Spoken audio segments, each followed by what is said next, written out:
As I can see the abstract of the invited talk, and most of their work is related to UV optoelectronic application.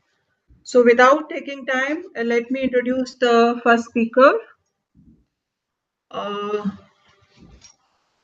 So the first speaker of this session is Professor Hating Sun. He's received his PhD in electrical engineering from Boston University. He's a professor in School of Microelectronics at University of Science and Technology of China. And he has published more than 65 peer-reviewed SCI index journal papers, including advanced functional materials, nanolators, nanoenergy, advanced optical materials. His research interests include the investigation of the physics, MB and MOCVD epitaxy, fabrication and characterization of semiconductor material and devices. This include nanostructures and low-dimensional structures, quantum wire dots and wells for nanoelectronics and nanophotonics, based on the groups of 3 nitride and 3 oxides. So he is a IEEE senior members. So with this introduction, I invite Professor Hating Sun to deliver his talk. Hello? Yes? Hello? Lena, can you hear me? Yeah, we can see your slide. I can see. Okay. And you can also hear my voice, right? Yeah, we can hear. Okay, great. So let's start. So thanks very much for invitation and for the kind introduction. And hopefully today I'm going to share some of our recent progress in the work of aluminum gallium nitride based UV optoelectronics, mainly on the light emitting diodes. So I'm from University of Science and Technology, China, and in the School of Microelectronics. So first of all, I would like to share some motivations and why we wanted to work on the ultraviolet LEDs and the devices.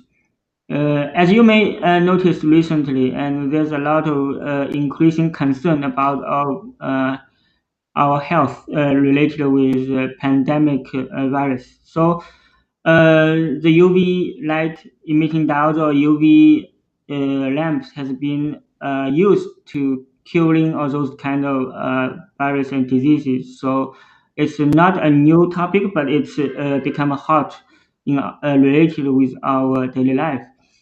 So, and based on the wavelength, we can spread the UV UV spectrum into 3 sections. One is UVC, which is in between 200 and 280.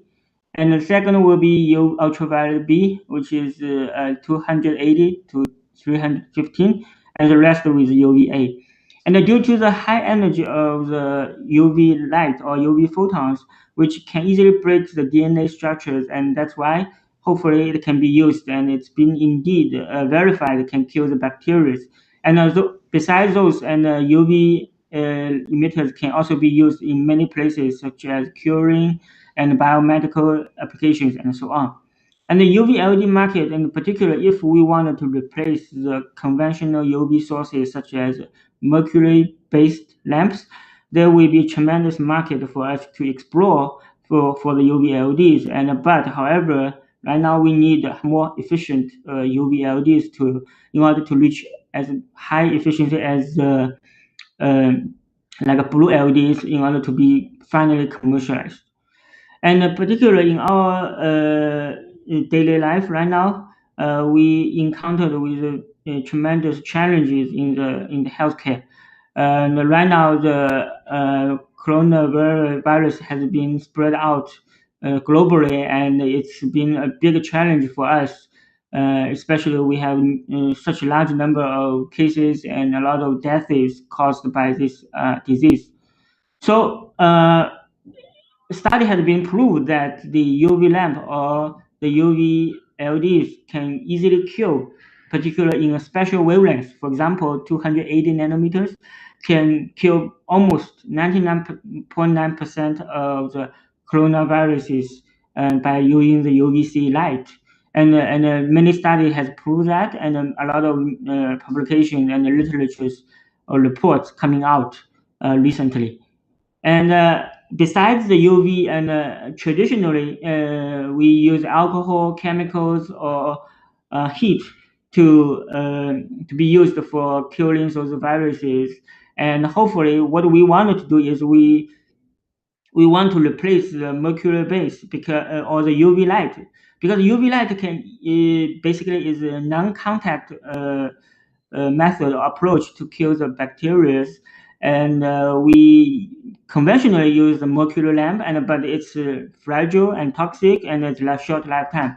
Most important, it's like just like the right now the blue LED has been is continuously replacing the light bulbs right now in our market. And but it is a similar scenario for the UV LEDs. We wanted to make efficient semiconductor robust LEDs and to replace those mercury based. And there's a lot of advantages of the UV LEDs because of they have poor lower energy consumption, and they have very little amount of heat, and this is environmentally friendly, and without involving any mercury, and because it's just basically a stone and can emit light. And the spectrum of the UV LEDs can be tunable, and based on the materials we choose and the alloy compositions. And that's why, and it's a very hot and a topic right now in the semiconductor community, and hopefully we can continue to improve the LED performance. And the most popular basically is one of the best ideal material for making those kind of UV LEDs is based on the nitride. It's conventionally, and Indian gallium nitride has been commercialized successfully to make the blue LEDs. But for the argon, we can basically the opportunity is we can easily tune the band gap from basically 200 nanometer to 340 60 nanometers by changing the alloy composition in the aluminum gallium nitride. But it's difficult right now. I will introduce later. There's many challenges associated with this material, and we can also easily dope these them in the P type and N type, and importantly, they can be grow heteroarchitecturally on different chip substrates such as sapphire, silicon as well. And unfortunately, when the wavelengths moving down to the shorter wavelengths, for example, to 250, the external quantum efficiency is become less than like a 1 or 2 3%. This is dramatically suppress the or discourage the commercializers to use these kind of the devices for the daily life because efficiency is too low. And right now, the EQE is determined by IQE and light extraction efficiency. So we have to improve the internal quantum efficiency and LE respectively in order to continue to improve the external quantum efficiency. And right now, only Raychem report DPUV LEDs with about 20% EQE, but it's in the lab scale. It's not in the commercialized or the industry-wide used. And typically, and from different industry or the manufacturers, the most of the EQE of DPUV is from like below 5%, 10%. And normally, what we bought UV LEDs or we in our lab we make about only 3 to 5% EQEs. It's quite low actually for in comparison to the blue LEDs. So many challenges have to be overcome, including material-wise as well as the device design.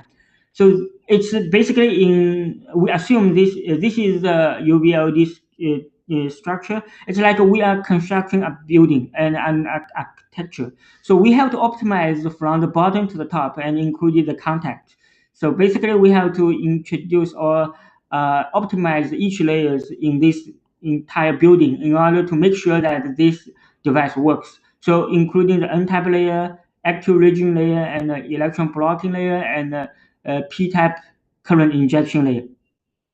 So later on, I will divide into 3 sections to discuss about what we can do to improve the device performance.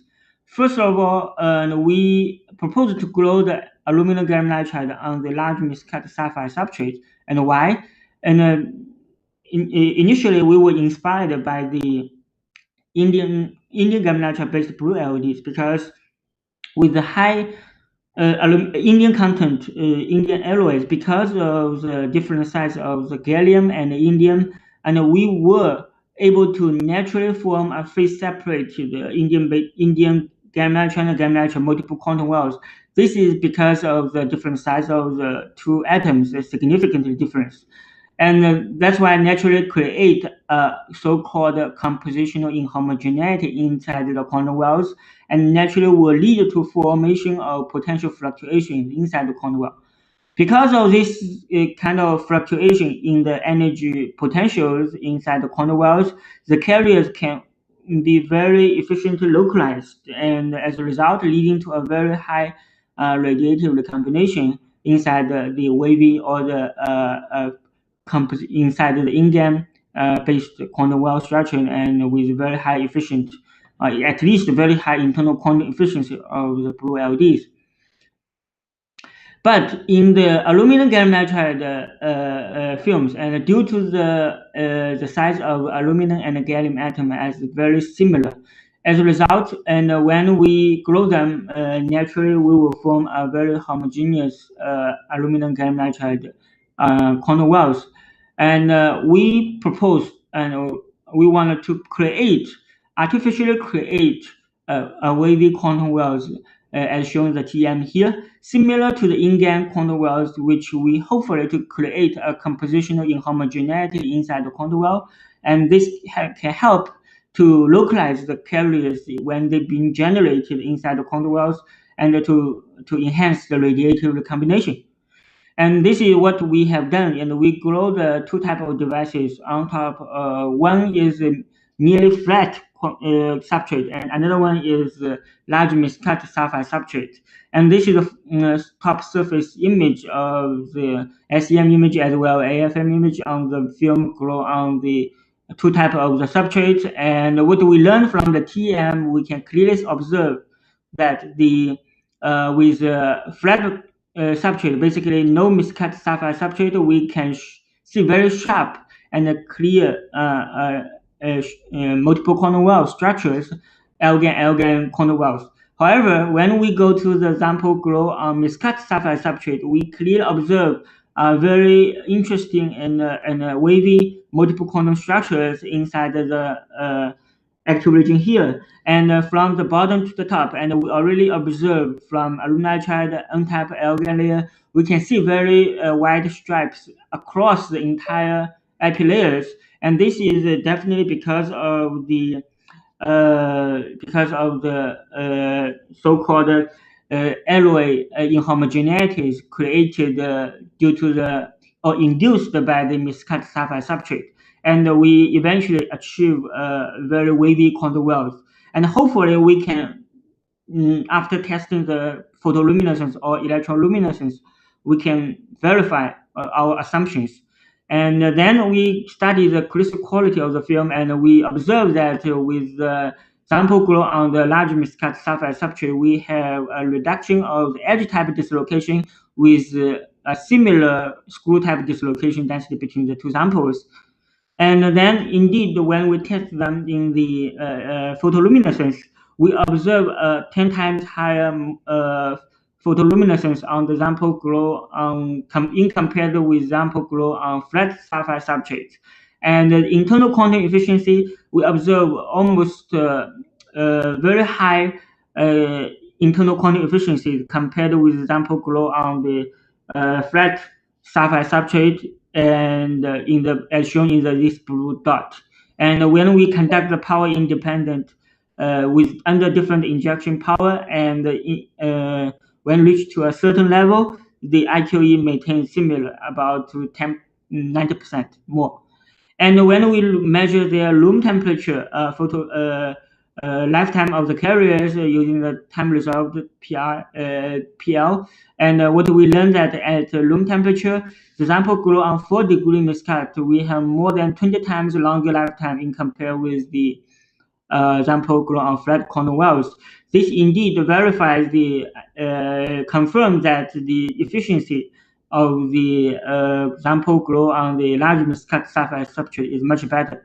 And then we fabricate the device into a PIN diode. And what we learned by the EL luminescence, we can see that the emission is slightly redshifted, and in compare with the flat and sharp quantum well structures, but the luminance intensity is significantly improved, at least twice higher when we test the on-wafer test on those samples from different locations of the substrate, and we can learn that the efficiency output power is nearly doubled, at least doubled with example on the flat surface substrate. And then we wanted to understand how and why, what exactly happened inside the quantum structures, and we built a model.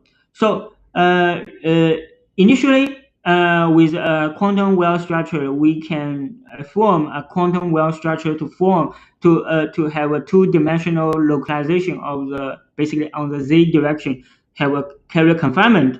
Now, because of introduction of the wavy quantum wells, we naturally form a wavy quantum well and lead to a three-dimensional confinement, not only two-dimensional, but also additional confinement inside each quantum wells along the XY direction.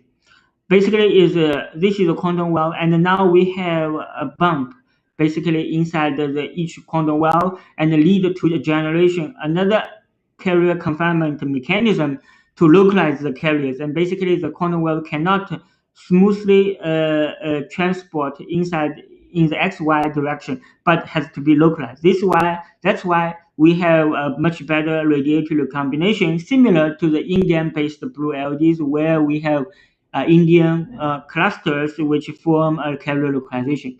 And indeed, based on the simulation, we found that the EL intensity was higher than the sample grown on the flat sapphire substrates. And we built a schematic to show that due to the step function behavior of the sample grown on the large miscut sapphire substrate, the carriers are easily to be localized inside the quantum wells and create or lead to a higher radiative recombination. And this was being reported and being invited by the compound semiconductor to write a scientific report on the LD efficiency, how to improve the LD efficiency, and the editor was comment on this technology as well. And second, we will discuss about some unique quantum structures in the active region. And as we mentioned in the earlier, and we wanted to show that there's many ways, many layers to be optimized, or each layer to be optimized in order to further boost the device performance. And first of all, we start with the quantum wells. And inside the quantum wells, generally we have flat quantum wells and with the same aluminum composition. But what if we tune the aluminum composition in this direction or in that direction as shown in example B and C? And what we can see that in the red curve show that in the example C, we have the highest internal quantum efficiency and the largest light output power. This is mainly, and hopefully we want to understand what exactly happened is because we literally suppressed the polarization effect in the quantum well structures and thus improve optical confinement. First of all, and we analyze the wave function overlap inside the quantum wells. And based on the study, we can see that the wave function overlap continuously, and we can improve from the sample of the sample B, sample C, that we can get around 60% wave function overlap. However, in the example of A and B, and we have smaller overlap wave function, overlap, and this is why a linearly graded algan alloys inside the quantum well can control the polarization effect in the quantum well. Because the large Q quantum confined Stark effect, this will significantly suppress the radiative recombination. Now we have a tilted quantum well structures, and as a result, we can increase overlap, basically suppress the QCSE effect. And also we observe the increase of the radiative recombination indeed from the results here, and also we can have a larger EL luminescence by the quantum wells in the by tilting the quantum well structure, and we confirm that with linearly increased aluminum composition has the best performance because it increased the overlap. Second, and besides the quantum wells, and the quantum barrier also critical. And what we have to do is we have to want to optimize the quantum barrier structure in the active region. And what we propose is we propose the two kind of structures and learn from that. The example C in the red curve shows the highest EQE performance in comparison with the rest of two examples. And this is what we conclude that is because of reduction in the electron leakage, also increasing the hole injection efficiency, contributing to the increase of the light output power. And this is verified and discovered in this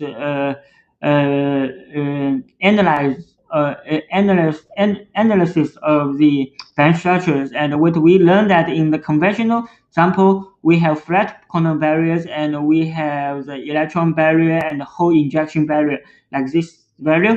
And by grading the examples in the quantum barrier, we can increase the electron blocking and while reducing the hole injection barrier, which contribute simultaneously to the increase of the electron hole concentrations inside the quantum world, which will have thus improve their carrier density and thus improve the performance of the device.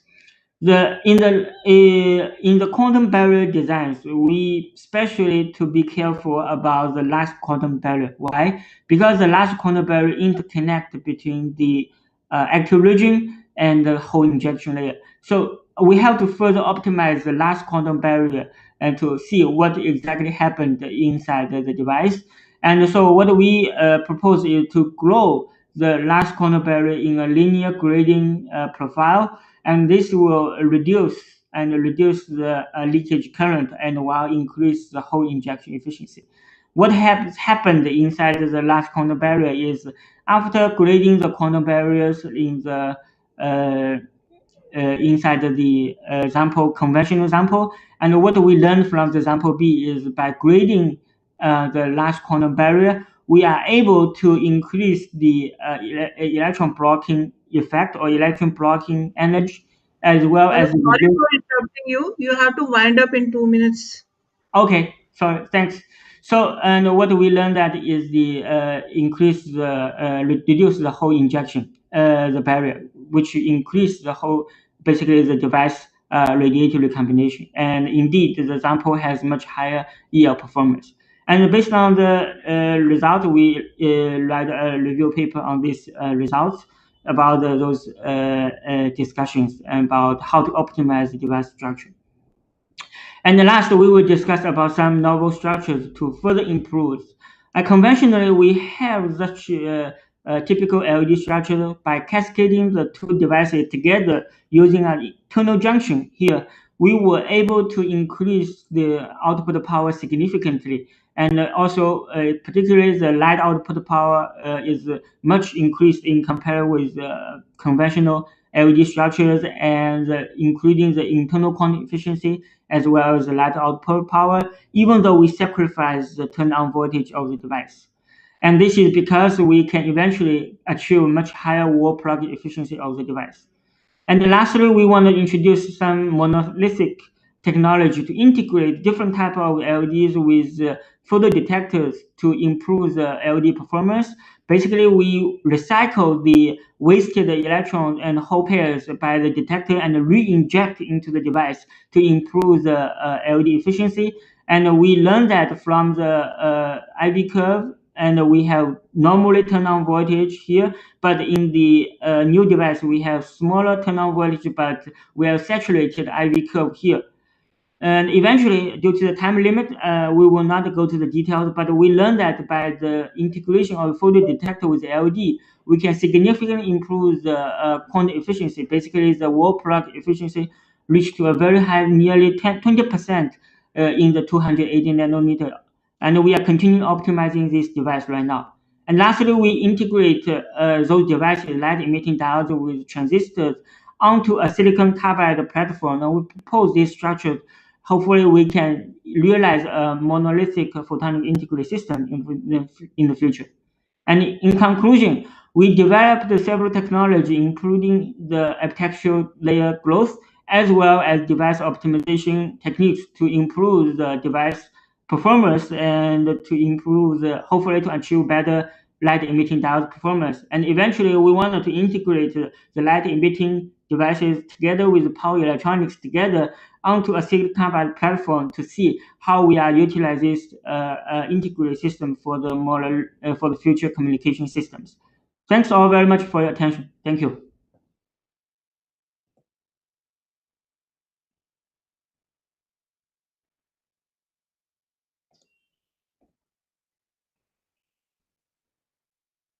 Hello?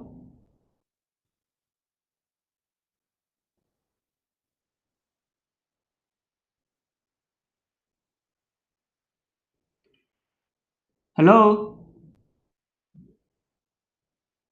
Mute. Sorry, I forgot to unmute.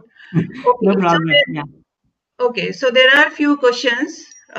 Okay. Dr. Satyendra Kumar, he has asked one question that from environmental safety point of view, what are other material options instead of lead-based material? Sorry, can you repeat again the second one? Okay, so the question is that what are the other material options from environmental safety point of view instead of lead-based material? Uh, you mean instead of the nitride-based material? No, lead. Oh, lead-based material. Okay, so far, I think the aluminum gallium nitride-based LEDs is one of the ideal materials to generate light emittings. And besides because we have to consider the band gap of the material to properly emit UV light. Second, you have to decide whether it can be both N-type and P-type doped. So there's many other material being studied in the compound semiconductor community, but so far I think the algae material is not, or the nitride is the ideal material for those emitters. Okay. So I have one question that are you planning to try other substrate like aluminum nitride? Yes, so right now the alumni substrate is another venue and a research topic for continue improve the LED performance, even to realize DPUV laser diode. But you have to sacrifice the cost of the alumni substrate because it's really expensive.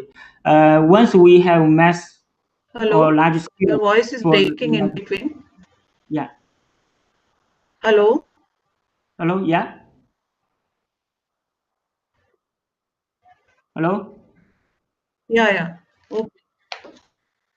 Yeah, I can hear. So let us thank Professor Hedingson for a very interesting talk in which he has shown how the growth on misoriented substrate can be utilized to improve the efficiency. And he has shown the unique LED designs and the monolithic integration, how it can be used. So thank you very much, Professor Hedingson. Thank you. So now, okay, so now moving to the next talk of this session. Uh, okay, so next talk is by Christian Tesserek. So I'll introduce the speaker. So Dr. Christian received his PhD from Institute of Solid State Physics, University of Bremen, Germany.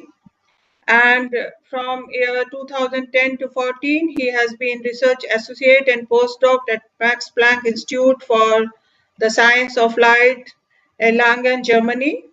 And then from 2015 to 17, he has been research associate and postdoc at Helmont Center for Material and Energy, Germany. And presently, he is working as postdoc and research associate at Institute of Solid State Physics, University of Bremen, Germany. And as I see from the abstract, it looks his research interest has been in three nitrides, nano heterostructures, epitaxy, characterization, and devices. So I invite Dr. Christian to deliver his talk. Hello, can you hear? Yes, can you hear me?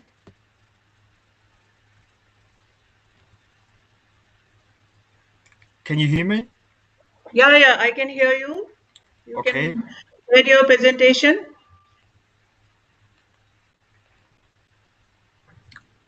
So can you see my screen?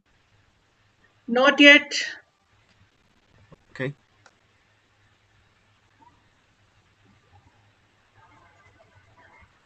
Can you see the slides? No, at least I can't see.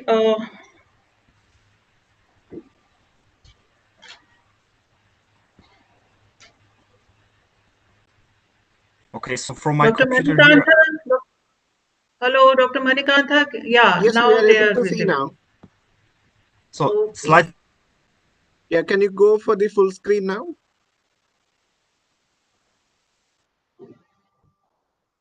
On this screen.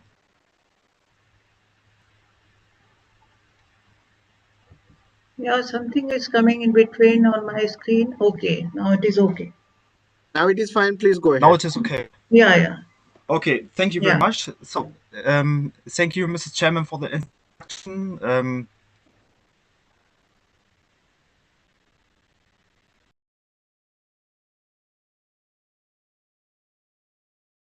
So like the team to here at Icee. The current affiliation is Institute of Solid State Physics. I would like to present my previous affiliations, which are the Max Planck, the University of Erlangen, and the Helmholtz Center Berlin. Okay, here are the contents of my talk. I would like to show you some metalloorganical vapor phase epitaxy growth of gallium nitride nano and micro rods. I will show you that it is possible to control the size and orientation of the rods. I will present some optical properties, and I will show that these rods are excellent with resonators. Afterwards, I will again switch to some growth issues, and I would like to show the influence of silicon on the vertical gallium nitride rod growth. And at the end of the talk, I will also discuss the growth of indium nitride nanorods, and I will discuss similarities between indium nitride and gallium nitride rod growth. Okay, but first I would like to start with a short motivation. So why do we want to use gallium nitride nanorods for optoelectronic applications? So there are several advantages compared to a two-dimensional film. Like, for example, less defects are expected in heteroepitaxy. Here, for example, you see that defects occurring at the interface bend to the sidewall, usually leaving the upper part of the rod free of any defects. You have an increased total active area in core shell structures, and if the rods are grown in C-plane direction or in C direction, then you have non-polar sidewall facets, and that means you can obtain non-polar indium gallium nitride quantum wells. And here one application is shown here. It was also already possible to obtain a nanowire LED in a flexible matrix. So this group has shown these nanowire micro rods or nanorods embedded into a PDMS film, and you nicely see, independent of the bending, that it emits white light.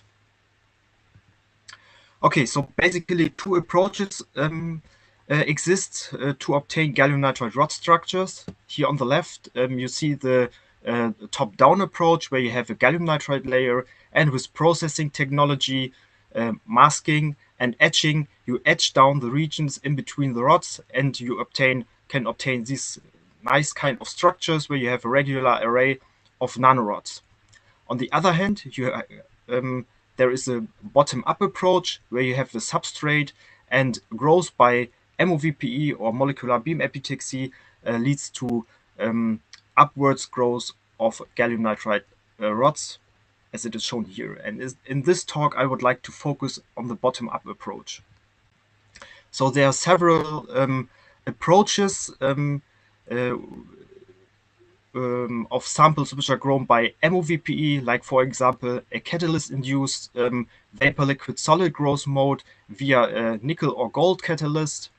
There are also reports about pulse deposition on pre-patterned substrates, a continuous deposition on pre-patterned substrate.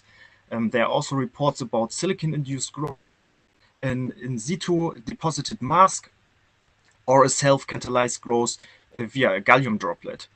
And here in this talk, I would like to discuss self-catalyzed and silicon-induced growth of gallium which do not need any masks. And the advantage of this process is this is a simple 2 to 3 step process without any additional processing. Okay, so here is a basic scheme of our growth. So we usually perform as a first step high temperature nitridation, and there you have the formation of very thin aluminum nitride layer on top of the sapphire, and this helps to grow structures with nitrogen polarity. In a second optional step, we deposit a gallium nitride nucleation layer with a higher 5:3 ratio of around 400, and in the third step, we grow our nanorods. And here we usually have a 5:3 ratio of, or let's say a low 5:3 ratio of 50, so these are quite low values for MOVP growth, and we also have some silicon supply, and we can obtain these kind of structures on grown on the sapphire substrate. And all these steps are grown at high temperature and in hydrogen atmosphere. And again, I want to point out that this is a very simple process and no additional catalyst is used. We do not need a mask, and also no processing is needed to obtain these kind of structures. Here I would like to show that we can have a very good control of the rod size and density. So on the left, for example, 2 samples are grown with different growth time, here an extended growth time, and we can extend the height and obtain structures which have a height up to 50 microns. We can also vary the diameter just by deposition of a gallium nitride nucleation layer, and we can obtain gallium nitride nanorods with a diameter down to 100 nanometer and gallium nitride microrods with a diameter of a few microns. We can also vary the density from a very low density to a very high density just by adjusting the two-meter gallium flow. And you see that the size of our rods is quite good adjustable. It is also possible to control the orientation to some extent of the gallium nitride rod structures. So here we have carried out some growth experiments on different orientations of sapphire. That means on C-plane sapphire, A-plane, M-plane, and R-plane sapphire. And you see that for growth on C and A-plane sapphire, we obtain gallium nitride rod structures with a vertical orientation. On the M-plane sapphire substrate without nitridation, we obtain tilted rod growth, and which is this tilted facet here of sapphire, we obtain an in-plane growth. That means the nanorods are lying on the surface. We have also carried out some growth of gallium nitride rods on graphene, and so we found that the growth of gallium nitride rods on low quality graphene usually leads to nucleation at defect sites. So the defective graphene is here visible as by a darker contrast here in this SEM image, and you see that the rods here or here usually prefer to grow at these defect sites, as it is shown here. But if you carry out the growth at on high quality graphene, which is commercial available, then you can obtain nanorods which are directly grown on graphene, and this was also this has also been shown by scanning transmission electron microscopy, where you nicely can see the graphene layer in between the gallium nitride rod and the silicon substrate.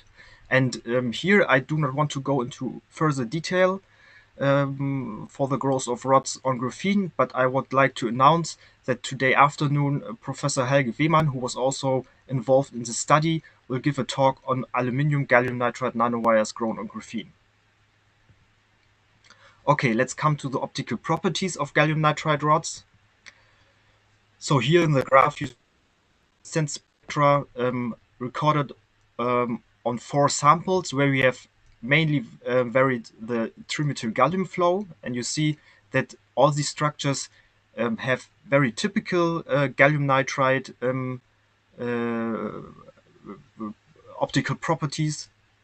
that means near band edge emission around 3.4 electron volt, and the yellow defect luminescence band at around 2.2 electron volt. And so all these spectra are normalized with respect to the near band edge emission, but you see that if we decrease the trimethyl gallium flow, we do not only decrease the density of our structure, we also can strongly reduce the contribution from the yellow defect band.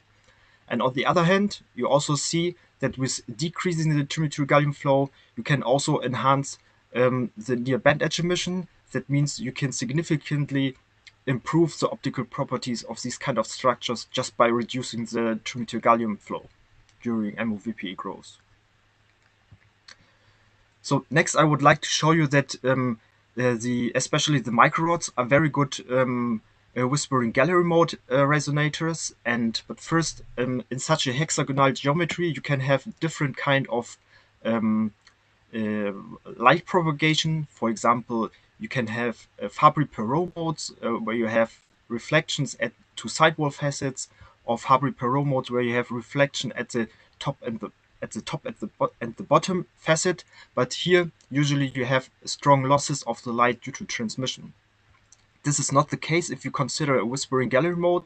Here you have total internal reflection either at 6 inner facets, which is a hexagonal whispering gallery mode, or at 3 facets, which is called a triangular whispering gallery mode. And of course, you have constructive interference if the optical path is n times the wavelengths, and you can determine the quality factor Q just by dividing the spectral energy by the full width of half maximum of the mode. And here's just an overview. We were able to observe whispering gallery modes in all kind of rods. All kind of rods means rods with different diameters. For example, here the upper one, which is rather a disc, has a diameter of 5 microns. Here we see a high spectral density of sharp whispering gallery modes. And for nanorods with diameter of around 500 micrometer, we see spectrally separated whispering gallery modes. And so these measurements are, so these spectra are excited by cathodoluminescence. And here, this spectra here is recorded, or this is the photoluminescence spectra excited with a 457 nanometer laser. And you see the yellow defect band in superposition with a high density of very sharp modes. And this mode here at 2.3 electron volt has a Q factor of 4100, and this Q factor is comparable to Q factors obtained from this microdisc structure. And you might know that to process such a microrod structure, you need very good processing skills.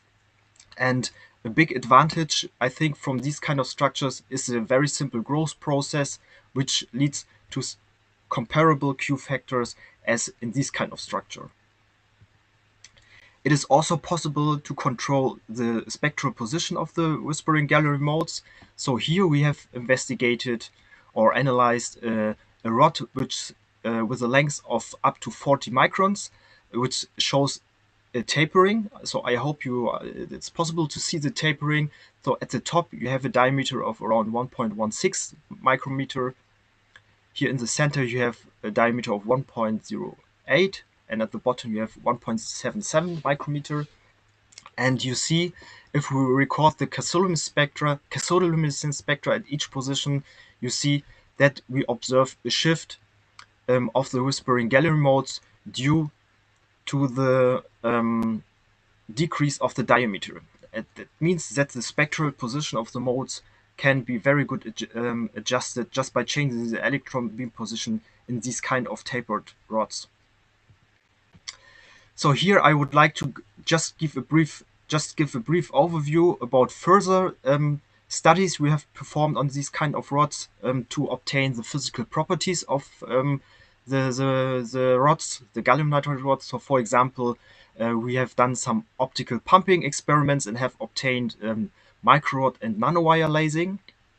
Here in the center, we have grown a microrod with silicon with different sections of different silicon concentrations, and we found that if we analyze each section here by cathodoluminescence, we see a shift of the whispering gallery modes, which points out that we have a carrier-induced change of the refractive index. And here on the right, you see that not only the optical properties are of interest, but also the mechanical properties are of interest. And in situ microcompression experiments have been performed where you have a compressor here pressing on the rod, and you can record a stress-strain curve here, for example, to obtain the mechanical properties of these kind of rods. I would furthermore briefly would like to show you that the rods are also a good platform for subsequent core shell or axial growth. So here on the left, you see an indium gallium nitride multiple quantum well core shell rod. That means the core is consisting of a gallium nitride micro rod, and the shell is consisting of indium gallium nitride multiple quantum wells. You see here in the cathodoluminescence image that we obtain quite homogeneous cathodoluminescence, and in the cathodoluminescence spectra we see that we still that the whispering gallery modes are still visible even in this overgrown core shell structures. And on the right, you see an axial growth attempt. So here you see the microrod in the SEM image. Here you see the cathodoluminescence image, and here on the bottom you have the n-doped region. On top you have the p-doped region, which was doped by magnesium, and here in the upper region, this dark line is the depletion region of the PN homojunction. We have also done some electrical measurements which show that there is a photo response in these kind of structures. So I have to admit that this is not, let's say, state-of-the-art measurements, but it is just a proof of principle showing that the PN junction is really working as it should be. Okay, next I would like to come to I would again come to some growth issues, to address some growth issues, and I would like to show the influence of silicon on the self-catalyzed growth of gallium nitride rods.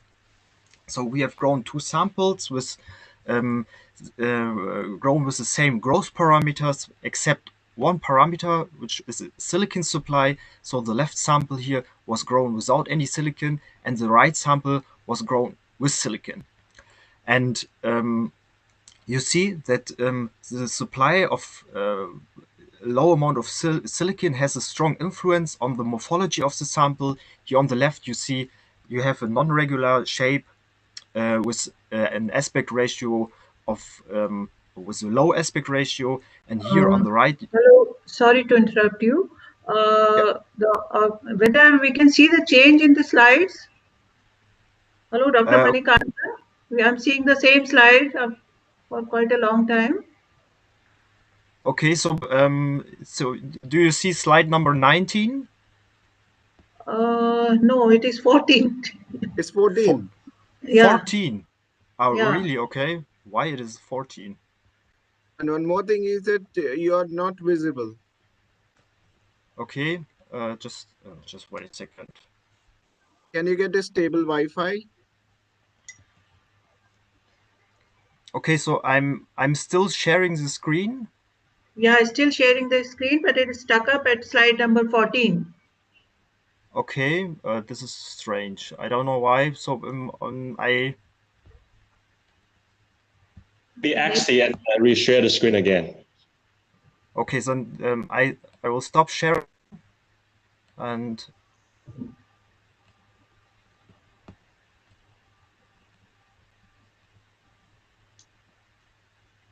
okay.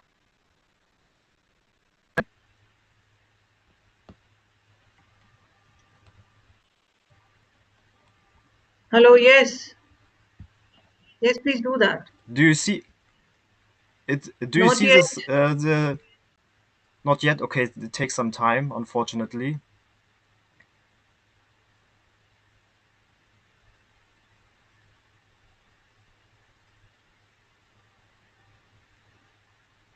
Okay, can you give me feedback? So on my screen, there's no slide number 16. So we I are can- seeing you are starting to share content, but we don't see your slide yet. So it's loading. Okay, now it's here. Yeah, now Okay, it is it's 16. slide. Okay, so Slide number 16. okay, so I think the last slide was number 14. So maybe I can repeat it again. So high quality Okay. factors in these kind of rods comparable with microdisc structures. So on slide number 50, I've shown that that there is a shift of the position of the whispering ring. On slide number 16, I've showed that these structures lasing can be obtained. We have grown different sections, different n-doping sections, and have observed a carrier-induced change of the refractive index, and also the mechanical properties have been determined by in situ microcompression experiments. Slide number 17, I've shown core cell structures and also core shell structures consisting of indium gallium nitride multiple quantum wells and also axial structures consisting of an n of a p-n homo junction. And on slide 18, 19. So here we have grown two samples. One was undoped, so without silicon, and one with silicon doping, and we see significant differences in the morphology. For example, for the undoped structures, we see non-regular shape and a low aspect ratio, and with silicon we see a strong change in the morphology, and we obtain regular hexagonal shaped microrods with a high aspect ratio, smooth sidewall facets, and sharp edges. Okay, and the question is, why do we have such a strong influence on silicon on the gallium nitride rod morphology? And we have done some TEM in combination with EDX measurements, and we found that on the surface of the gallium nitride rod, on the sidewall facet and on the top facet, and also on the surface of sapphire, we have measured a higher silicon signal in EDX measurements. And the silicon nitride line is also visible here in this TEM measurement as a dark line, which shows that silicon nitride formation takes place on the surface of the gallium nitride rod. And we have also performed another study. We have done some experiments, some annealing experiments, and for all of these annealing experiments, we never see any gallium nitride droplets on the rods. But if we grow our gallium nitride rods and we switch off the trimethyl gallium and the ammonia supply during the cool down, then we observe these gallium droplets on the top facet of our structure, and this means that the gallium nitride droplets are present during the growth, and this points out that we have it here to do with a self-catalyzed vapor liquid solid growth mode. And this leads us to a model here where you have a gallium nitride droplet which is necessary for a vapor liquid solid growth mode, and the gallium droplet usually has a low solubility of nitrogen and silicon, and nitrogen and silicon atoms preferentially form silicon nitride on the sidewall facet and on the sapphire substrate. And you might know that silicon nitride acts as an anti-surfactant layer and also as a stabilizing layer, and no growth but also no desorption of the sidewall on the sidewall facets take place. And the gallium droplet prevents the silicon nitride formation here at the interface due to the low solubility, so that vertical growth is enhanced. Next, I would like to come to the growth of indium nitride rods. So we have grown these kind of indium nitride rods by metallo-organic vapor phase epitaxy, and here are some growth parameters. So for example, 530 degrees C growth temperature. We also introduce 4% of hydrogen. So usually indium nitride growth, you want to prevent hydrogen supply, but here we need some hydrogen supply to also induce vertical growth, we need a nominal indium to silicon ratio of 7.5, which is a quite high value, but at this low temperature is quite low. That means the real indium to silicon ratio is quite low. And we have a 5:3 ratio of 4000, and this is also a quite low value because the real value must be very much lower, because the ammonia decomposition at 530 degrees C is also very low. And we were able to obtain diameters, nanorods with diameters having 100 nanometer and a height up to 300 nanometer. Density is 5 times 10 to 8 per centimeter square, and we also observe a droplet on the top facet. We also observe some parasitic growth here, like these islands on the surface and this tapered structure which are lying on the substrate. We have done some TEM measurement and found that the rods have a hexagonal cross section. We have done some EDX measurements. So this is a EDX measurement on a lateral cross section, and here in the bottom we obtain an EDX spectrum where you basically see indium and also nitrogen, which means that the rod consists of indium nitride. And here on the top we see also indium and but no nitrogen, but a stronger oxygen. Please finish which your means that, talk in a minute or so. yes, I will Yeah, finish one more soon. minute. Okay. Okay, thank you very much. Which means that the droplet here consists of indium and also oxidized oxide.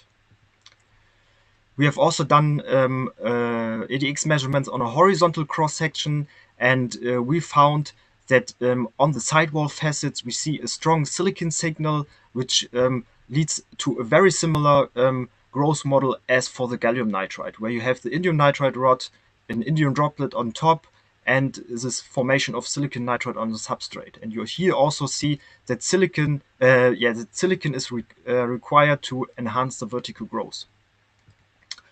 And here on my last slide, I would like to show some similarities between indium nitride and gallium nitride rod growth. So for both materials, we have a self-catalyzed vapor liquid solid growth. Silicon is needed to induce the growth. We need hydrogen, but not too much for indium nitride.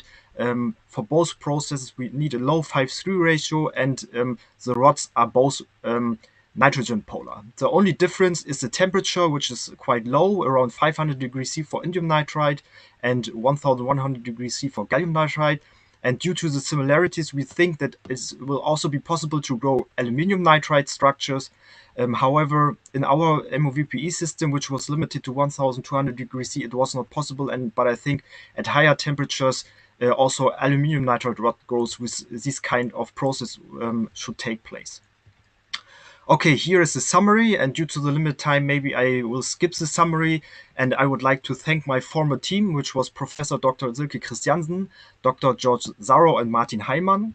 I would like to thank my previous affiliations, the Max Planck Institute, the University of Erlangen-Nuremberg, and the Helmholtz Center, and I would also like to acknowledge the German research. I would like to acknowledge funding from the German Research Foundation and the European Commission, and I would like to thank you for your attention. Thank you, Dr. Christian. So, if there are few questions, the session is open. So, okay, in the meantime, I would like to ask a question. How do you compare the quality of gallium nitride rods in comparison to the bulk? The crystalline quality or the defect density, how do you compare that? Okay, so the defect density usually we found in TEM measurements that we only have a typical quite high defect density at the interface. That means the sapphire and the gallium interface, but the upper part is basically defect free. So that means if you compare the rods with heteroepitaxially grown 2D layers, that means gallium nitride layers on sapphire, then I think the quality in terms of defects is better for the rod structures. Of course, if you compare it to homoepitaxial grown layers, then I think there is no big difference. Okay, so one more question that if I see the size, it is in micron. So will you be working on further reducing the size so that you can have control the emission wavelength? Yes, so we have. I hope I was able to show you that we can control the size by the deposition of the gallium nitride nucleation layer, and we can obtain wires which or nanorods which has a diameter down to 100 nanometer. Okay, and in one of the slide you were showing that by using reducing the flow of gallium, that defect luminescence intensity was going down, that blue and yellow Yes. luminescence, that broad peak. So, what do you think is the origin of this, and how could you correlate with that gallium flow? I'm sorry, I didn't get the point. So how do you explain that result that by using the precursor flow of gallium, Okay. you're getting the reduction in the defect luminescence? So how do you correlate that? What? Okay, so yeah, I don't know exactly the reason for this one, but so maybe if you supply more trimethyl gallium, I don't know, maybe the gallium nitride film on the top facet will increase in size. I don't know, and so Could gallium it is known be? to have a Could it be? Could it be carbon? Could it be carbon because you're reducing precursors, so your carbon? Could it be that? I don't know. yes, Let me for sure. say that. So yeah, I don't want to exclude it. This could be possible. So of course, Okay. trimethyl gallium would be a source for carbon, and if you reduce the trimethyl gallium flow, then you might also reduce the carbon content. Okay. Okay. Thank you very much for a very very interesting talk. So, Thank you very much. so we move to the next speaker.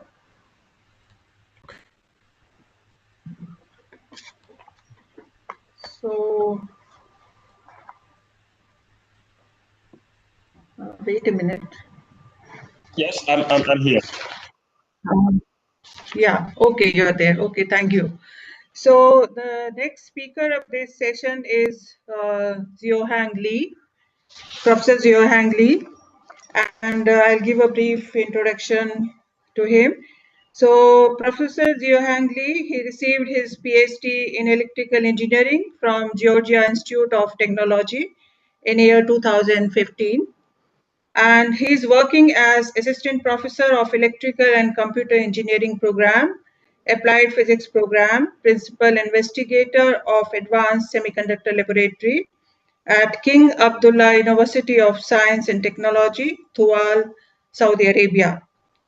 He has several awards to his credit, like Harold M. Manisfield Young Investigator Award, American Association of Crystal Growth Under 40, Georgia Institute of Technology Alumni Association DJ Lowell Scholarship, SPIE Edison Prize, Edison Innovation Foundation Graduate Student Fellowship, etc. His current area of research is on ultra bandgap 3 nitrides and 3 oxides semiconductors, epitaxy, material physics, and devices. He has more than 80 publications to his credit, 3 book chapters, and more than 20 patents. So let us invite Dr. Ziyang Lee to deliver his talk. Thank So you very please much go for ahead. your kind introduction, and thank you very much for the invitation. I just want to make sure, can you see my slides? Yeah, we can see. Okay, great. And thank you for the organizer, such as Professor Rajendra Singh, for the kind invitation to give a talk in this very high-level conference. Unfortunately, we couldn't go there, but I remember that I was in IIT Delhi, first time in 2017. It was a very nice campus.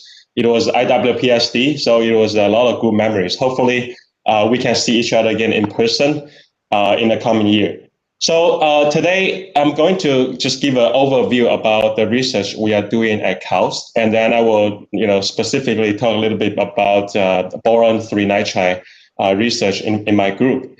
And also, it's great to see a lot of the familiar names here, including my Professor Haidin Sang, who gave the first talk of this session. He was a researcher in my group. and he was very productive and then became a professor at USTC. So, and I also see other familiar names as well. So nice to meet you all as well. So just a quick introduction to KAUST. And the KAUST was founded in 2009 on the coast of the Red Sea. So this is Saudi Arabia, is the Arabic Peninsula. And we are near a big city called Jeddah in Saudi Arabia. Jeddah is a very international city. It has many flights to many parts of the world, including to Delhi and many cities in India, direct flight. So KAUST is a private graduate level research universities. And we were founded based on similar to the Caltech system, which is a small but very focused graduate level research. So up to now, we have, we are small university to by design. So right now we have about 1,300 master and PhD students, about 30% are female students. And we have about 180 faculty members and 650 postdocs and scientists. And all of those people come from more than 110 countries. So there is a ranking of university in the world, and constantly we rank number one because we also, although we have a small population, but all of them come from a very diverse background. And as a science and technology universities, we have comprehensive facilities from characterization, nanofabrication, and supercomputers. So there are many rankings, as you know, in the world about universities, but there is an objective numerical ranking, which is citation per faculty. This represents the impact of the publications of universities. So, and very proudly, we KAUST actually has ranked number one in the world, continuously since 2015. So let's talk a little bit about UV light. The previous speaker have talked about it as well. So just very quickly. So UV light is, 200 to 400 nanometers, for semiconductor research. And it reacts with almost all the biological and chemical molecules, and those molecules will absorb and react differently. So this results in huge applications in many critical areas, including the fight against COVID this year. And for making the semiconductor UV device, whether it is laser, LED, or photodetector, we can use 3-nitride, which largely has direct bandgap, which can enable efficient light emission, or we can use 3 oxides, such as gallium oxide. I think both material systems are well covered in this conference. So about my group, we are working on a few areas connecting with each other. We work on equipment, materials, physics, and devices, and that covers 3-nitride and 3-oxide semiconductors. So right now in my group, I have about 20 students and postdocs, and the major facility in my lab include 2 3-nitride MOCVD, 1 3-oxide MOCVD, and 1 3-oxide PLD, and other miscellaneous testing and characterization equipment for device and materials. And at KAUST, we have a very nice platform called Core Labs, and that includes photolithography, EB lithography, TEM, AFM, SEM, XRD. So most of the essential equipment for semiconductor research. So let me just give you a quick overview about our research.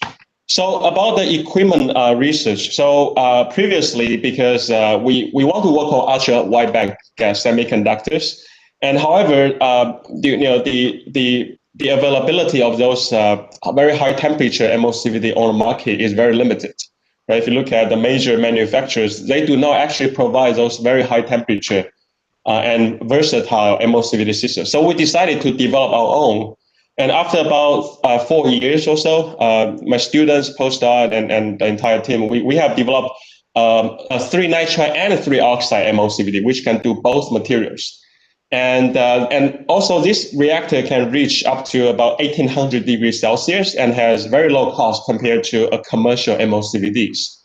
So right now we are deploying it to actively to do our research.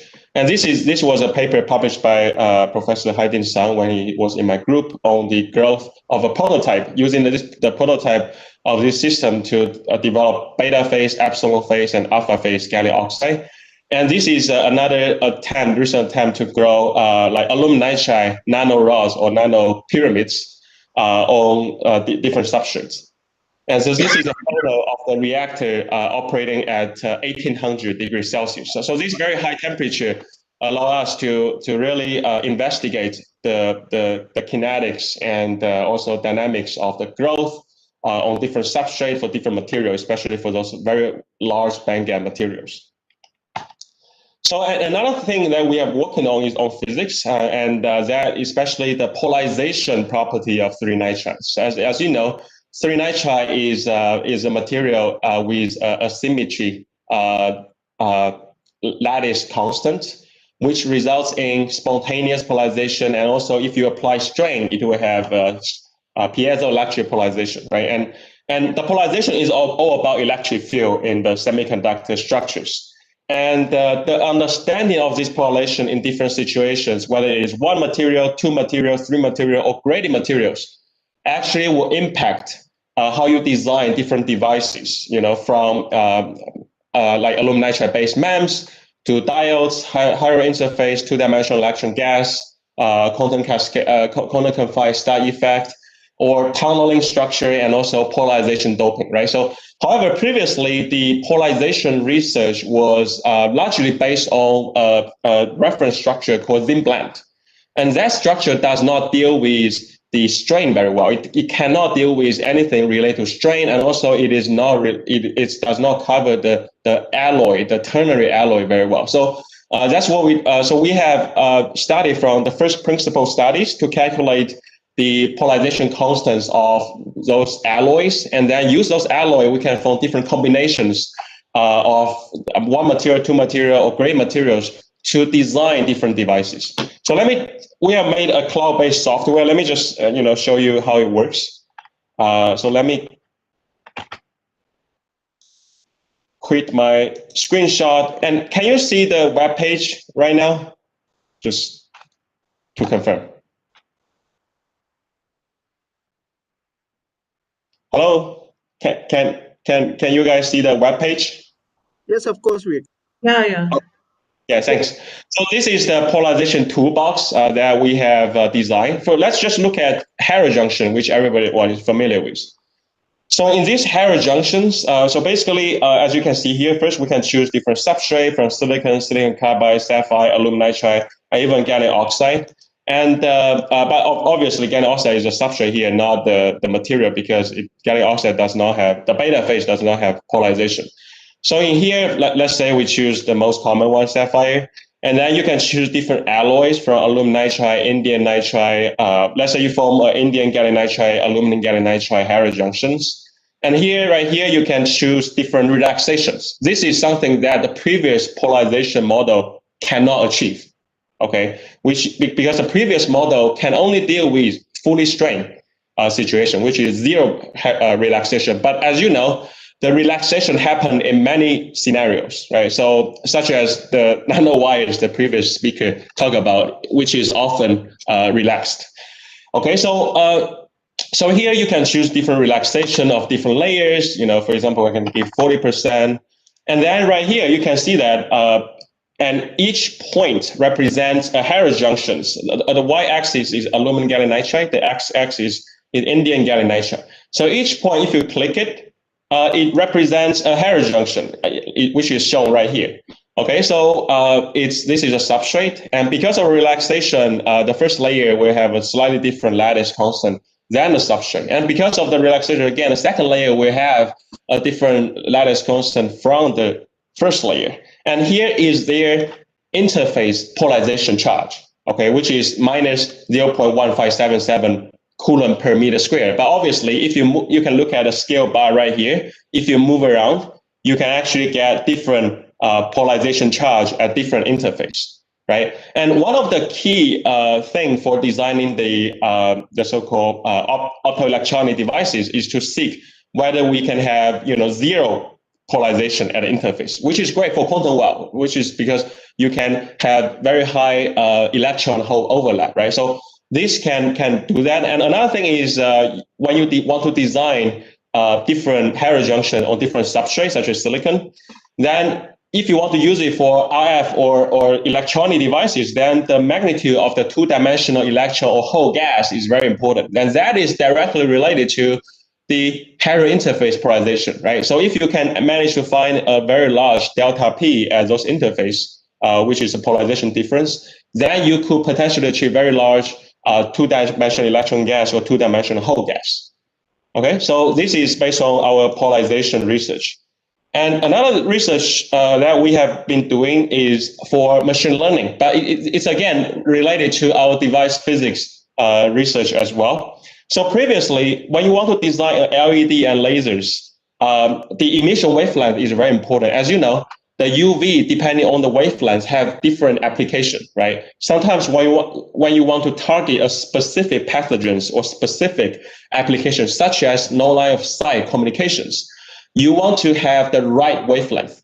However, previously, the way people get the right wavelength is for me as a professor, to ask a student or postdoc to go ahead to try different experimental conditions. You know, you try different thickness, different composition, which is thickness, composition X, which is for barrier, composition Y for well, and also the quantum well thickness, right? Because that is related to the quantum confinement. So the wavelength is a function of X, Y, and A. It's a function of 3 variables. So this means that it actually would take time to do simulation and experiment to achieve a specific wavelength. So, but what we do is that we employ machine learning, and by using machine learning, we can actually design, we can achieve we can know those variables X, Y, and A very quickly. So let me show you again. So we also put this on the Polarization Toolbox website, but it's not related to polarization. It's related, but it's not about polarization. So yeah, so here, if you want to design deep UV LED and laser by AI or machine learning, so here you can type a wavelength, let's say 261 nanometer, okay? Then you click predict. All right, so now you have the answers. Here, the machine learning algorithm will show you 3 possibilities. One is the aluminum composition of quantum barriers, aluminum composition of quantum well, and the thickness of quantum well. So each represents one combination, right? And each quantum well and quantum barrier will have a different delta P at these. So you can choose the one that fit your need, because everybody will grow different, aluminum gallium nitride layer beneath the quantum well, right? I think the next talk by Anisha is about the elegant layers. And so that will cause different strain, and that will impact your polarization, right? So, and if you want to go to a longer wavelength, let's say 278 nanometers, you type in, you click predicts, then you come up with the result again. So please be noticed that the result here is not based on memory. However, it's based on intensive machine learning. And we have compared our result with commercial simulation results, and it's very consistent. It's plus minus 1 nanometers. It's simulation results, okay? Because there are so many combinations, it's not possible for us to do so many experiments to confirm the results. So we could only compare with simulation results. And if you click again, it will generate a set of different quantum well, quantum barrier, and quantum well thickness. Okay, so let me go back to my presentation again. So this software, since we put it online, there have been more than 70 universities, company, institution users using our software. And if you have not tried before, I certainly encourage you to do so and give us the feedback so that we can keep improving. And that is about the physics research, right? And also for the material research, we have been looking at an emerging group of semiconductor called boron aluminum nitride and boron gallium nitrides. So we have studied a lot about the band offset, heterogeneous interface, UV LED application, HEMT application, the growth of superlattice and the growth of high boron aluminum nitride defects. We have studied the electronic structure and also the polarization. And I will talk a little bit later about this in details. Another emerging semiconductor we are working on is 3 oxide semiconductors. And so that is well covered by this workshop, this conference as well. But we have done, phase epitaxy, as I mentioned earlier. We have worked on the aluminum nitride, gallium oxide, HEMT, which will have a very large polarization because aluminum nitride is a polarization material, polar material, but gallium oxide is not. Right, so when you put them side by side, they will have a very large charge. So we have proposed this first time a few years ago, and we have worked on the current spreading, the boron nitride gallium oxide heterojunction. We have worked on the epitaxial flux of substrate, And we have worked on gallium oxide wearable. This is the finger of my postdoc, and this is a gallium oxide ring on his gallium oxide photodetector ring on his fingers to detect UV radiations. We have worked on the also the growth of very high aluminum beta phase aluminum gallium oxide, and we have achieved more than 60-70% of aluminum in the aluminum gallium oxide.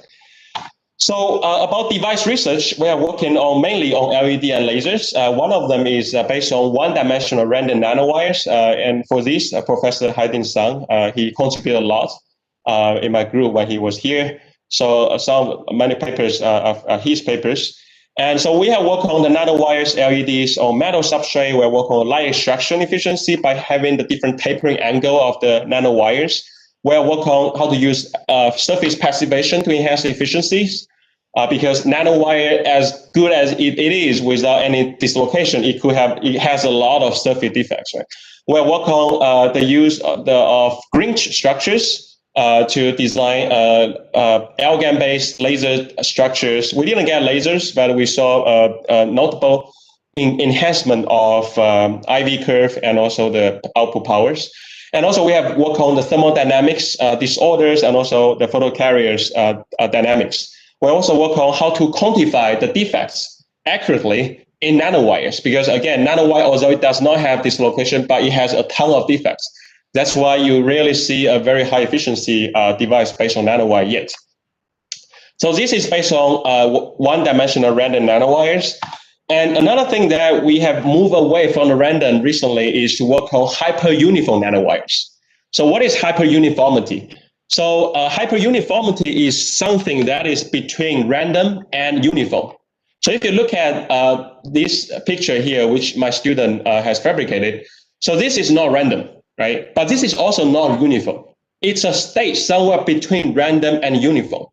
However, this hyperuniformity actually gives us a lot of flexibilities about how to manipulate different laser properties, including but not limited to Q factor, which the previous speaker have elaborated. And so we have demonstrated the first hyperuniformity lasers or optoelectronic devices based on gallium nitrides. And if you're interested, you can check out our paper later. So then another thing that we have been doing is on two-dimensional thin film, right? So we work on one-dimensional random nanowire, one-dimensional hyperuniform nanowire, and then here is a more conventional two-dimensional thin films. It's not 2D material, I call it thin film. Okay, it's just 2D is to distinguish from the one-dimensional nanowires. So we have worked on different things, including we have demonstrated the first gallium nitride quantum well deep UV lasers emitting at 249 nanometers. And we have shown how to construct three-dimensional band diagram in the optoelectronic devices. And we have worked on different, the growth of different polar materials, three polar and nitrogen polar side by side. We work on the MOCVD control of the aluminum nitride template, which is the foundation for UV LEDs and lasers. We have demonstrated the first nitrogen polar tunnel junction LEDs, and also we have worked on the step quantum wells, dual polar quantum wells, and also we have worked on the LED, the deep UV LED without the electron blocking layer by using the gradient structure in the quantum barriers. And more, the devices I talk about are more active devices. Also, we have worked on the passive structure as well, because once you have the active device, and if you want to integrate it into on-chip or very nanoscopic systems, so you have to use passive structures to focus or defocus the lights, right? So my students have worked on multifocal micro lens, and also he has used machine learning to design metal surface, which is similar to metal lens. And also he used machine learning for BIC design, also metal lens DBR for VCSELs and other optical devices. So it's just a quick snapshot about the research we do. So again, we do from equipment, materials, physics, and devices. And using the remaining times, I want to talk a little bit about our research on boron aluminum nitride and boron gallium nitride. This is because This workshop has covered AlGaN, 3 oxide very well. But when I look at the program, no one is talking about boron, aluminum, or boron 3 nitride. So I think maybe I can give you some new perspective about a different perspective about the ultra wide bandgap semiconductor research. So I'm going to talk about this. So this is the bandgap versus lattice constant. Okay, so recently we have calculated the bandgap versus lattice constant of boron aluminum nitride and boron gallium nitride as a function of lattice constants. So those are the more traditional aluminum indium gallium nitride systems, right? So as you can see here, there's nothing usual for boron aluminum nitride and boron gallium nitride. If you look at the bandgap as a function of lattice constant, it's highly nonlinear. Okay, it's highly nonlinear. So first, as the lattice constant reduces, the bandgap first drops instead of increases versus the other 3 nitride materials. Also, it has a wider bandgap range, a direct to indirect bandgap change, the black to red. Also, by adding boron into your system, you can have lattice matching opportunities with important substrates such as aluminum nitride, gallium oxide, and silicon carbide. So this offers new opportunities for electronic and optical devices. So about polarization constants, as you can see here, this is a spontaneous, this is a piezoelectric polarization. Here is the conventional aluminum indium gallium nitride. By extending to boron gallium nitride and boron nitride, you can greatly expand the range of spontaneous polarization. Also, for the piezoelectric E33 and E31 as well, you can greatly extend the range too. So this will offer a great extent of polarization engineering. How about optical properties? So here shows it's a busy picture. Okay, it's a 3-dimensional lattice parameter, refracting index, and wavelength 3-dimensional picture. And basically, we put the optical constant of boron gallium nitride and boron aluminum nitride together with aluminum gallium nitride for UV devices, right? So in here you can find many pairs which will be lattice matched and will have a very large delta index, delta N, in order for you to build structures such as DPR. So there are many things you can dig out here. Also, or you can design, lattice mismatch but strain compensated structures for MOCVD or MBE growth. And how about band alignment? So as you know, between aluminum nitride right here and gallium nitride and indium nitride, it's largely type 1 heterojunction, right? Type 1. But when you add boron here, boron gallium nitride, boron aluminum nitride, you have a lot of type 2 heterojunctions. Okay, type 1 is great for quantum wells, but type 2 is great to confine electrons and hole or to block electron holes, such as for electron blocking layer or the barrier layers in the high electron mobility transistors. So this will offer a lot of interesting properties to engineer the polarization, the optical constant, and band offsets. And let's talk about the MOCVD growth, right? So I think the status of the growth of boron aluminum nitride and boron gallium nitride is very similar to indium gallium nitride in early days. There's a lot of lattice mismatch, parasitic reactions, and phase separation. So for a long time, the boron content of the monocrystal boron aluminum nitride was limited at about 1 to 2%. And also, the boron content was recently increased to 12%, but the thickness was very small, it's only 10 nanometers. And also, boron gallium nitride faced similar challenge. The highest boron content is only 7.4 nanometer, right? So you have a lot of things to do here.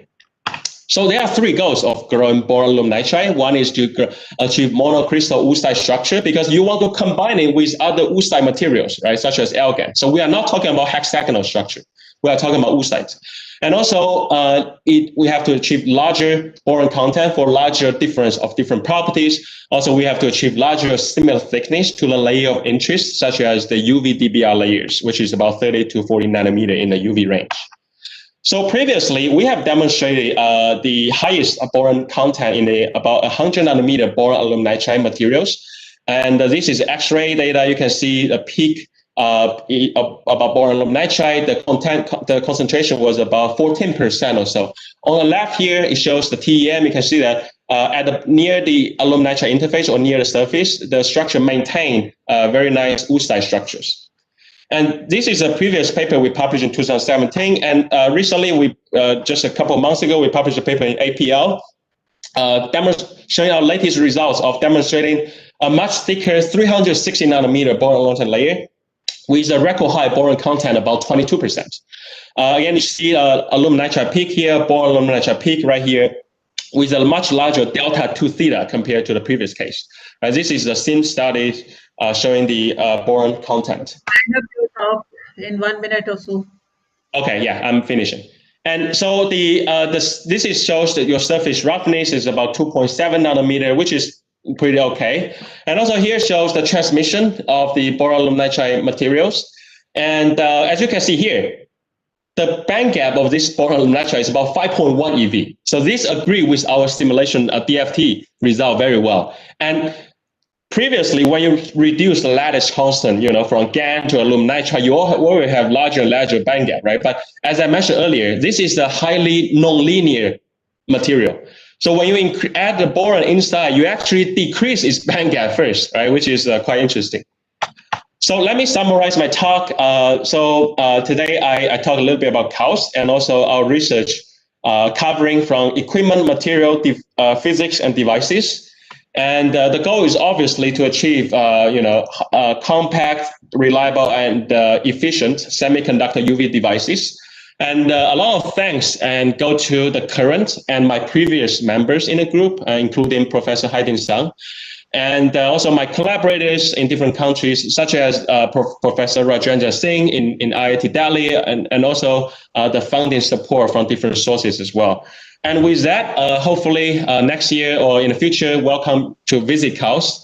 So this is our university symbol. It's a beacon. We are by the Red Sea, so this is the Red Sea. So welcome to CAUST in the future. Thank you very much.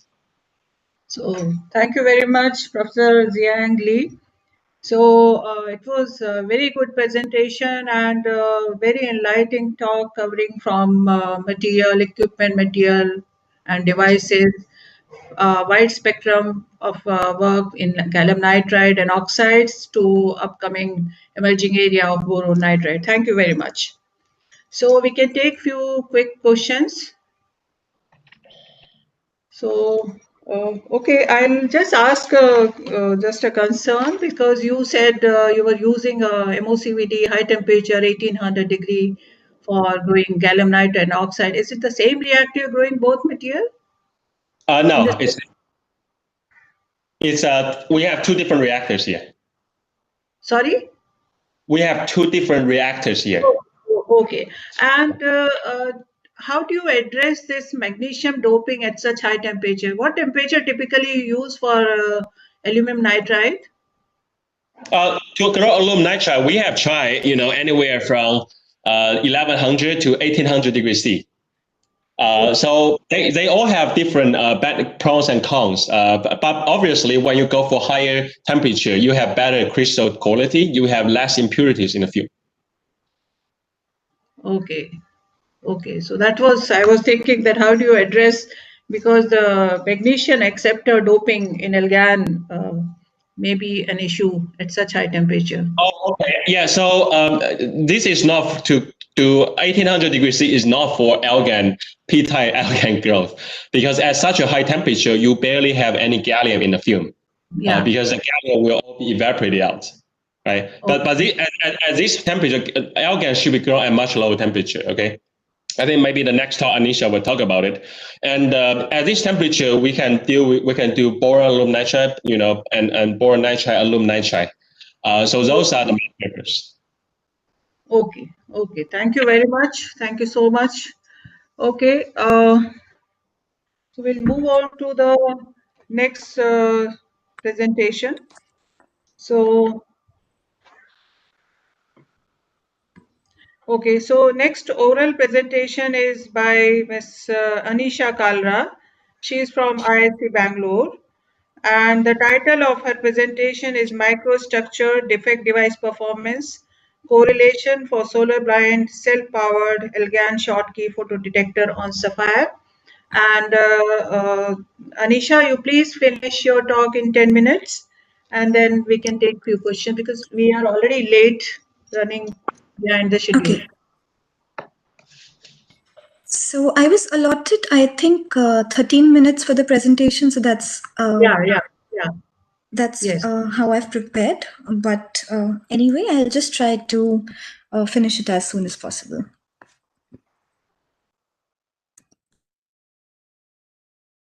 Is my screen visible?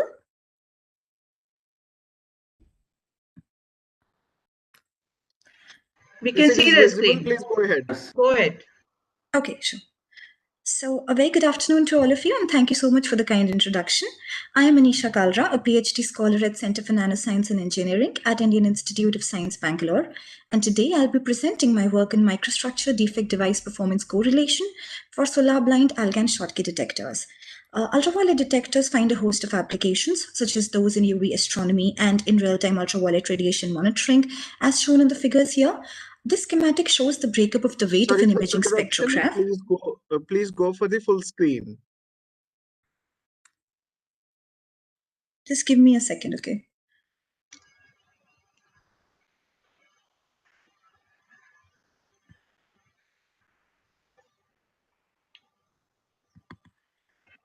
It's somehow not allowing me to do that, Manikant. Can you... We cannot do it from our end. You just go for the full screen. Just give me a second. Okay, is it better? Yes. Yes. Just quickly begin again. A very good afternoon to all of you. I'm Anisha Kalra, a PhD scholar at Center for Nanoscience and Engineering. And today I'll be presenting my work on microstructure defect device performance correlation for solar blind Algan Schottky detectors. Ultraviolet detectors find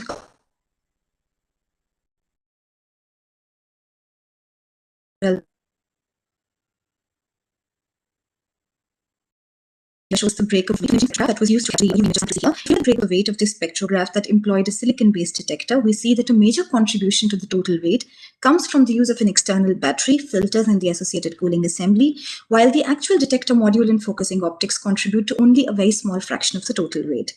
Algan, owing to its direct and wide bandgap, is intrinsically visible blind. That is, it is sensitive to UV but rejects visible, and therefore the need of an external filter can be circumvented. Also, if the device is designed correctly, you can have a finite electric field in the absorbing region that aids for the separation of the photogenerated carriers, even without the application of an external bias. This can be achieved by utilizing a vertical device architecture, the simplest form of which is a Schottky diode, which employs a top Schottky and a bottom ohmic contact. The device in this case is said to be self-powered and can therefore circumvent the need of any added battery. In this presentation, therefore, I would focus the discussion to Algan-based Schottky detectors. Let us challenges involved in realizing Algan Schottky detectors with a low background noise and a high quantum efficiency. The active detector stack essentially in a Schottky detector consists of an absorbing Algan layer, the aluminum content in which decides the detector cutoff wavelength, and a bottom N-Algan contact layer. Now, Algan detector epistacks are heteroepitaxially grown on non-native substrates owing to a lack of native Algan substrates. Sapphire is the substrate of choice owing to its transparency in the UV regime, and the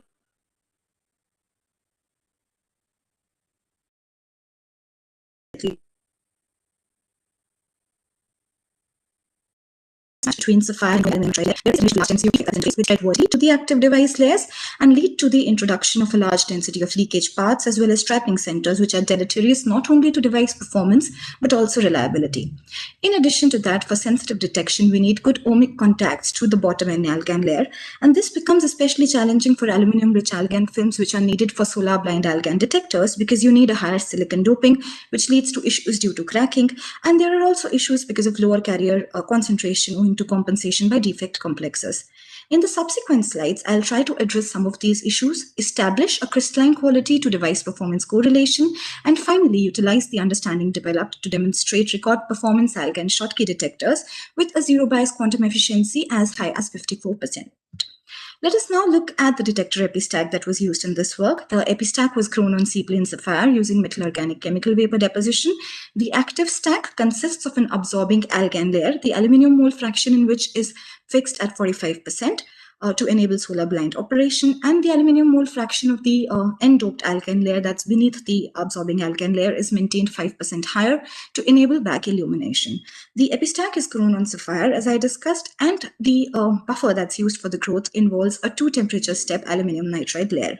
Now, in such a 2-temperature step growth, the time of growth of the low temperature nucleation layer essentially decides the nucleation density on the growth surface and also the grain boundaries per unit area. This consequently aluminum nitride that's grown above the nucleation layer. And now if we characterize the 3 aluminum nitride layers that are grown over varying nucleation layers, we see that a variation in the we see that in going from sample A to C, that is from a sample which had no nucleation layer, that was sample A, to sample C, which was grown over 2 minutes of the low temperature nucleation layer, there is a 3 orders of magnitude reduction in the screw dislocation density and a 1 orders of magnitude reduction in the edge dislocation density. All these dislocation densities are measured using high resolution X-ray diffraction. Let us see how this variation in dislocation density impacts the electrical characteristics of the first active layer in this device stack, which is the silicon-doped algan. For that, silicon-doped algan layers standalone layers were grown over the different dislocation density aluminum nitride buffers and were characterized using room temperature Hall measurements. We see that in going from sample A to C, that is with a reduction in the dislocation density in the samples, the carrier concentration improves by 3 times and the resistivity correspondingly reduces by 3 times. Now, to understand the dependence of electrical characteristics on dislocation density, these films were characterized using cathodoluminescence studies. And we see that for the sample, which was for the silicon-doped algan film, which was grown on top of the optimized aluminum nitride, which had 2 minutes low temperature nucleation layer, we observe only a band edge peak in the CL scan at 280 nanometers, which is corresponding to the band cap of the algan layer. For the silicon-doped algan film, which was grown on the high dislocation density aluminum nitride, which is the orange curve here, we see the presence of 2 defect peaks centered at 320 and 346 nanometers in addition to the band edge peak. Now, the energetic separations of the peaks from the band edge peak allows us to sort of speculate their positions within the band cap. And we see that when we reduce the dislocation density in the films, what essentially happens is that there is a reduction in the negatively charged acceptor-like compensating centers. These compensating centers are essentially defect complexes that form between cation vacancies and oxygen and silicon. And with the reduction in dislocation density, what happens is that the formation energy of these defect complexes increases. So with the reduction in the dislocation density, there is a reduced density of these compensating centers and consequently improved electrical characteristics in the silicon-doped algan films. Let us now see how this impacts device performance under dark. This is the optical micrograph of the fabricated device. And if we look at the IV characteristics for the 3 samples, we see that for sample A, which was fabricated on the high dislocation density buffer, there exists no rectification. And the reverse leakage current measured was pretty high, measuring as high as tens of milliamps at 10 volts, reverse bias. In going from sample A to C, however, the reverse leakage current density reduced by over 10 orders of magnitude. And therefore, it became very important to understand why the reverse leakage current was so high in the high dislocation density samples, despite these being aluminum-rich algan films. To understand that, we performed some temperature-dependent current voltage measurements on sample A and B. And as can be seen in the plots here, both for samples A and B, there exists a significant bias and temperature dependence. And if analytical modeling of these IVT characteristics is done, we can actually ascertain the transport mechanisms that lead to leakage in these films. So let's look at what happens at low fields first. At low fields, the variation of current with voltage and temperature can be explained by invoking the thin surface barrier model, which essentially assumes presence of unintentional donors at the metal semiconductor interface, which lead to a thinning of Schottky barrier in their vicinity and consequently enhanced tunneling and a higher leakage. Now, if the IVT characteristics are fit, assuming some potential variations at the metal semiconductor interface, these can be fit to defect concentrations that decay exponentially from the metal semiconductor interface to the device, to the semiconductor bulk. And we can actually extract values of the defect concentration as well as the donor defect energy level with respect to the conduction band. What was interesting was that although the defect concentration decreased in going from sample A to B, the defect energy level or the donor defect energy level below the conduction band was extracted to be the same value for both the cases, and it was a shallow energy level measuring 98 milli-electron volts. Such shallow energy levels have often been attributed to oxygen sitting on the nitrogen side. And to understand this further, tried to extract the donor concentration profile as a function of thickness for both of these samples from CV measurements. We see that in both of these samples, the donor concentration gets enhanced at the interface. But for sample A, the donor concentration is always in order of magnitude higher than sample B, which probably suggests that owing to a larger density of dislocations in these films, there's always a higher concentration of a higher background concentration or a higher donor concentration in the high dislocation density films. To confirm this further, we perform current measurements. This is the topography image. The left is the topography image for sample A and the right is the conductive AFM image. We see that in regions where there are large bits, there's an enhanced leakage. And if we actually compare the current density that was measured across the large area device with the localized current density that is measured from conductive AFM, we see that the two values are very close, which suggests that these leakage spots or these large bits essentially are terminations of conducting screw dislocations. And this makes us to believe that at low fields, the leakage is dominated by enhanced carrier tunneling due to a thin surface barrier, and the origin of this thin surface barrier is mostly enhanced oxygen concentration at dislocation terminations. Let us now look at what happens at high fields. At high fields, we see that the current is exhibiting an exponential variation with bias for both the samples and an Arrhenius dependence with temperature. This can be explained by invoking hopping conduction, or basically thermally assisted tunneling of carriers along localized defect states in the semiconductor. The current density in this case is expressed by an equation that looks something like this. And if we plot the log of J versus field, the slope gives us a measure of the hopping distance between the defect sites and the intercept a measure of the activation energy needed for hopping. Now, although the activation energy for hopping was different for both the samples and higher for sample B, which had a lower dislocation density, the hopping distance, interestingly, was extracted to be same for both the samples from the experimental IVT characteristics, and it was extracted to be 0.5 nanometers. Now, interestingly, this 0.5 nanometers correlates to the Burgers vector along the screw dislocation in ALGAN, and therefore it can be said that at high fields, the leakage is dominated by hopping conduction along screw dislocation mediated localized defect states, and therefore, as I had shown in the initial slides, with a reduction in the dislocation density in samples, which was about a 3 orders reduction in screw dislocation density, it contributed to almost a 10 orders of magnitude reduction in the reverse leakage current. Let us now see how this impacts detector performance under UV illumination. So these are the dark and light IV characteristics for the 3 samples. We see that at zero bias, which is the extreme left of the curve here, this shows the light and the dark current, and we see that the light to dark current ratio is the smallest for sample A, and the absolute zero bias photocurrent, which is the difference of the light and dark current, measures the smallest value for the highest dislocation density sample A. This absolute zero bias photocurrent increases for sample B, but it has the highest value for sample C, which also has a 6 orders of magnitude light current to dark current ratio. Let us see how this translates to the zero bias spectral response characteristics for the 3 samples.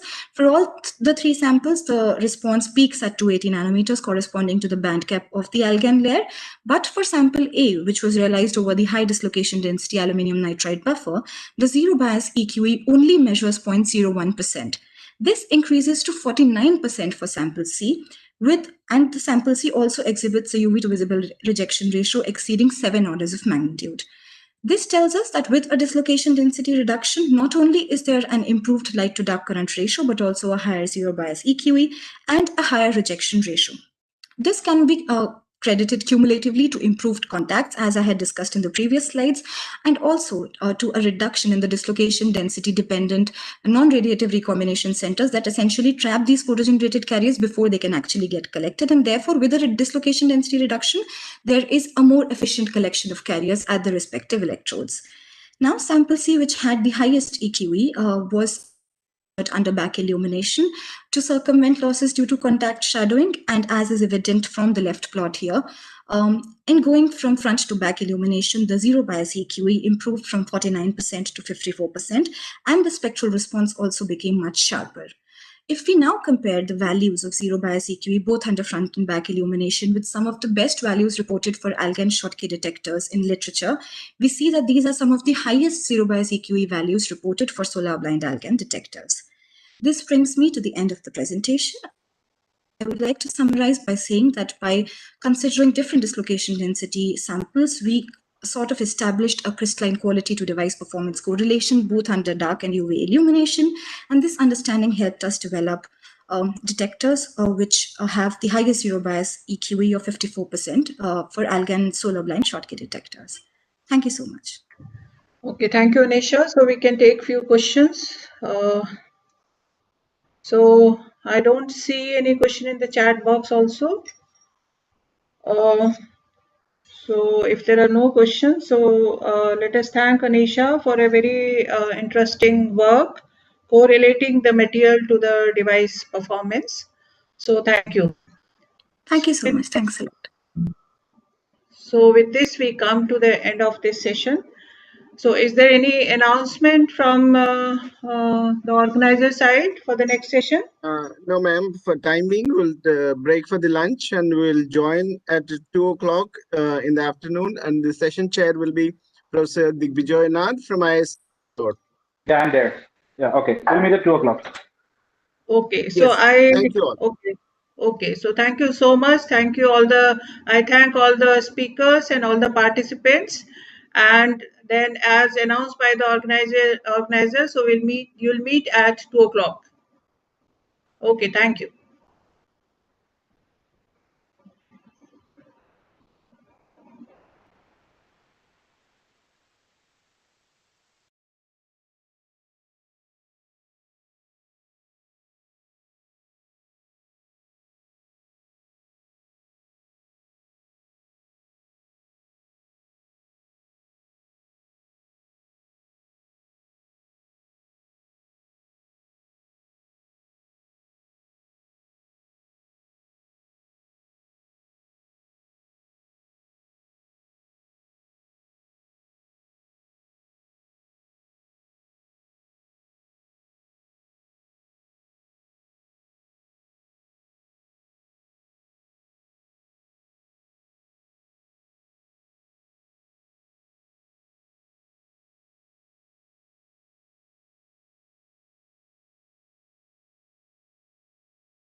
Okay, I hope I'm audible. This is Digvijay on the other side. Let me turn on the video also. Okay, so we are a couple of minutes away from starting the next session. Okay, we'll wait for that. Dr. Manoj, are you there already? For sharing the slides, I guess. And Dr. Helge is not here, but I'm hoping he'll join. Hi, Digvijay, I'm here. Yeah, hello. Yeah, we have 3 talks in this session, so we'll wait for a few minutes.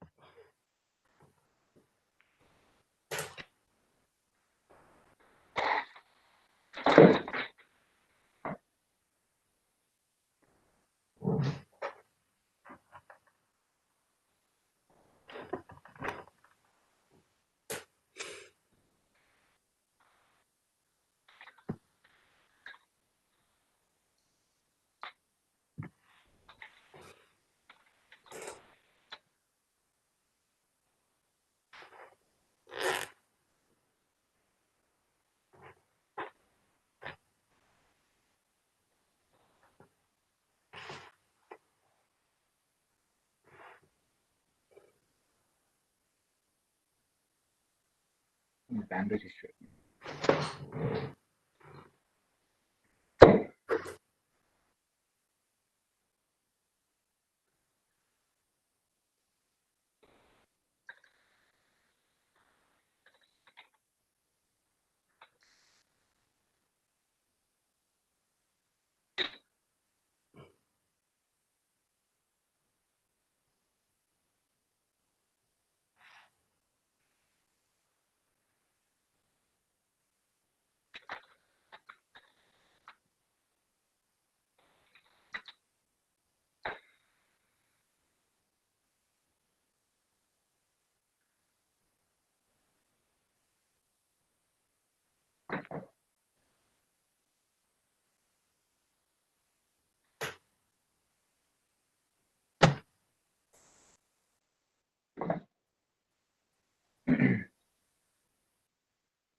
Okay, I think it's almost 2 p.m. I'm told that there are many people who are attending by YouTube, so I think we do not see all the attendees here. Oh, Professor Helge also have joined here. Welcome, Professor Helge. I am Digvijay from Icee Bangalore, and I'm going to chair this session today afternoon at Icee. We have 3 talks today lined up, very exciting talks. 2 of them are invited talks, and I guess one is an oral presentation. So we'll get started in a minute. The first speaker, let me introduce, is Dr. Manoj Kesaria, who is an assistant professor at the School of Physics and Astronomy at Cardiff University in UK. He did his PhD at JNCSR in India, but he has worked extensively on heterophotometry, materials, compound semiconductors, a lot of devices in optics, mid-infrared photonics, nanomaterials, fabrication, and so on. He has published a lot of papers and a lot of conference presentations, and contributed a lot in optical devices. And currently, he's leading a group on infrared detectors at Cardiff with many PhD students and postdoc. Prior to that, he had also worked at University of Houston, Lancaster, and Sheffield as research scientist. He brings a lot of experience in MBE and growth in devices. So today, in this talk, Dr. Manoj Kesaria will be talking about on-chip monolithic integration of 3-nitride lasers and photodiodes for telecom. Over to you, Dr. Kesaria. We'll be eager to hear your talk. Please share your slide.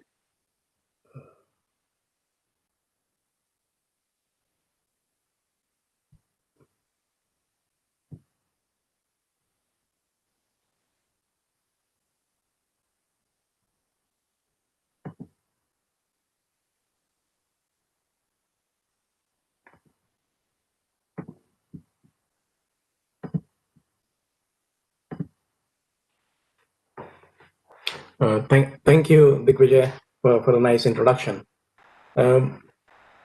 And also I thank the organizers for inviting me for this conference. So as Digvijay has already given a description of the title, which is on-chip monolithic integration of 3 nitride lasers and photonics, which include photodiodes and laser diodes for telecommunication. So telecommunication here, I mean by 1.33 to 1.55 micrometer, which is again a very challenging domain for 3 nitride materials. So before I go more into details, this is where, if you see a United Kingdom map, Cardiff is somewhere here, and Cardiff University is seen here. And this is my epitaxy lab, and you can see here it has a Vico Gen 930 dual chamber reactor, which is like you can see me in front of the reactor. So this is the nitride reactor, and on the other side, which is almost like a mirror image, is a arsenic antimony reactor. So these are fairly new reactors, and when I was hired to Lancaster from Sheffield to Cardiff, the expectation was they wanted to have this reactor installed, commissioned, and also they wanted to have the materials grown out of it. But again, the epitaxy alone is not sufficient. You need a characterization tool. So in the same lab, I have a pananalytical extra large expert system which can do 8-inch wafer mapping. And along with this lab, there were other labs which are, there's an optical lab and a fabrication lab. So recently, Cardiff has invested a lot, around 300 millions, in both epitaxy fabrication as well as characterization tools, and they're coming up with a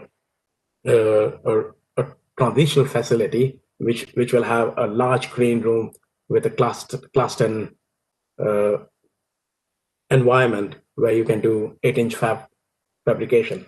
So the idea is to bring compound semiconductor to the limelight. The reason behind that is in the South Wales here, now they're trying to form a compound semiconductor cluster, which is composed of Cardiff University, Compound Semiconductor Center, and there along this line, there are several compound semiconductor industries, which is Newport River Fab, and then you have alongside IQE, SPTE. So along this line, there are more than 10 industries which are also venturing into this, and a lot of government funding, not just from UK government, European Union Development Fund, as well as industrial input. And overall, they're trying to put a lot of money into this venture so that compound semiconductor can become a highlight. The reason behind it is a lot of the time it happens that something was done within UK and then it goes out and some part is done somewhere else, then it comes back to UK and the final product is made. So now it is all like bridging a gap between, instead of having things going out and coming back, they want everything to be a full from scratch to the final product should be done at Cardiff University. So this is the overall idea due to which the investment has been made, and this facility is also overall cost around 2-3 million. So this is how the Cardiff University is taking it's almost like a South Wales is taking a lead in compound semiconductor in UK. So let me go ahead with the overall progress which we have made in our project, which is based on-chip monolithic integration. So first I will highlight on the motivation and background. Then I'll tell you what we have done in the phase 1, which is partially completed. So we are trying to finish the phase 1. Then in the phase 2, which is also started in parallel, which is in progress, and then I'll conclude with what we have achieved till now. So let's think about more in general. like optoelectronics and photonics. So if you see optoelectronics, it's composed of lasers, and then you have detectors, emitters, so and also light emitting diode. So there is a combination of all these semiconductor devices which make the whole thing. But again, if you see, like if you have an electricity which is going through the semiconductor laser, and then you have an optical fiber in between, and then you have a semiconductor detector. So overall, if in a telecommunication chain, you need all these components in place. So the idea here is, as the telecommunication sector is overburdened, and everybody is now depending on this telecommunication sector and internet, which is again is almost like 50% overloading this sector, and with this present COVID situation, everybody is almost working from home using the internet all the time. So the load on the internet is going up, and the idea is how to make this telecoms sector more efficient. So the idea is, instead of having this thing as an independent entity, why don't it comes on a single chip? And a lot of companies are all compound semiconductor companies are involved in this, and they're always looking for a new idea so that more efficient telecommunication means are there. So now let's come to the main topic, why we have ventured into this project. So there is a funding agency in UK called EPSRC, which has funded us around $1.5 million to come together to make detectors, lasers, hemmed on a silicon. That means make it on a single platform. So, which is a very challenging task. And also, there's another challenge is using 3 nitrides. So now the reason is why we are trying to use 3 nitrides.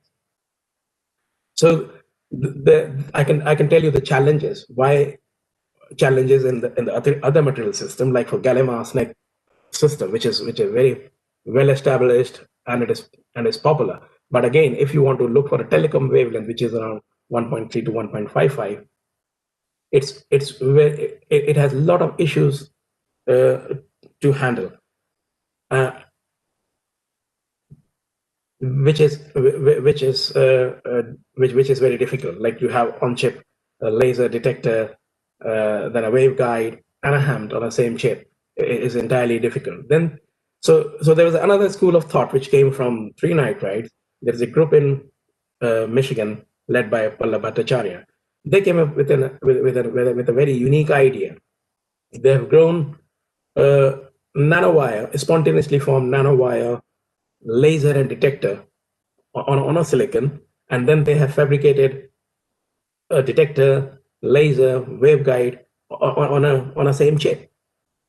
And similar to that, there's another thought from a Hufaker group, who is my present line manager.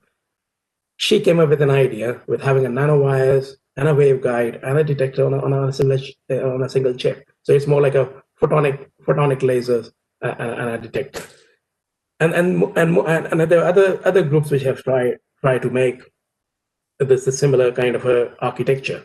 And more recently, there's a KM Lau group who is trying to have a nano-rich laser on a SOI platform. So if you see the overall progress which has been made in this direction, and also the mission group, which is now the partner in this project, because they have an experience already to develop a 1.3 micrometer laser on a silicon, and the architecture is already designed. So we now came together, like a Sheffield, Michigan, Cardiff, and there's a company partners also, Hawaii, Compound Semiconductor Center, Icee. They all came together to take this challenge. So let's go into the detail of why why we have taken this project all together and what we are trying to do here. So if you see this cartoon here, so it is on a substrate, and a GaN is silicon substrate. GaN is there on top. Then you have a high mobility electron transistor on top of it, and there is a nanowire laser fabricated on one side, a waveguide, and a nanowire photodetector. But the interesting thing is, in 3 nitrides, how to deal with it. MOC, like normally, gallium nitride based devices are there, which are for the visible wavelength, and also it has a in GaN architectures, which are mainly for a visible region, and then the main issue is in that if you want to push 3 nitride into 1.33 micrometer, which growth technique will be compatible to do these materials? So MOCVD is very well known for growing GaN HAMT, and high power devices are there, and a lot of effort has been done. It has been spent in United Kingdom on having a HAMT on silicon, and Sheffield has taken an almost lead along with Cambridge to make this possible on a 6-inch silicon wafer.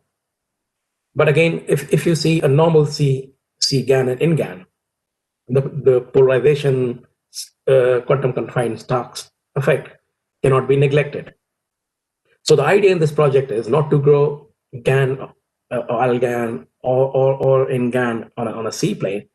Its idea is to have it on a as a polar nitride or a semi-polar nitride, so that we get the effect of polarization will be clipped off. So it's a highly challenging project to do a polar GaN and that too on silicon or SOI substrate, and then having a nanowires integration in it. And also here the idea is not to have a spontaneously formed nanowires, because in the spontaneous, as Mission Group has done, like you have these all nanowires sitting together, and then there are a lot of issues. They come together and the bend and a lot of interfaces issues there. And also the quality of nanowires is another issue. So there are a lot of material challenges involved here. So, but in our project, to avoid the challenge which you have with the spontaneous wires, we are using a site controlled nanowires. We'll be having a template on which we'll create a site control holes, and then we'll grow a nanowires in it. So this project is a combination of 2 growth techniques, MOCVD as well as MBE. So the wires part will be done by MBE, because if I want to have an in-GaN, which is in-GaN architecture, which can work in a telecom range, which need a high indium content in it, it's almost like a 60 to 70% indium in it, and it's very difficult to grow by MOCVD, so it has to be done by MBE. So MBE is taking the part which MOCVD can't do. So the HAMT part will be done by MOCVD at Sheffield, and at Cardiff we'll be doing a patterning on the substrate, and we'll grow nanowires on it, and not just as nanowires, but it will have a complete architecture for the laser as well as photodetector. So now, so we have divided the work in 3 phases. First phase will have a spontaneous growth of gallium nitride in-GaN nanowires on silicon, which is essential, because if you want to do GaN or in-GaN nanowires, it has to be, the growth condition need to be established before we go to the next step. In the second phase, we'll be having we'll take a next challenge where we'll be patterning these HAMT on GaN templates, and then we'll grow a nanowires in it. But we'll do 2 things in parallel. But first we'll optimize nanowires on a spontaneous form, and then we'll move to the site control. And a fabrication of HAMT on silicon, this part is going in parallel in Sheffield. So they have already optimized conditions where they can go, they can grow non-polar GaN, AlGaN on silicon. So they will be taking a HAMT part. And then in the 4th phase, together we'll be fabricating lasers and photodiode, as well as growing these nanowires with the in-GaN quantum dot. And in the final phase, we'll be integrating the entire architecture on a same chip. So this is what the project is all about, and it was funded in January, but because of this COVID, it couldn't be started early, and it has been dragged on. So it's just started officially in October. But we have, but prior to this project, we have been, Sheffield as well as Cardiff, both were trying to optimize in growth conditions. They were doing Hampton, we were doing gallium nitride nanowires on a silicon substrate to start with, because it's again very challenging to just get the growth condition right on a new reactor. So before we started attempting the growth of gallium nitride on silicon, from my previous experience of growing gallium nitride both in the 2D form as well as nanowire form, like my PhD was on the growth of nanowire on sapphire substrate, and in Houston I was doing avalanche photodiodes with high indium content, again on a sapphire as well as silicon. So with that experience, first I looked at all over growth conditions which were available to grow nanowires on silicon substrate, and I found there's with a big list. You can see the growth conditions were varying, and not just the temperature, the nitrogen flux, the gallium flux. So there was a lot of uncertainties in the growth conditions, and that's what I found when in Houston they wanted me to grow gallium nitride nanowires that are silicon, because they also had an interest in it. And in that I found that there was a missing growth parameter with nitrogen plasma flux, because nobody really looked at it, what is the effect of it. And there we did a systematic study to understand that. So after that experience, I knew very well which is the right spot to look into and to get these nanowires on silicon. So this is, and using all the experience which I had in the new reactor, first after commissioning it, the first task is to get the basics things all right. So we started with the silicon 111 and silicon 100 substrate. So this is the typical read pattern. So it has a unique. Both the reactors I have, they can go up to 1000 degrees centigrade. So we can do silicon on both arsenic antimony system as well as nitride systems. So we have dissolves. So this is a read pattern which shows silicon 7x7 pattern, where there's a clear 6 spots between the two spots, which shows the silicon surface is nice and clean. Sorry, Dr. Manoj, you have 5 minutes to wrap up kindly. 5 minutes more. All right. So we did the cleaning of the substrate, and then before starting gallium nitride, we started a nitrogen plasma source, which has given a nice streaky pattern, which confirmed that there is a 8x8 silicon nitride grown on silicon now. And then we open gallium and nitrogen shutter, and that leads to nanowire growth. So this is the first picture which we got. We got gallium nitride nanowires on silicon, and you can see there's a nice standing columns on both silicon 001 as well as silicon 111 substrate, and it has been reported in this paper also. And this shows from the top how they look like. So there were some which were solid and some which were hollow. So now there is another challenge for us is to tune to the solid wires condition instead of the hollow ones. And this is again shows the wires from the side, and to confirm that when we did the intentional nitridation, there is this proper silicon nitride. So you can see here, these are the TM images, and these are the SAED pattern, which shows there is a nice epitaxial relationship between them, and there is a silicon nitride which is around 2 nanometers. So which confirms that the nitridation was effective, because there was a lot of debate whether to grow a vertically standing wire, you should have a Si3N4, which is beta Si3N4. So this confirms that.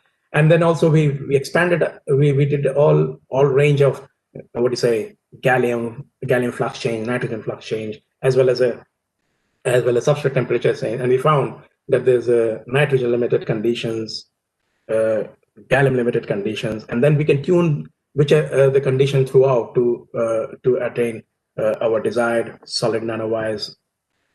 And this is the compact picture which shows we can call it as a growth diagram. So in this growth diagram, we found that if you want to grow the solid nanowires, we can do. बाकियों में तो आवाजें आ रही थी मेरी, जैसे बाकी lecture चल रहे थे. And I'm right on the conclusion now. So we have almost completed a phase 1 where we have established the condition of gallium nitride growth on silicon, and in the next phase now we have taken up growing the site control. So it involved a lot of E-beam patterning, and then so instead of starting on a non-polar, we are starting on a polar one because we want to get the growth condition established for the GaN heterostructure before we really started doing on a non-polar GaN.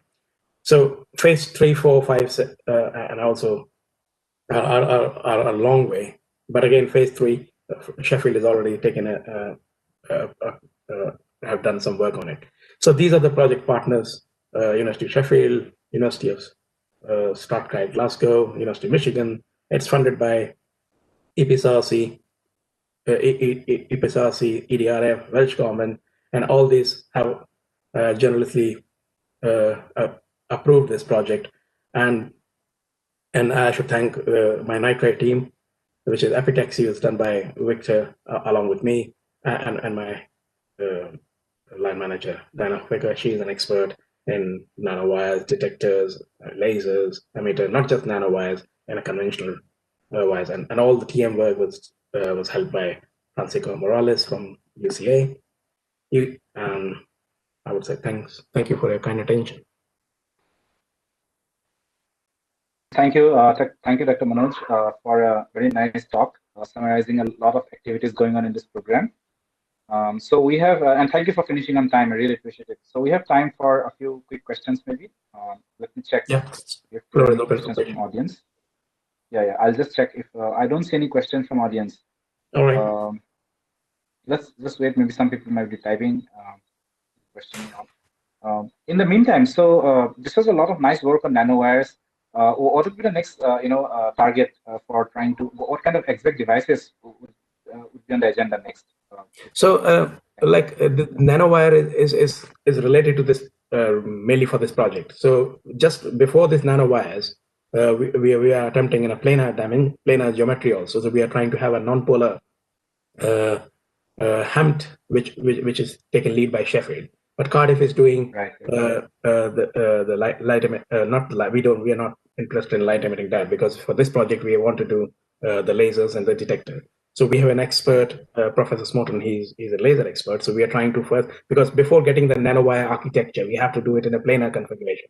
So we are doing planar configuration of lasers as well as detectors, and both these both my expert with me, one is on lasers, one on the detectors, and both are giving the input. So we are now, along with the nanowires, we are trying to make the lasers, which can emit in 1.3 and 1.5 micrometer, and then again a detector on the other side. So we have the capability of not just growing these material system. We can characterize them. We have an expert who understand lasers, who understand detectors.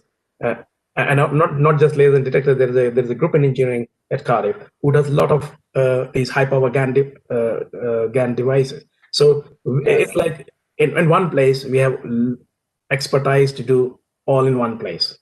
So everybody, like, it's not like I'm doing the all part. I'm an expert in epitaxy. So the epitaxy, I'm handling it, and also my team. There is another team who is an expert in fabricating these devices. Like I mentioned, Institute for Compound Semiconductors. So they have a nice clean room which has all the facility which you can think of. So there is another team who is there to fabricate these devices. So they'll be doing all the E-beam patterning, and they'll be passing the wafers to us, back to us. So it's like there is a team which is spread around, and not just in Cardiff. we have other partners. So it's like parts, piece things are done for this project, and then there are other projects like, as I mentioned, lasers and detectors. So we are doing that, and because there's another funding body which is Innovate UK, so we have another projects which are mainly for doing lasers and detectors for quantum. So, Dr. Manoj, sorry to cut you short, but there is a question now from an audience. It's from Mayank. Yeah, sorry. So his question is, why laser detector and waveguide on the same chip? Because the transmitter and the receiver would be on different location. Yeah, because so it's more like having a same thing on one, and the HEMT, which is a high mobility electron transistor below, will be driving the laser. So the laser will be driven by the high mobility electron transistor, and then it will be passed through your optical waveguide, and the detector will be there. So it's more like having a thing separately, where there will be a lot of power consumptions, because that's what the losses is. There are many losses which need to be taken into consideration. But here, everything will go on one chip. Right. That's good. That's good. Yeah. So and it's a very complicated aim. Means it's very challenging aim. Right. That's obvious. So, well, anyways, thanks a lot, Dr. Manoj. That was a really informative talk for all of us. Really appreciate, and thank you once again. If there are no more questions, we can probably move to the next talk. Thank you, Dr. Kesaria, once again. Thank you, Divya. So that concludes the first talk, where we got to learn about a lot of new things happening on the nanowire front in the multi-university initiative. The next talk will be an invited talk again. This is from Professor Helge Wieman. I hope I'm pronouncing the name correctly. Professor, please correct me if I pronounced it wrong. So let me quickly introduce Professor Wieman. He is a professor right now at Trondheim, Norway, in the Department of Electronics and Telecom, Norwegian University of Science and Technology. He's also a founder and a CTO of a startup called Creo Nano. He has vast experience, and expertise in a wide range of semiconducting materials and devices. Has done pioneering works in nanowires, graphene, component semiconductor devices, epitaxy, a lot of nanophotonics, nanostructures. He has published a huge number of papers, a lot of patents, a lot of prototypes. So there's a lot of work that he has done over the last many decades, and we shall be really eager and excited to hear him talk today. Professor Wieman will be talking today on elegant nanowire UV LEDs using graphene as substrate and transparent electrode, which seems like a very exciting topic. So over to you, Professor Wieman. Okay. Do you see my first slide? Yeah, we can see. It's not in full screen mode right now. It's not in presentation mode? It is not. Maybe. Okay. It's in presentation mode. Please go ahead. It is? Okay. I cannot see it in presentation Well, it is mode. for me. Okay. It is not in presentation mode for me, but it's okay, I guess, if others can see it. Okay. Well, good afternoon, everybody who is in India or in Asia. Still morning here. I'm giving my talk from Switzerland, actually. I have my home office here right now. So thank you for a very nice introduction. And what I will speak about is making UV LEDs from aluminum gallium nitride. Sorry. Nanowires that are grown on graphene. And this work is mainly carried out at the Norwegian University of Science and Technology. But I'm also founder of Creo Nano, as mentioned, so I will briefly mention a few things that we are doing in the company as well at the end of my talk. So our group at NTNU in Norway have focused on 3-5 nanowires for the last 10-15 years or so. And we are working on everything from the epitaxial growth to characterization, temp characterization, detailed optical characterization, and also device fabrication. So some of the devices that we have been working on are solar cells, light-emitting diodes, and lasers. So in this talk, I want to focus on so-called quasi-van der Waals epitaxy of semiconductors on graphene. And I'll show you some of our first results, which was based on making or growing gallium arsenide nanowires by MB on graphene. And then the latest work that I will focus on today is more on the aluminum gallium nitride nanowires grown on graphene. And we do this by MB, by plasma-assisted MB. It's a collaboration with Professor Kishino at the Sophia University in Tokyo. And I'll show you the results that leads up to a final demonstration of a UV LED device using nanowires and graphene. And then if I have some time at the end, I will wrap up and show some recent results of what they are working on in our spin-off company, where they're doing similar UV LEDs, but they grow their structures by MOCVD. And then finally, I give a short conclusion. So I think everybody know quite well about the fantastic properties of graphene. It has, as you know, extremely good electrical and thermal conductivity.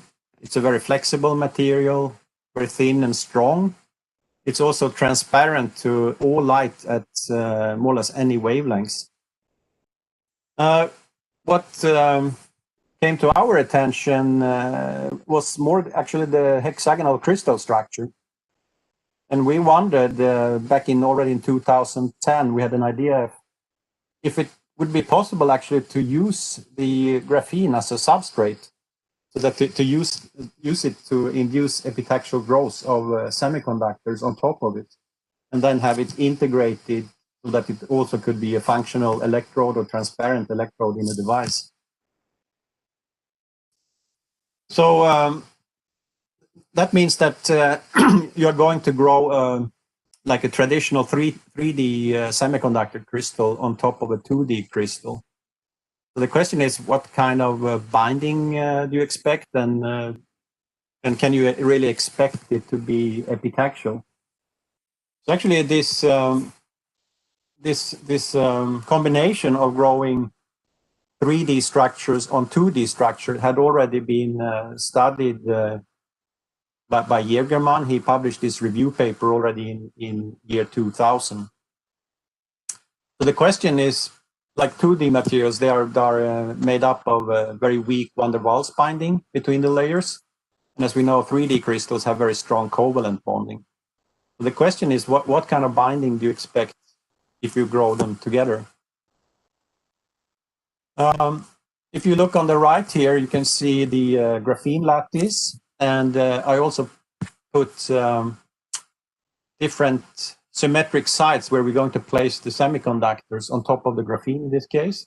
We can place them, let's say, in the middle of an hexagon on an H site, or between two carbon atoms on the bridge site. In principle, we could also use on top of a carbon atom, but it turns out that these B and H sites are the preferred for semiconductor atoms, and that it's possible to get rather strong or medium strong ionic or covalent bonding of semiconductor atoms on top of the graphene. So we can expect this binding to be somewhere in between covalent and van der Waals, and therefore we refer to them as quasi-van der Waals binding. And the good thing if you grow now semiconductors with weaker binding is that it will be less sensitive to lattice and thermal expansion mismatch differences compared to if you grow 3D on a 3D crystal. However, there will be some challenges, like if you grow on a 2D crystal, normally the surface energy is very low, so you have very low wetting. So that means it's very easy to end up with islanding. So at least thin film growth would tend to be quite challenging. And the other thing is that if the 2D crystal is perfect, there are no dangling bonds, so it might even be difficult to start the nucleation. So what about the epitaxial growth? So we came up with kind of generic model for epitaxial growth of semiconductors on graphene. This is something we published in Monoletters already in 2012. So you can see the graphene lattice, and then we have the semiconductor atoms here in different colors with different distance. So this is the typical distance that semiconductors have in different semiconductor materials. And then we try to place the semiconductor atoms so that you still get a hexagonal symmetry from the graphene lattice by only using the H and the B sites of the semiconductors on top of graphene. So this 4 configuration here is something we would say would be completely lattice matched. The semiconductor would be lattice matched with graphene. Here on the right side, we plot the real lattice constants of semiconductors as a function of band gap. And the lines, the solid lines and dashed lines here is where you exactly would get this type of lattice match. So you can see that some cases, like here, indium arsenide, it's almost on the blue line. So that means it's almost perfectly lattice matched to graphene with this configuration, using only the indium or arsenic atoms on every second center of a hexagon on top of graphene. You can also see that gallium nitride is very closely lattice matched in this configuration, using a mixture of H and B sites. And in any case, the lattice mismatch would be typically less than 6% for any semiconductor. So this means that we could actually expect to get quite good nanowire growth, vertical nanowire growth, grown in the C direction for any semiconductor. In some cases, we could expect thin film growth to also be possible, but it will be challenging still due to the non-wetting, and also you would require the 2D crystal or graphene in this case to be completely single crystalline, to have a single crystalline semiconductor thin film. So when we came up with this idea, we were still working on self-catalyzed gallium arsenide nanowires that we had grown on silicon. And we immediately wanted to try this on graphene. And in this case, we used either Kish graphite or epitaxial graphene on silicon carbide, which is actually single crystalline. And what we found is that the gallium arsenide nanowires indeed could grow completely vertical on the graphene, and they also had a hexagonal or epitaxial relationship with the graphene. You could see that by following the hexagonal facets of the nanowires. You can see that in the SEM picture here on the right, we have also color-coded the nanowires. You have two neighboring gallium arsenide nanowires. You see the gallium droplet, it's self-catalyzed by gallium droplets. So these two nanowires is exactly 30 degrees oriented from each other. And that's exactly what we would expect from our previous model here. We can see that gallium arsenide is actually somewhat in between these two green and blue configuration. And you can see that the hexagon is actually rotated with 30 degrees. So the green-coded nanowire I showed would have this configuration of gallium atoms on graphene, and this one for the blue arrangement. It looked like we had good indication that this epitaxial model is actually valid.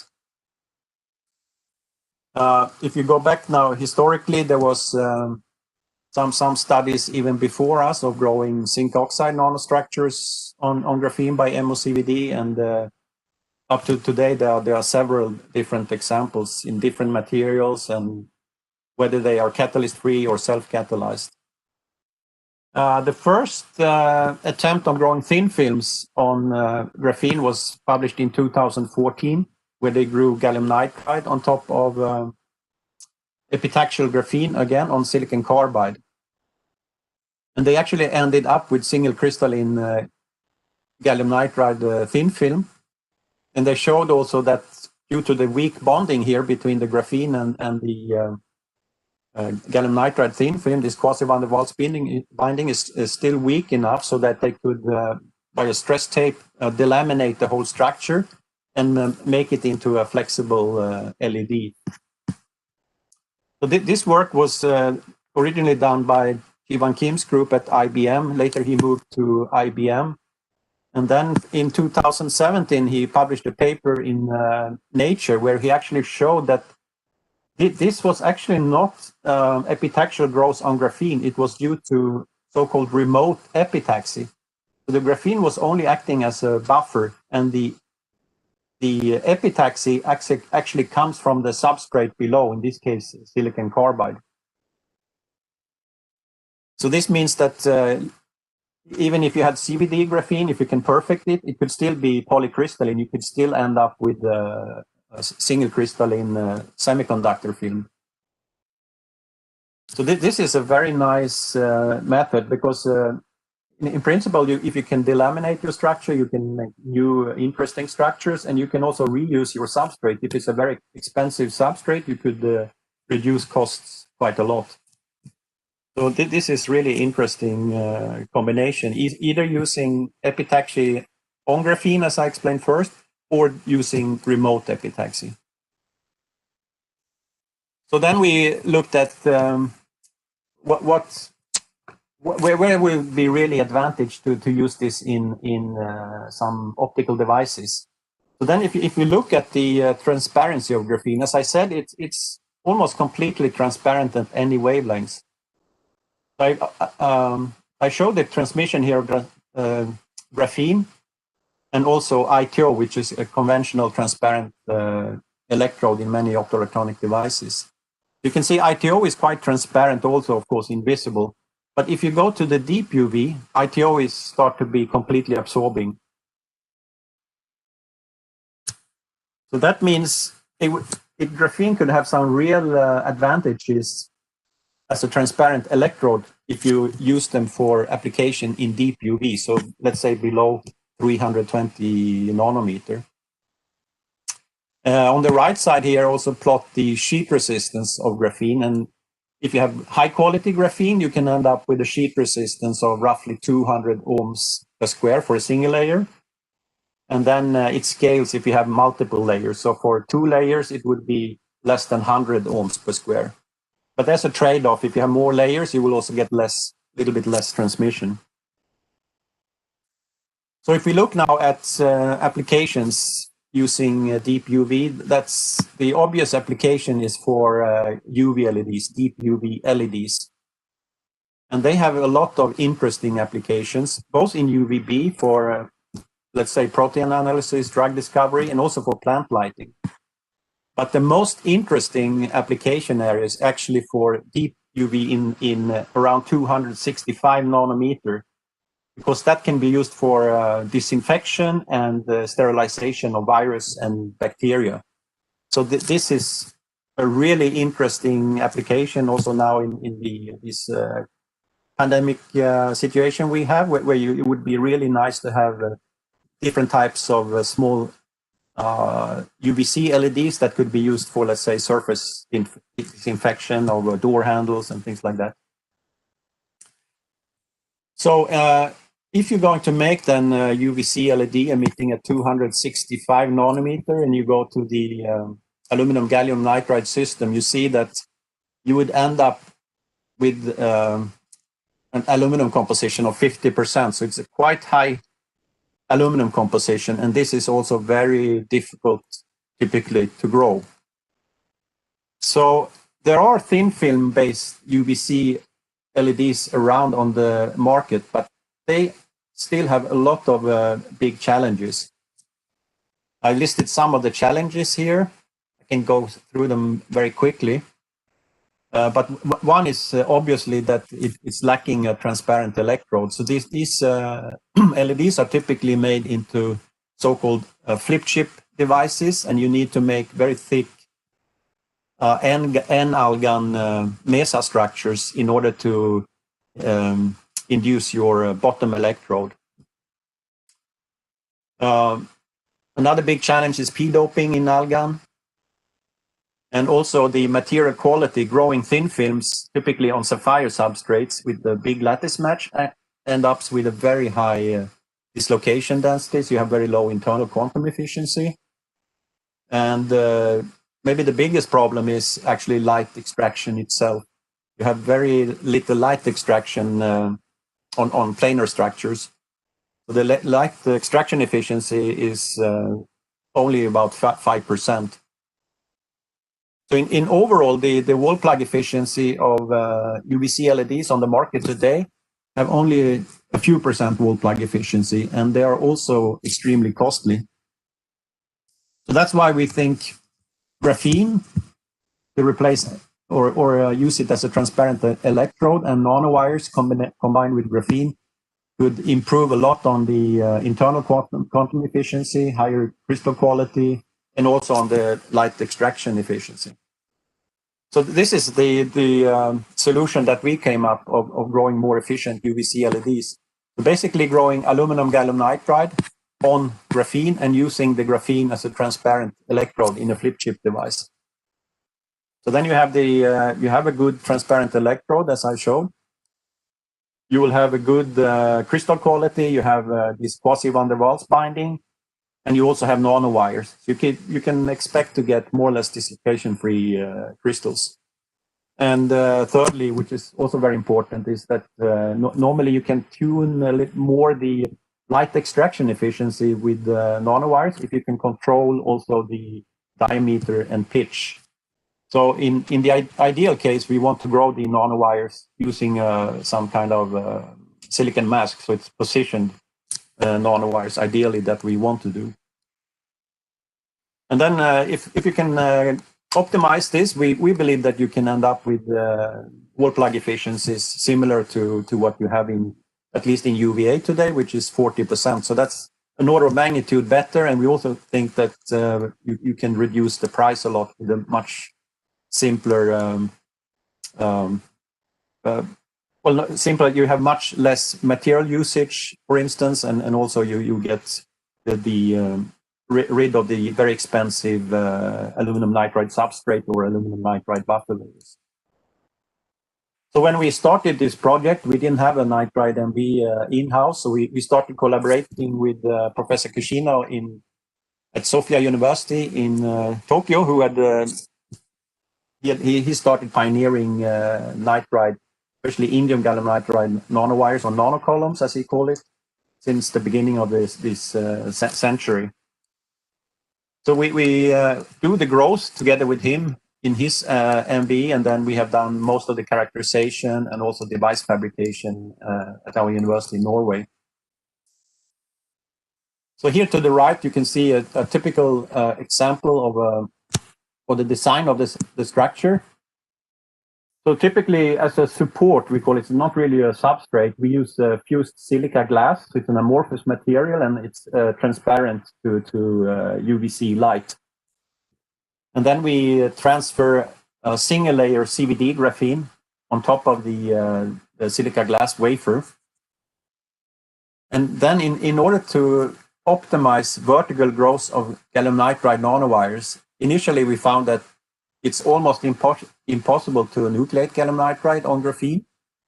So what we need, and what is also often used when it's grown on silicon substrates and so on, it's applying an aluminum nitride buffer layer.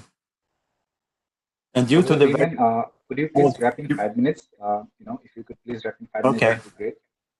I'll try to do it a little bit quicker now then. So this aluminum nitride buffer layer is really used to induce the gallium nitride nanowire nucleations to get a high nucleation density, and also it improves the verticality of the growth. You can see here some SEM images from bird view and side view.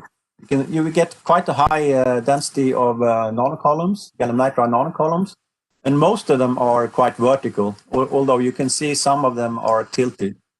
As I will show you in the next slide, a lot of this is related to the graphene quality, so defects in graphene typically. We also measure the Raman signal from the graphene, and this is because we are using a nitrogen plasma for the MV growth, and we we expect that this could have some damage to the graphene. So by measuring the Raman, we follow especially the so-called D peak that is normally almost absent in as-grown graphene. And here you can see a Raman spectrum that we have measured after the gallium nitride grows. And you can see that this peak here quite clearly. But it's much reduced. So what we are trying to do with this aluminum nitride buffer is also to see if it can be almost like a very, very thin film, and it can have the property to protect the graphene from the plasma damage. As I mentioned, it's there is some distribution of different nanowires. Some are tilted, and some seems to follow different lines. And this is actually related to defects that are already in graphene. So it's polycrystalline graphene, so you have grain boundaries. So typically, the aluminum nitride will nucleate along these grain boundaries. In some cases, we get isolated aluminum nitride islands, and in some cases, they coalesce. And that's why the nanowires themselves end up with very dense vertical nanowire, mainly vertical nanowires on the grain boundaries. And most of them are still isolated vertical nanowires. But some are also coalesced, so growing together. That you can see here in the, again, in the top bird view and side view image. However, if you do high resolution TEM of the interface, it's a bit tilted here. Here's the silica glass. You can see the graphene layer and then the aluminum nitride buffer layer. And you can see that the atomic arrangement is very good from the beginning. It's epitaxial growth that follows, it seems to follow the epitaxial relationship with graphene. And then this island is then nucleating the gallium nitride nanocolumn, which also grows with a high crystal quality. And we typically don't see any dislocations. We measure the photoluminescence intensity, and this red line is from the nanocolumn sample, which is very bright, and it doesn't have any emission in the visible, especially the typical yellow emission is absent. It's actually brighter than our reference sample, which is a HVPE grown gallium nitride substrate signal. So this is very good quality, I would say, of the gallium nitride nanocolumns that grow without defects and very high brightness. So that's why we then wanted to make the full LED device with this concept, as I explained in the beginning. And in order to reduce some of the damage, so we have a little bit better sheet resistance, we decided to use double layer graphene in this case. And then we grow an NIP structure with the active gallium nitride emission from this intrinsic layer. We grow them extremely dense, and we also make them anti-tapered at the P side so that they more or less coalesce at the top.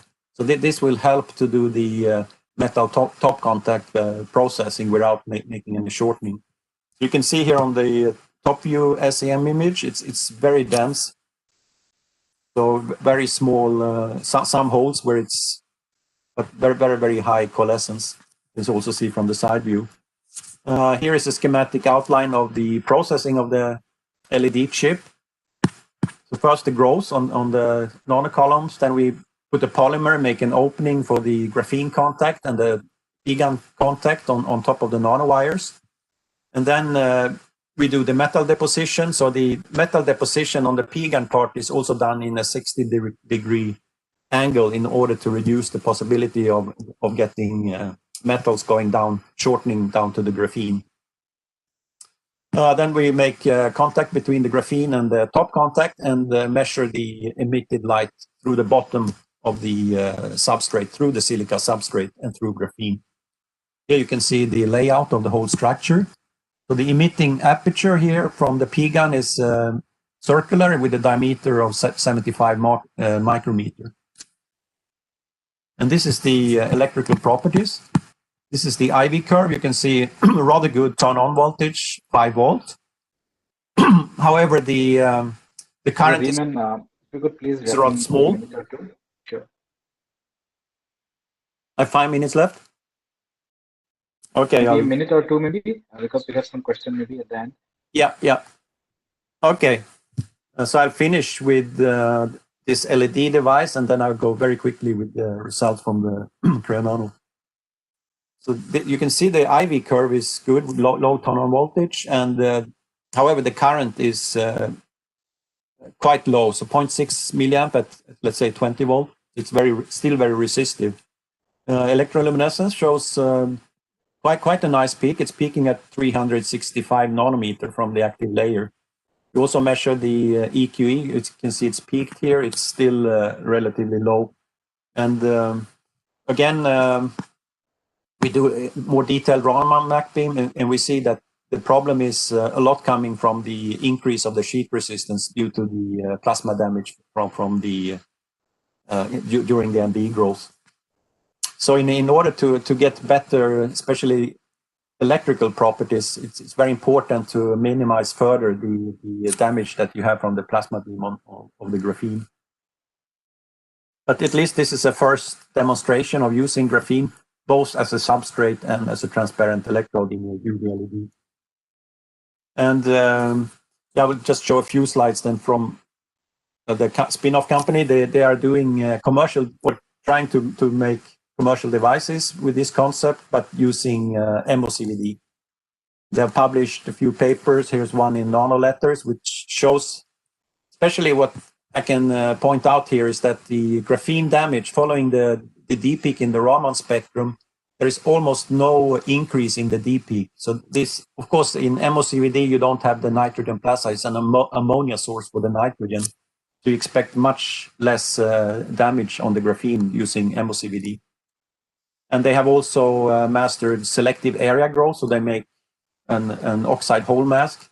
And then in this case, they grow hexagonal shaped pyramids, position pyramids on top of the graphene lattice. And so the idea now is that they will produce the full packaged UVC LED chip on 45 mil devices by using MOCVD grown aluminum gallium nitride directly on graphene. So using the same concept.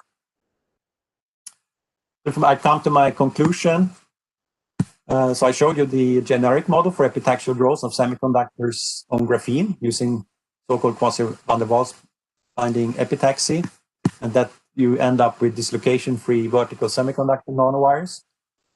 So I showed it first for gallium arsenide nanowires by MB, and then I showed it for aluminum gallium nitride nanowires grown by MB, plasma-assisted MB, and also a working flip chip UV LED based on this concept. And then very briefly, I showed that it's possible also to go further and do position growth by selective area growth.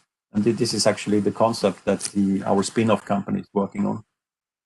But it's still many challenging issues that remain. So we expect a lot of studies, experimental studies, to study the structural, electric, and optical properties, as well as doing more detailed device modeling.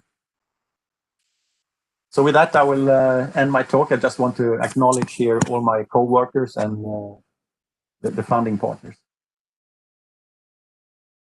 Thank you, Dr. Lehman. Yeah. I see I'm running out of time. Thank you so much for accommodating the time, and it was a really interesting talk. Unfortunately, we have crossed the time, so maybe we'll have time for one quick question if someone has it. Let me check this chat. It seems nobody has a question, but I have a question, Dr. Lehman, actually. Yep. I see that, it is very well known that the EQE in DPP LEDs, even for planar devices, is really low, like 1% probably. Could you please comment on whether such devices would eventually be commercially viable at a large scale when the efficiency is lower than 1%? You have to pump in 1 kilowatt power to actually get like 1 watt of UV LED power. So I just wonder, if it will be large scale viable in the market eventually. Yeah, we think so, but it's we talk about the wall plug efficiency. So for the best commercial devices based on thin films today out on the market have about 5% wall plug efficiency. So this certainly it's a big limitation still for how to use it, since it's mainly generating a lot of heat, so you get also a short lifetime in these devices. Right. We expect this to be much higher. We already measure a much higher internal quantum efficiency in our devices. So I think if you can reach at least 15-20% wall plug efficiency, then you can you can have a much higher eventual use of this. But the critical loss, the total internal loss is probably not allowed unless we do some kind of hemispherical packaging and things like that.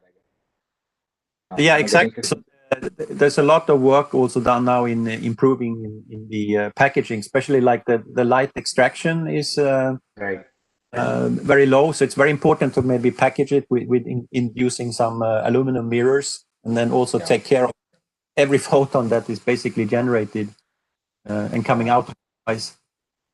Right. It seems like a very challenging, work, anyways. There's a lot of challenges, and but I can imagine. With progress, I think this will come. Yeah, that's the hope. Yeah, sure. But yeah, thanks a lot, Dr. Veman. This was a really informative talk. Appreciate it. So if there are no more questions, we'll thank the speaker again, and we'll move to the last talk of this session, which is an oral presentation by Dr. Yashpal Singh from IIIT Jabalpur on wafer level electrical and optical probing of GaN-based LEDs using circular transmission line model. Over to you, Dr. Yashpal. Could you kindly finish it in maybe around 12-13 minutes so that we can take some questions? Yeah, sure.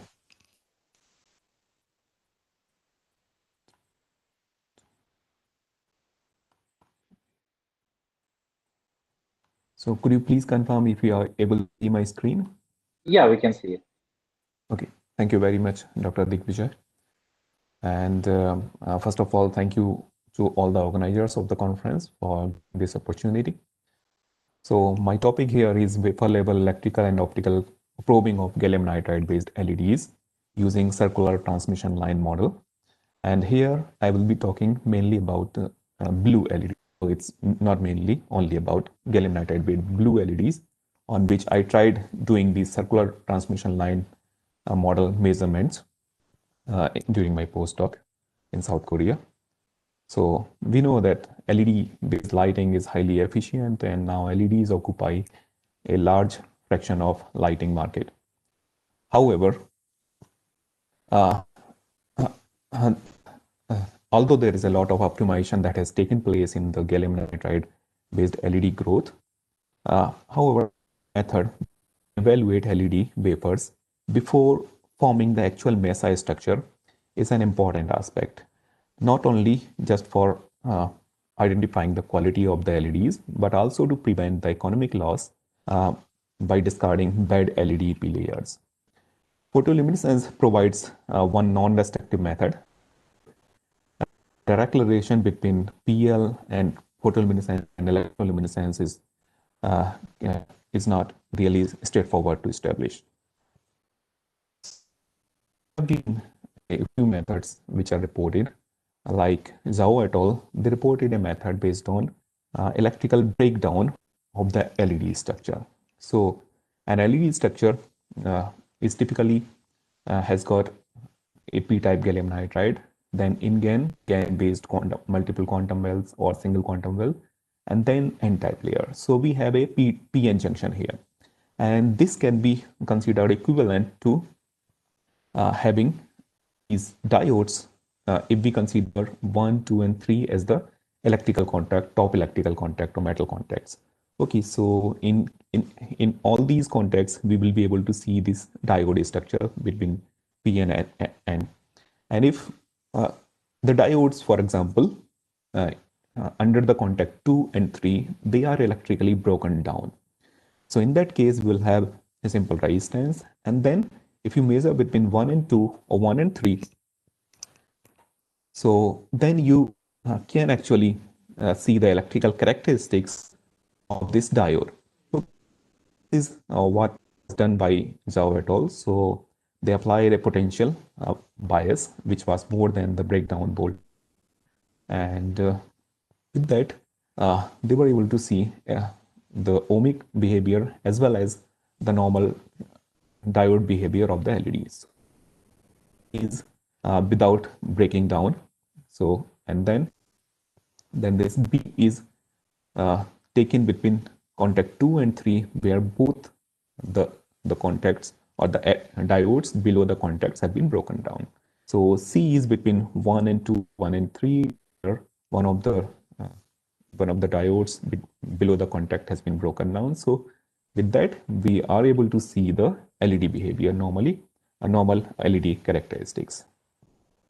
Another work on wafer level probing was done by Icee et al. So they used a palladium-based metal needle, and they tried to characterize these LEDs with these Schottky contacts based on palladium. Okay, so in this case, these palladium contacts were also annealed, and with the annealing, they were able to improve the electrical characteristics, and they also saw the electrical emission. So the method that I am to propose here is based on circular transmission line model, as I said earlier. So this is a method to calculate contact resistance, transfer length. Transfer length is basically a measure of the ohmic quality of the contact, and the semiconductor resistivity, sheet resistivity for a ohmic metal semiconductor contact. So in this case, a metal semiconductor contact is formed where we have metal rings which are surrounded by the metal deposited on the surface, and then these metal rings are separated by the remaining metallized surface with the gaps. So if I try to show the cross-sectional diagram here, so we'll have a semiconductor over which we have these metal contacts. So at the center we have this, the ring, and correspondingly we can put the radius, and then there is a gap between the central ring and the outer metallized surface. Okay, so in this case, different spacings are used. Like here, the value of S is varied, and that variation of S, we could actually find out the total resistance by putting contacts. So by putting probes, one of which will be lying at the top, at the central metal ring, and the other one will be at the metallized surface. So with that, we will be able to find the total resistance between the central metal ring as well and the metallized surface, and the total resistance is given with this formula. So RT equals RSS divided by 2 pi R IS plus 2LT multiplied by the correction factor. So this is required unless we have S over Ri or less than 1.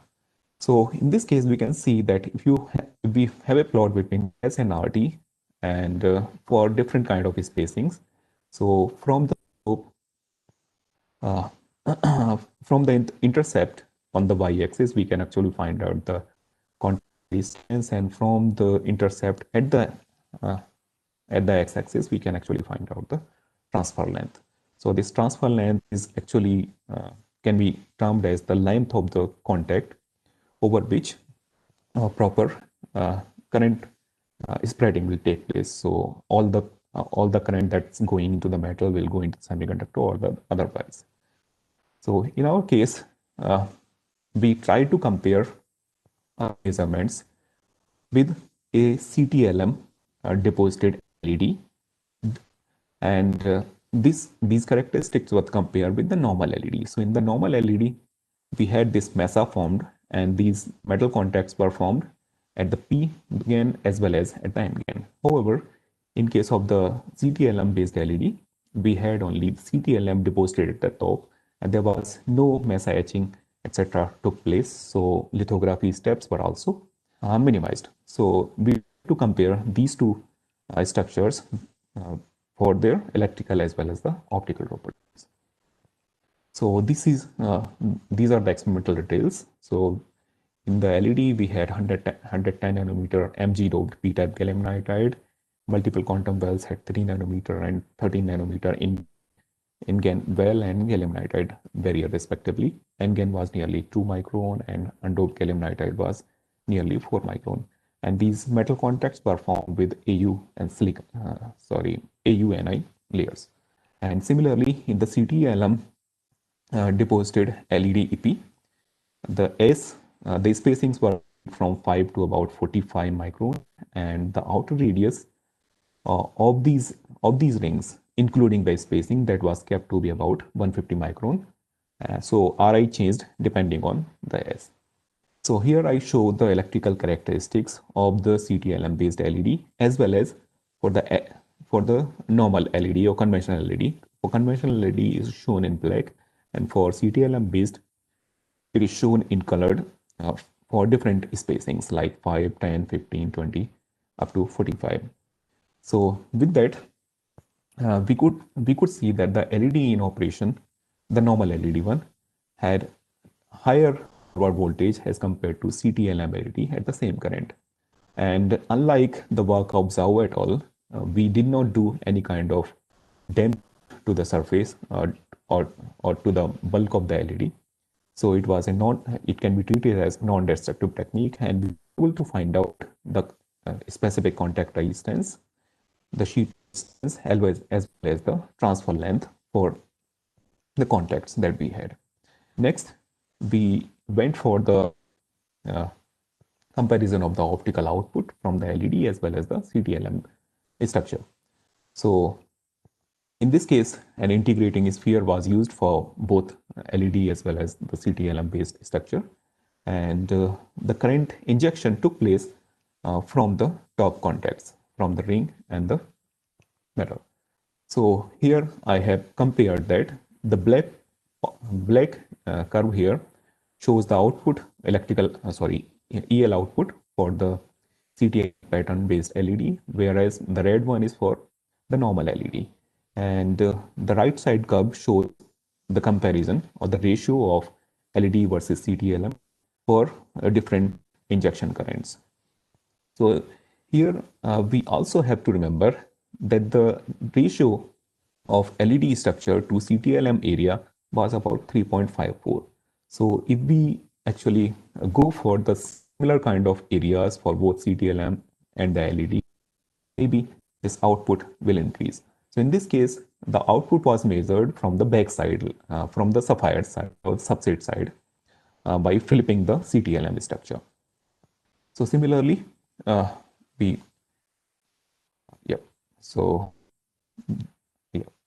So we also tried to compare the emission wavelengths. So emission wavelengths for both the normal LED and the CTLM LED, they were very close. And we also compared the emission with different electrical current injections.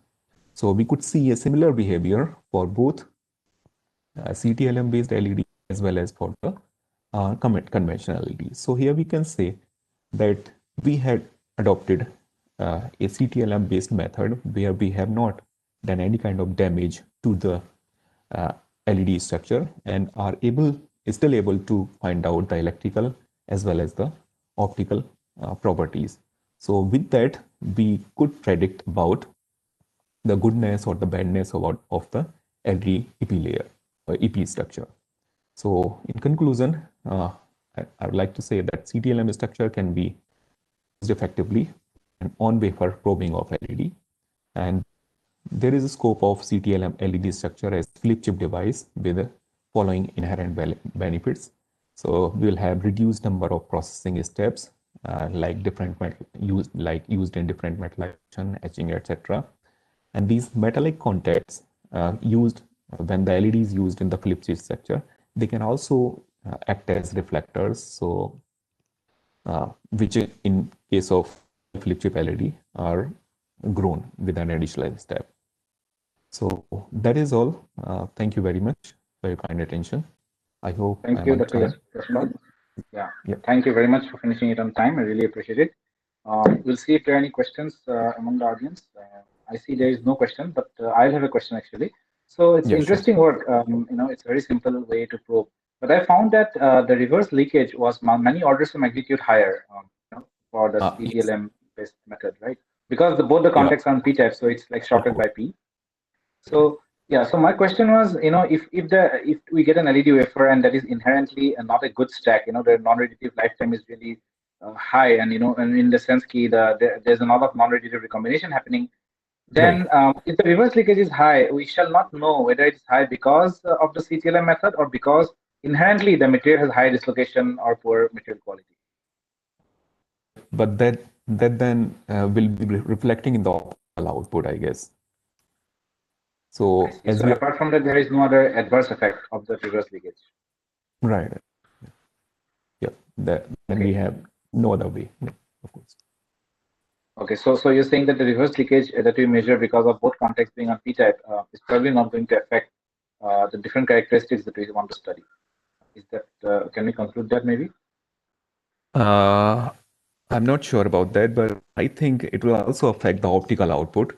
So if we are not able to see in the electrical one, maybe we will be able to see in the optical output. So the comparison of yeah. I see. Okay. Thank you very much. So I think if there are no more questions and from anyone, then we shall conclude the session. We had 3 very good talks, and that brings us to the conclusion of this session.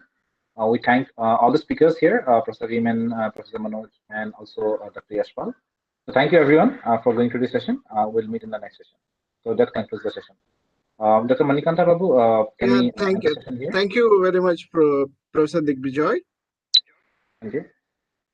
Yes, we are concluding this session now. We'll join a poster session from 3:15 to the poster session will start 3:15 to 3:30. And the next session of this symposia will start at 5 o'clock. The session chair will be Dr. Ashok Kapoor from IIT Delhi. Thank you, everyone. Thank you all.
Hello, Miss Nishika is there?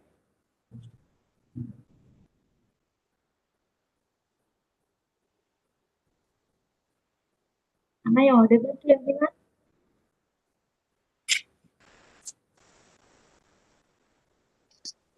Yes, Resta, you are audible. Okay. So Miss Nishika, poster 133 can present a poster.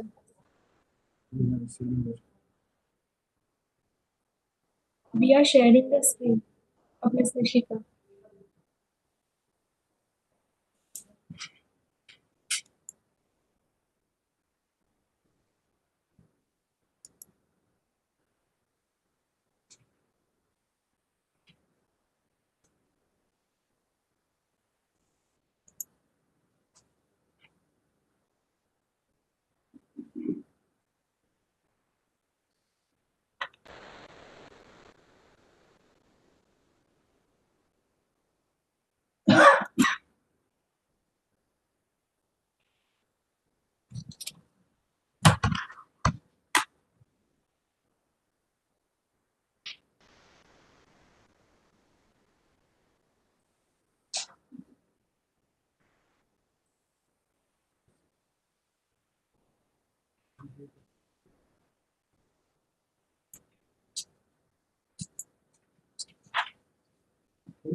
So next poster 134, Mr. Coolidge Burkos.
Mr. Kuresh Marcos, are you there?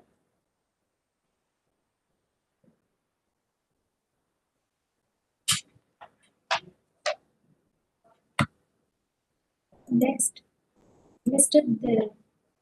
Dheeraj Kumar.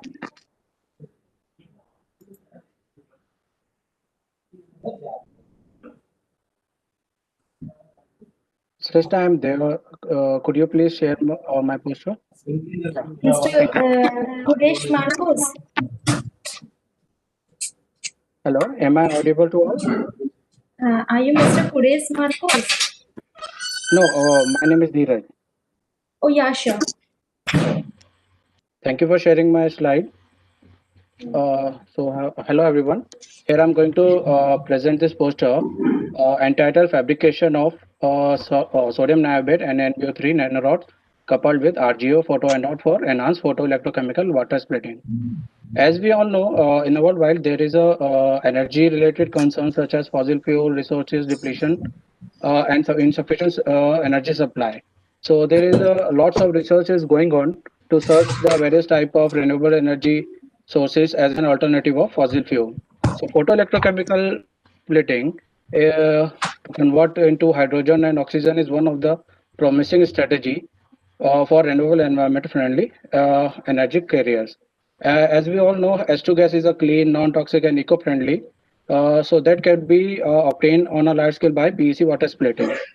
So production of hydrogen by using the semiconductor oxide has been received a considerable attention due to their unique characteristics like chemical stabilities and high mobility, etc. So one of the semiconductor, sodium niobate is one of the most promising alternative material for recently used TiO2 and ZNO. But again, there is a limiting for this material is that its band gap is too high, that is 3.3 electron volt. So it only absorbs UV part of the solar spectra. So our purpose is to overcome this problem by using to make some other strategies by using some other strategies like making a coupling with the other materials, heterostructures, and etc. So here we use reduced graphene oxide to couple with this sodium niobate to make it more uh, more suitable for this application. So here is a synthesis process where we use the hydrothermal process to synthesize the sodium niobate nanorods. So here we use the starting precursors of niobium pentoxide and sodium hydroxide.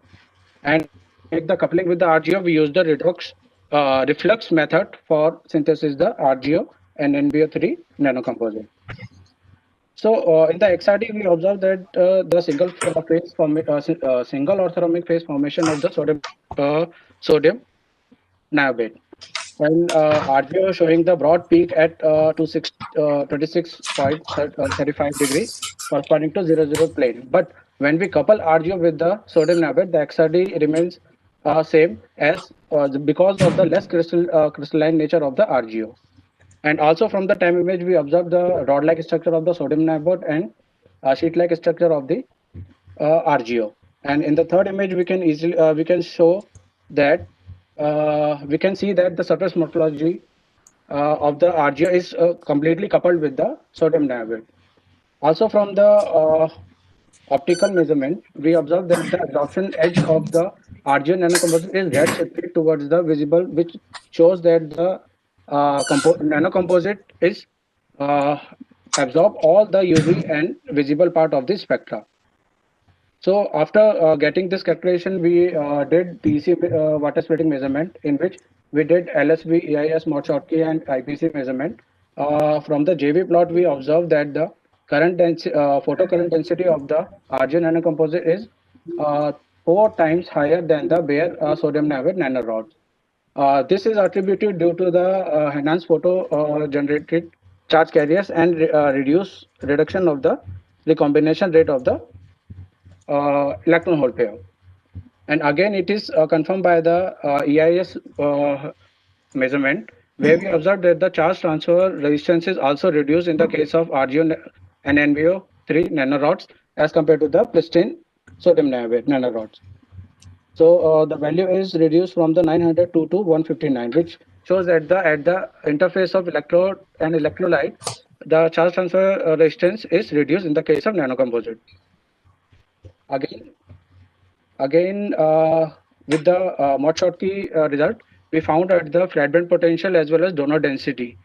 So we observed that the flat band potential also shifted towards more negative as compared to the pristine, which also confirms that the more of the electrons will pass from the one material to another, and donor density, that means a concentration of electron is higher in the case of RGO and NB3 nanorods. And again, from the IPC also, we observed that the in the visible wavelength, the IPC percentage of RGO and NBO is higher, 3 times higher than the pristine one. So these are the formula which we have used to calculate these values. So in this case, we use 3 electrode assembly where we use one is the working electrodes, another is reference electrode, and third is a counter electrode, which is used as a NNB RGO NNB3 film working electrode, AgCl reference electrode, and platinum as a counter electrode. So for the reaction mechanism, we observe that when the light is incident on a semiconductor material, the electron will transit from the valence band to conduction band. That the whole remaining in the valence band react with the water to generate oxygen as well as hydrogen ion, and corresponding electrons present in the conduction band will pass from the RGO to platinum via the external biasing to react with hydrogen ions to generate H2. So in this way, we can say that this results provides the potentiality of the fabricated RGO and nano rods photoanic materials towards improved photoelectrochemical water splitting application. So is there any other question? You can contact me or you can mail me if you have any question regarding with my poster. Thank you. We have only 2 minutes time for poster presentation. Okay, so try doing in that time. Now next, Mr. Vikas Kashyap, poster 136. Are you there? Vikas Kashyap, Mr. Vikas Kashyap.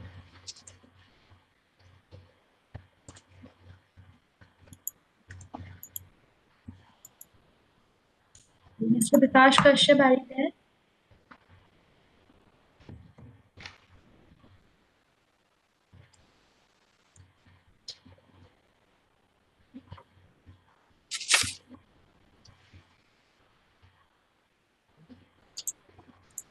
Next, Dr. Shuchishmita Mitra, poster 137. Dr. Shuchishmita Mitra, are you there?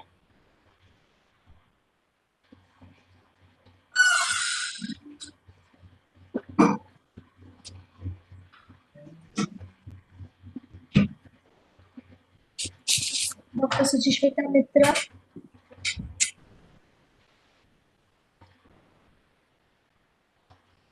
So this is a poster for Dr. Shuchishmita Mitra.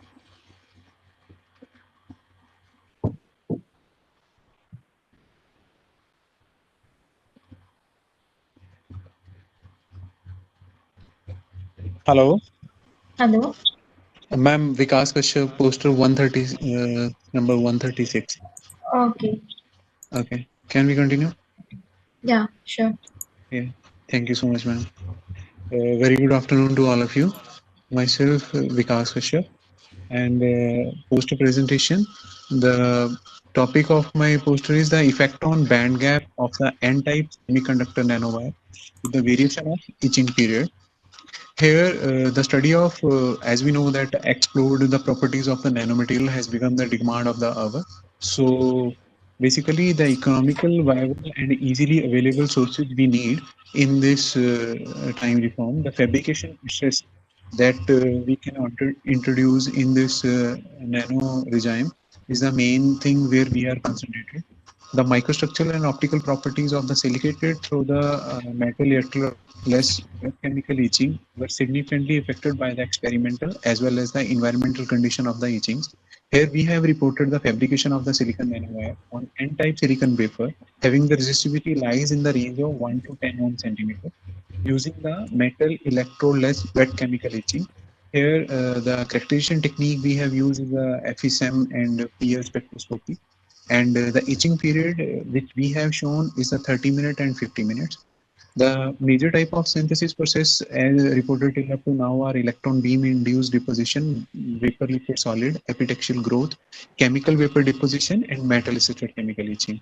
So the main here we are concentrated, that is on the metal electroless wet chemical etching. Here the two processes involved, one is the deposition and other one is the etching process. So in the first in the deposition process, we deposit our silicon vapors, which we have cutted into 2 centimeter into 2 centimeter size. So that will be dipped in the hydrogen and after that oxidation and reduction process it happens, where in the we have shown that in the detection, and the silicon nanowire cell as also as a biosensor, we can use it. So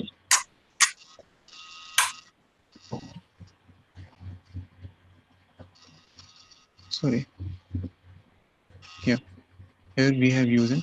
So FSM images of the 30-minute of the silicon nanowire process are shown in our poster. Here, after that, the nanowire diameter distribution we have concluded by the image software, where we have reported that 282 nanometer by the use of image software. And after that, the room temperature of PL spectroscopy of N-type sample having the resistivity of 1 to 10 ohm is reported at the 652 nanometer. And after that, the XRD, which clearly shown that silicon nanowire having shown the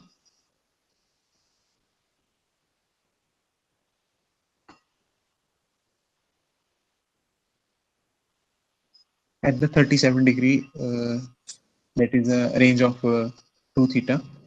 So as a variation in the band gap ranges from 1.8 electron volt to 2.8 electron volt, which opens the door for the photovoltaic industry. Moreover, we can say that the silicon nanowire are the building block for the next generation electronics.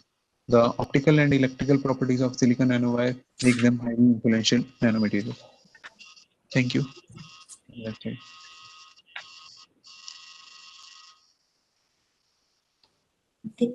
Then next, Dr. Suchishmita Mitra.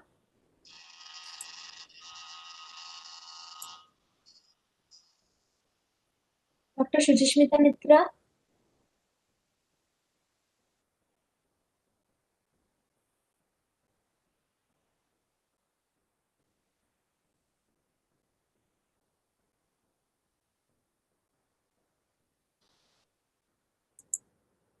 Then next, Dr. Kumar Prasanjit Pradhan.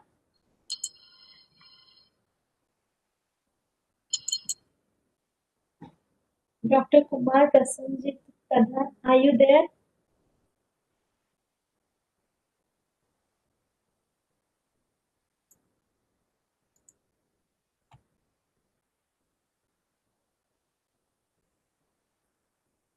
Dr. K.P. Pradhan, are you there?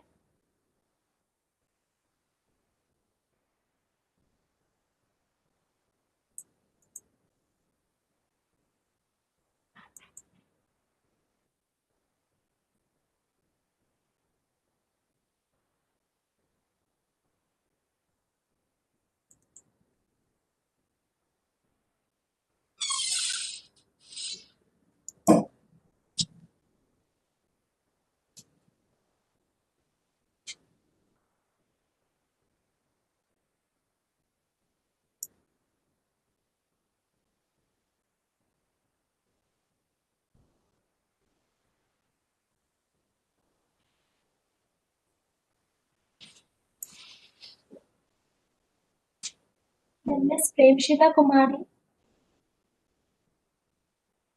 Miss Premshila Kumari, poster 140, are you there? Yes, ma'am. I'm present. Okay, start present. कहाँ से काम कर रहे हैं? Okay.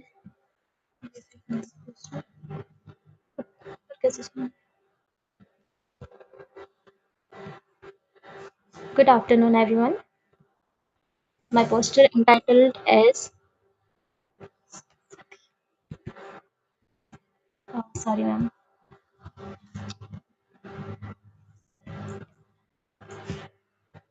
Oh, shit. My You start poster, presenting, Premshila. yes, ma'am. My poster entitled as Synthesis of ZNO Nanoparticles by Colloidal Route for Potential Application in ZNO Silicon Heterojunction Solar Cell. So I'm starting from introduction of ZNO material, as ZNO used as very uh, different different role in silicon solar cells, as different layer like electron transport layer, anti-reflection layer, passivation layer. So I'm going to discuss about the ZNO nanoparticle synthesis. and its characterization, and after that I will discuss the result and references. So my objective is to study the detailed information of the structural and optical properties of ZNO nanoparticles. As we observe that the properties of ZNO nanoparticles are changed due to the effect of annealing. That is, when we increase the annealing temperature, the properties of ZNO nanoparticles totally changed. So I'm going to discuss the effect of annealing on the properties of ZNO nanoparticles. For this, we synthesize the material of ZNO nanoparticles. Uh, for this, precursor of zinc acetate dihydrate and sodium hydroxide were used in solvent ethanol and IPA. Firstly, the zinc acetate dihydrate is dissolved in ethanol and ultrasonicate for 30 minutes, and after that, sodium hydroxide is also dissolved in ethanol and sonicate separately for 30 minutes. After that, the NaOH solution is mixed in zinc acetate dihydrate solution and then ultrasonicate for 1 hour. Then it is centrifuged and washed 3 times, and finally dry for obtain the ZNO nanoparticles. After obtaining the ZNO nanoparticles, we annealed it for different temperature and different time to see the effect of annealing temperature and time on the properties of ZNO. Um, so we characterize XRD to see the effect of annealing on the structural property of ZNO, and we get when we increase the temperature and time of annealing temperature, the crystallinity of uh, ZNO nanoparticles improved, and also it is confirmed that strain in the ZNO nanoparticles or crystalline is very limited. That is, we can say that when annealing temperature increases, strain in the crystallite minimizes, which is the very which play very crucial role in the solar cell applications. After we perform photoluminescence spectroscopy, which tell about the defects in ZNO nanoparticles, and as we know, if there is minimum defect level, the efficiency of ZNO nanoparticles at solar cell application can increase. And in Fourier transform infrared spectroscopy, yes, hello, hello, Yeah, you are audible. yes, ma'am, hello, Yeah, you are audible. hello, I am You audible. continue. Yeah, you are audible and you can continue. Okay, then we perform Fourier transform infrared spectroscopy to observe the presence of different groups in ZNO, and we observe that for a synthesized sample there is presence of OS bond, CH stretching, or carboxylic group, etc. But when we anneal the ZNO sample, these compositions removed, and metal purity is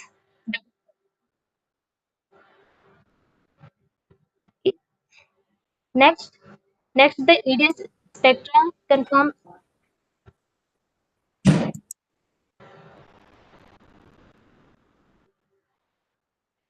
EDS spectra of ZNO nanoparticles confirms the better composition of ZNO nanoparticle as the composition of as the composition of carbon and sodium is decreasing with increasing annealing temperature, as well as SEM images confirms the granule formation of ZNO nanoparticles.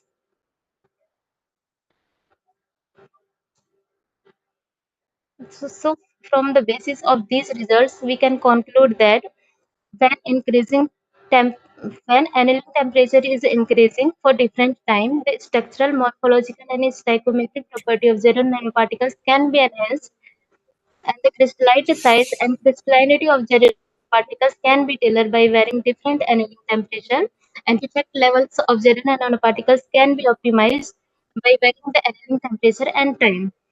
On the basis of this, we can say that jadeno nanoparticles uh, can be applied to conventional homojunctional solar cells as well as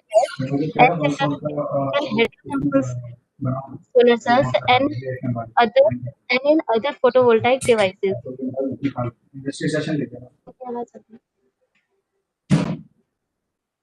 Any questions? Um, any questions? Hello? Hello, yeah, any questions? Any questions?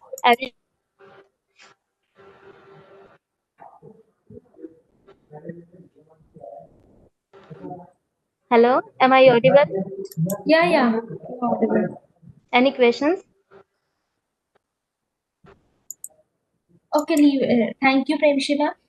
Okay, ma'am. Thank you.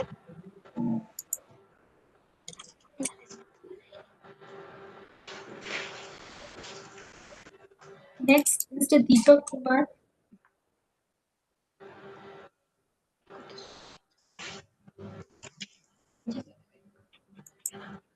मेरी आवाज आ रही है?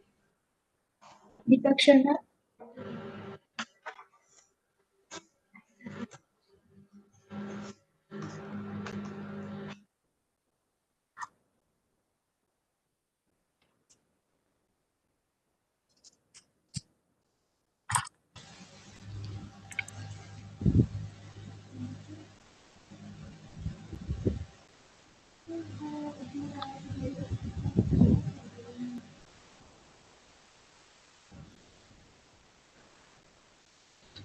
Hello.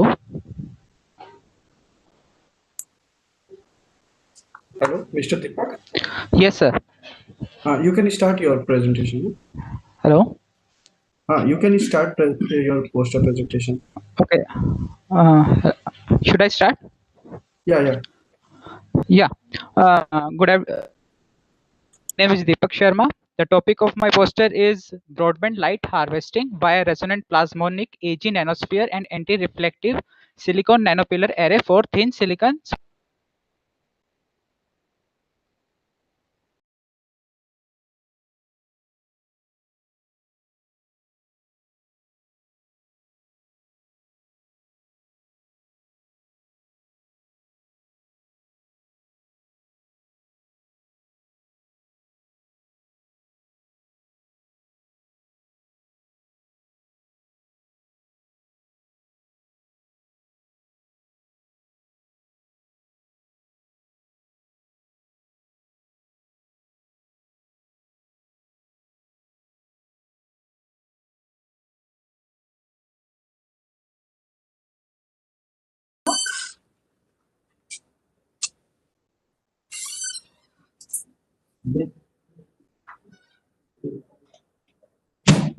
Hello.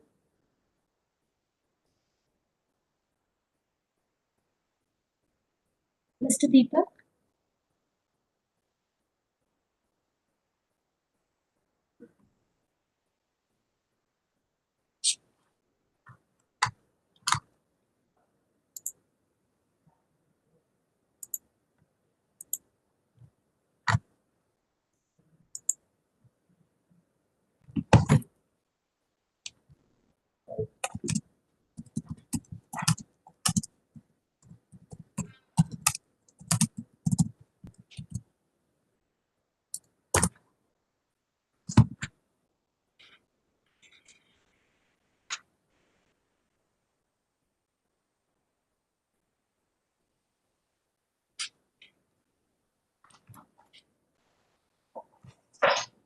Mr. Deepak, you are not audible. Hello. Hello.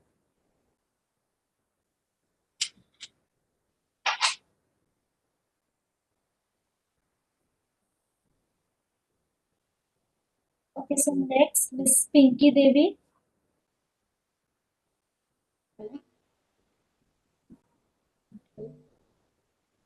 Hello. Hello.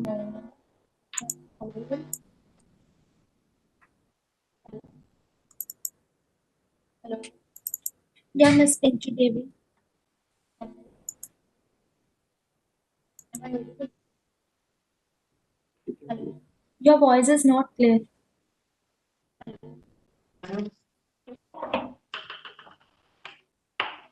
Hello. Hello, yeah. Yeah, yes, ma'am. Am I audible? Hello. Some background noise is coming. Hello. Yeah, you are audible, but some noise is coming from your background.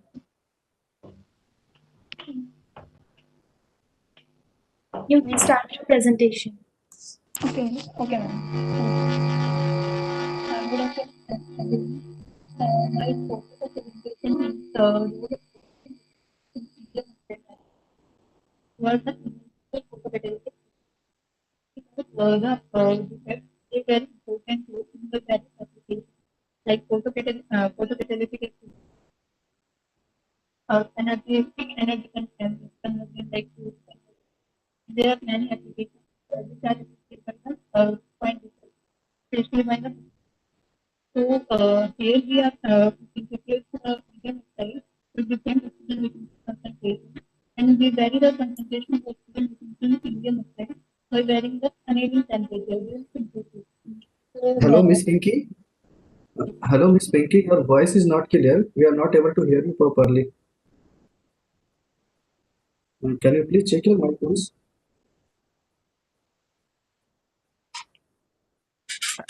Hello. Hello. Am I audible? yes, sir. We see that the plasmonic Wait, resonance wave. wait, Deepak. Okay. Deepak, Yes, sir. actually, your time is up, and we have moved to the next Pinky Devi. So Okay. after finishing this all posters, if we will have time, we will allow you to present your poster again. So you can drop the Okay, call sir. now. Okay. So Miss Pinky is presenting right now. Yes, sir. Yes, Miss Pinky. Now your voice is audible. You can continue. Yes, sir. Just a second.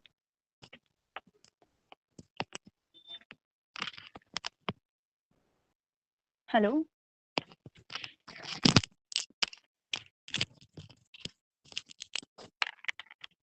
Hello. Hello. Yeah, you are audible now. Okay. My topic of presentation is to role of oxygen vacancies in indium oxide nanostructures for the enhancement of photocatalytic activity. We know that the oxygen vacancies play a very important role in the various applications, like in the enhancement of photocatalytic activity, in the conversion of CO2, and in the energy harvesting applications. So here we prepare the indium oxide with different oxygen vacancy concentration, and we vary the concentration of oxygen vacancy by controlling the annealing temperature during the synthesis. We perform the PL measurements to get the qualitative as well as the quantitative idea of oxygen vacancy concentration in our material. So this is the experimental setup. Here we we check the photocatalytic activity of the dye degradation. So this is a beaker. This is a totally experimental setup. So we notice that from the FE-SAM characterization that oxygen vacancies does not change the morphology of indium oxide nanostructures when we prepare the sample in the two different temperature at the two different temperature, 400 degrees centigrade and 700 centigrade, and we perform the XRD to check the crystallinity of both the materials. So when we synthesize the material at 400 degrees Celsius, we notice that the crystal BCC, we obtain the BCC structure of indium oxide, and when the temperature is raised to 700 degrees Celsius, There is slight change, like the peak intensity is high as compared to when the sample is prepared at 400 degrees Celsius. So we notice that the crystallinity is improved with the increasing of the annealing temperature. And from the UV measurement, we observed that the absorbance of the indium oxide nanostructures which have the high defects or the sample is annealed at the 700 degrees Celsius have the more absorbance as compared to the sample annealed at 400 degrees centigrade. Now the major characterization is the PL spectra, and we notice that the sample annealed at 700 degrees centigrade having the high number of oxygen vacancy as compared to the sample annealed at 400 degrees centigrade. So to check the role of oxygen vacancy in the photocatalysis, we prepare the 25 micromolar MB solution, and we degrade it under the UV light. And we notice that after the 105 minutes, the sample which have the low number of oxygen vacancy defects, the rate of degradation is less, as well as after 105 minutes, the dye degradation concentration is high. And from the figure B, we observed that the sample which have the high number of defects have a high rate of degradation of dye. So we it concluded that the sample which have the high number of defects have significant influence on the enhancement of photocatalytic activity, because the oxygen vacancy sites provides the active sites for the MB dye absorption as well as its degradation. So that's, thank you. Hello. Hello. Hello, yeah. Yes, ma'am. I have finished. Yeah. Any question? Oh, no, thanks. So, next, Mr. Mayan Dubey. Oh. Poster 143. So yeah, you can sure, start. sure. Yeah, fine. So you have 2 minutes, or we will stop we will skip and go to the next Okay. roster. Okay. Yeah, okay. Thanks. Yeah. Hi, thanks. Yeah.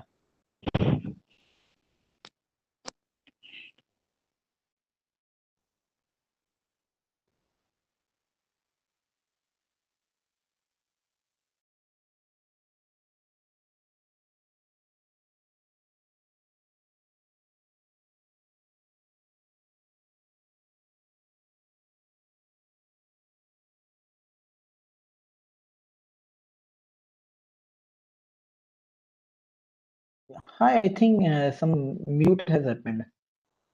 Can I start it again? Shrestha? Yeah, you start. Yes, you can start. Yeah, hi. Yeah, somebody has muted me again. Okay, sorry. So, chalcogenides such as base solar cells basically uses molybdenum electrodes.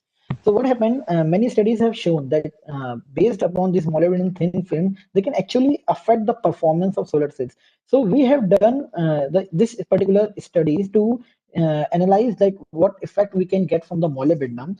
So molybdenum basically is a very preferable material when it comes to the back contact for the chalcogenide based thin films, as it forms very less resistivity, and the ohmic contact it does form with chalcogenides.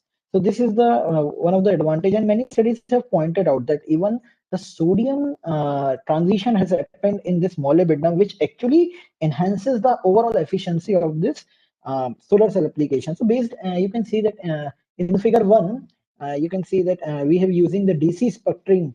So what we done actually, you can see from figure 2 also, we want to deposit this molybdenum metal over all the soda lime glass substrate.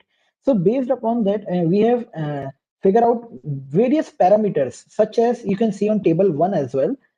We have varied the base pressure, working pressure, DC power, voltage, deposition time, and as well as the substrate rotation and time and temperature. Based upon all these parameters, we have optimized, and then we have followed this repetitive adhesive duct tape test to check the adhesion properties of, if this molybdenum thin film is not very good adhesive, then it can be used as a back contact material for any sort of chalcogenide based solar cell. Once we figure out this adhesion test and we finally achieved this better adhesion, then we followed it with the various IV characteristics that you can see on various figure number 3.A as well as B. And then we have followed this AFM. So what we can see in AFM and all these figure A and B, that the resistivity is actually decreasing once we are going for a higher power in DC sputtering parameters. And when we achieve those parameters, we can cross-sectionally measure the thickness that you can see in figure 3D, where you can see the cross-sectional SAM images. So based upon this cross-sectional SAM images, we can actually measure the deposition of molybdenum, and hence we can find the what deposition rate we are achieving. Now in table 2, in the rightmost corner, you can see that we have various beam power, and based upon those argon atmosphere, we have varied the substrate temperature, deposition time. Finally, we have achieved one optimized parameter that you can see in the last row of the where we have achieved the adhesion test. We have got the best resistivity. So overall, that we can conclude that we have Mr. using Vansha, DC sputtering parameters. Mr. Mayank, can you short? Yes, I'm concluding. Yeah, I'm concluding. Yeah. So based upon that last row, we can analyze that DC sputtering parameters and the crystallinity we can show, and the molybdenum thin film is surface morphology. We have achieved the better thin film. And lastly, I would like to acknowledge the SIC at IIT Indore for using its instrument, and DST Russia Indo-Russia project for assisting in this fellowship. Thank you very much. Thank you, everyone. Thank you, ICEE, for letting me present this. Mr. Vansha Sharma, Yes, ma'am. poster 144. Yes, ma'am. Just focus on the experiment and a bit conclusion, okay? Because we are All lacking right. time. All right. So good afternoon, everyone. I'm Vanshaj, and the work I'm presenting here is based on optical analysis done for optimizing the thickness of transport layers in a planar perovskite solar cell. So in today's plenary lecture, Professor Subodh gave a great presentation including the background of the perovskite solar cell and how they're one of the most rapidly emerging photovoltaic devices. And in this work, first I have analyzed the effect of optical properties of the transport layers on the device performance. And then I've done the optimization for the thickness of these transport layers for enhancing the device performance. And for the first objective, we have considered the two device structures as shown in this section 2 on device structure. And figure 2A shows the schematic for a single layer perovskite structure, and figure 2B shows the complete device stack in NIP configuration. And to quantify the performance of these devices, we have used effective absorptance and power conversion efficiency.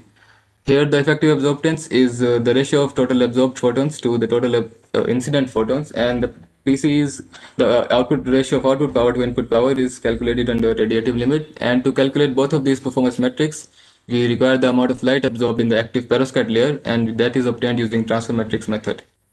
And the results of the optical analysis on these two structures is shown in the line plots in figure 4A and B on the top right. Here the blue line is for the complete device stack and the red line is for the single layer perovskite structure, and we can see that the complete device stack has better performance, and this leads to our first conclusion that the stack layers in the planar perovskite solar cell not only facilitate the charge transport across the device but also act as anti-reflection coatings. And in the contour plots on the top contour plot on the top, I have shown the effective absorptance as a function of ETL and HTL thickness for fixed perovskite thickness of 300, 400, and 500 nanometer going from left to right. And here it can be seen that along the x-axis, which is the HTL thickness, or even along the y-axis, which is the ATL thickness, there are distinct regions of high effective absorptance. And these distinct regions are expected of a device employing a reflective back contact such as silver, because the thickness of the device layers is in the order of input wavelength, which is the solar spectrum. So the light after getting reflected from the back contact will undergo interference, and depending on the optical path length, it may be constructive or destructive. So choosing an optimum value of transport layer will help in improving the power conversion efficiency. And the final contour plot on the bottom is showing the effective absorptance for some devices reported in literature. Here the devices have reported a thickness of perovskite as 300, 280, and 350 nanometers from left to right. Here the point to note is that the device in the middle with 280 nanometer. The 2 minutes are over. Yeah, just one more line. Okay, sure. Okay, so despite of having a thinner perovskite, the device with 280 nanometer perovskite has better reported power conversion efficiency as compared to the 300 nanometer device, and this can be attributed to its transport layers being in the region of high effective absorptance. So we believe that this insight will aid in the design of perovskite solar cells. Thank you. Next poster 145, Ms. Jayashree. Ms. Jayashree, are you there? Yeah, am I audible? Yeah, you are audible. Please start. Okay. Yeah, thank you. So, hello everyone. In this poster, I have discussed the work titled as Post-Deposition Annealing Temperature Optimization for Sol-Gel Spray-Coated SiO2 Film for P-type Silicon Surface Passivation. So, as the title suggests, in this work, we have explored spray coating technique for SiO2 deposition. We have optimized the film parameters in terms of interface density, fixed oxide charge density, as well as leakage current density, only for passivation application of silicon surface, that to P-type silicon. So, focusing on experimental work, we have prepared solution from TOS using TOS as a precursor. We have spray coated this on P-type silicon after UV ozone treatment. After spray coating, we have annealed it at different temperatures from 0 degrees Celsius to, you can say, 650 degrees Celsius. From this, we have fabricated MOSCAP devices as well as lifetime structures. So from this results, we could see that we have done the study on DIT, QF, and leakage current density, and we could see that with increase in annealing temperature, the DIT, QF, as well as leakage current density reduces. We achieved DIT in the orders of 10 to the power 10, QF in the orders of 10 to the power 11, and leakage current density in the orders of 10 to the power minus 8 ampere per centimeter square. So with this DIT in the orders of 10 to the power 10 and QF in the orders of 10 to the power 11, we could say that this film is feasible for the passivation of P-type silicon surface, because for P-type silicon surface passivation, we need QF in the orders of 10 to the power 11 or less than 10 to the power 12 so as to avoid the parasitic shunting effect. So with this, a detailed analysis was carried out to study the location of DIT, or we can say the distribution of DIT in the band gap at this optimized temperature of 650 degrees Celsius. So we did a frequency analysis for different frequencies. We optimized or we studied the DIT location, and we found that frequency doesn't have any effect on the DIT location as well as the DIT value. So with this, we found that the most best DIT value that we achieved in our work is 2 into 10 to the power 10, which lies at an energy level of 0.263 eV from the valence band edge. So at this optimized temperature of 650 degrees Celsius, we did the passivation study, and we found that we achieved this lifetime of around 460 microseconds and bulk lifetime of 625 microseconds, that too on CZ wafers. So with these two values, we calculated the surface recombination velocity, and we achieved this SRV of 8 centimeter per second. So as per the author's knowledge, this value that we achieved in our work is the best value for sol-gel SiO2 film. And if we compare this optimized temperature, that is 650 degrees Celsius, with thermal oxidation, we could say that at just 650 degrees Celsius, in this work, we have used 17 nanometer film. And if we use thermal oxidation for growing 17 nanometer film at 650 degrees Celsius, yeah, just one line, at just 650 degrees Celsius, it would take it hours to grow 17 nanometer film. So with this, we conclude that the sol-gel spray-coated technique which we have used in this work is feasible for passivation of P-type CZ silicon surface. Thank you. Next, Ms. Tanushri JB Nath, poster 146. Yes, ma'am, I'm there. Audible? Please, you are audible, but just wrap it up fast, okay? Okay, ma'am. Okay. So in work, the main idea of this work was that acid in diamond Morrison multi-crystalline silicon wafers is a challenge due to the non-uniformity of the surface defects, and the resulting surface reflectance is very high. So we employed a metal-assisted chemical etching technique for the diamond wires on multicrystalline silicon wafers, which forms micro nanostructures on the surface, making the surface appear black, which we also call black silicon. So maze structures reduce the weighted average reflectance values to a considerable extent. From the SCM images that is shown, we tried to model the maze structures in our ray tracer simulator. The simulated reflectance curves generated using inverted pyramid texture had the best match reflectance curves with the experimentally generated reflectance curves. The table in the second row shows the categorization of the maze groups that we have done. So as we can see that as the angle decreases, the width to height ratio of the texture increases, which means that the surface becomes more planar and thus the weighted average reflectance value increases. The next plot shows the comparison of the experimental and simulated reflectance curves of the maze textured samples of all the three categorized groups. As seen, the match is pretty accurate. So after this, we tried implementing the inverted pyramid textured maze samples in our ray tracer simulator at the cell and module level. And then we compared them with the traditional acid textured multicrystalline cells and modules. As seen in the plot, in the third plot of the second row, that there is a 2% reduction in the weighted average reflectance values of the best maze samples when we compare it with the traditional acid textured cell. But the same effect is not translated at the module level as major losses occur in glass and EVA in the near ultraviolet range, and there is a gain of only 0.4% in the maze sample when we compare it with a traditional module. However, the absorption is better for the maze module samples from an acid textured module. So we can say that the impact of open circuit voltage and fill factor surface modification will be a crucial factor in deciding the performance of the groups. Thank you so much. Okay, then next, Mr. Mohammed Hussain. I'm there. Okay. Start. Yeah, okay. Yeah, this is Mohammed Hussam. Good afternoon, everyone. And I have designed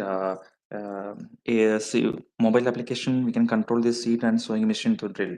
The main aim to make this project is to improve automation in the field of agriculture and implement renewable energy in farming techniques. We know that many people use tractor and other fossil fuels to run the equipments are harmful to the environment. With this seed sowing machine, this can be fixed. It's easy to use and we can control the machine with mobile application. We can also select the depth of the seed to seed a seed. I choose this project for time consuming and also we can reduce the labor charge and the fuels. Buildup of heat on solar panels. Decrease of efficiency using of fossil fuel contribute to global warming. Here we can see that we have made this machine with 40 watt of solar panel and connected to the PWM charge controller, and we have 14.3 amp of battery, and we set parameters and the device moves and it stop on the proper location and it drills and the seed dispensing, and after the next parameter when the vehicle is moving, the seed automatically closes the soil and it checks the obstacles and moves and continues. And we know that the total required for this device is for one day is 48.805 watt. To function this device for 1.5 hours, we require total of 71.71 watt for a day. To satisfy this energy need of 71.7 watt, a 40 watt panel with a maximum of 2.2 ampere we need to use this 14.3 ampere of battery, and 8.63% panel temperature was reduced with the use of PCM, and VOC was improved 2.02 and Pmax also improved 2.68% with the use of paraffin wax used with PCM. A hole of 5 inch maximum depth can be dug A device capacity of digging and seed sowing and covering the holes at desired depth and distance was developed with the imposed power panels. Thank you. Okay, then next, Mr. Lal Singh Gulgulat, poster 148. Are you there? Mr. Lal Singh Gulgulat, are you there? Okay, then Dr. Ashish Kumar, poster 149.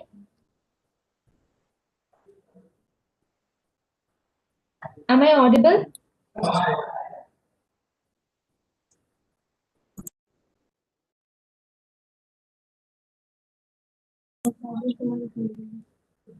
Dr. Ashish Kumar, poster 149. Okay, then next, Mr. Amit Kumar, poster 150. Hello. Hello. Mr. Amit? Hello? Mr. Amit? Hello. Ma'am. Yes, ma'am. Yeah, I'm hello. audible, ma'am. Okay, Shall okay, I you can start, ma'am? start. Yeah, you're audible. Yeah. 2 minutes, okay? Okay, ma'am.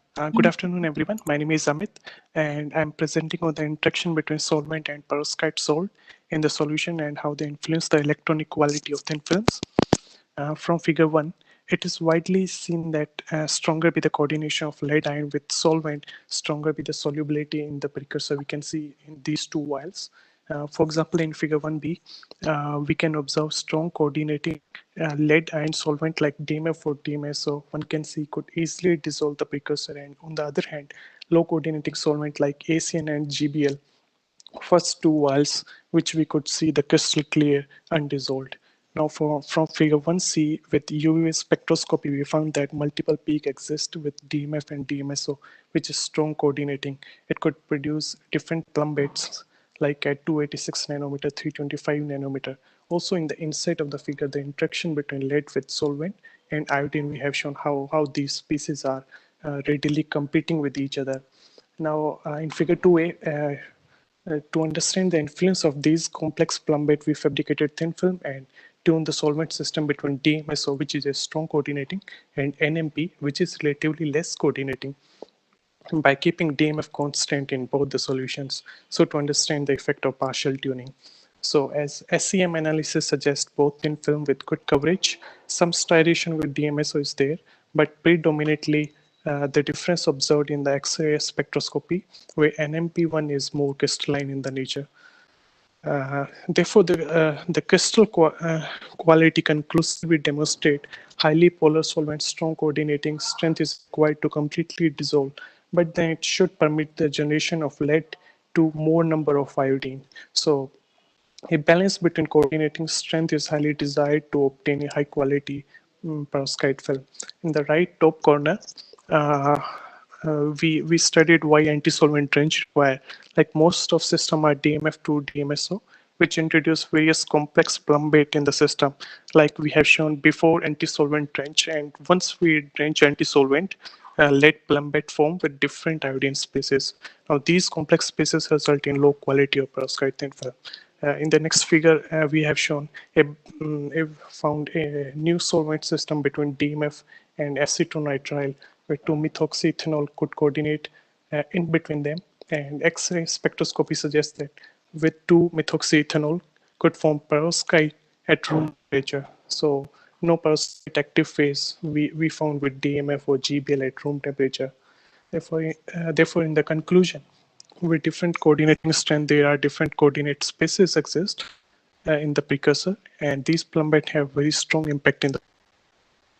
It is important to carefully control, choose the solvent system so to obtain a desired quality of thin films.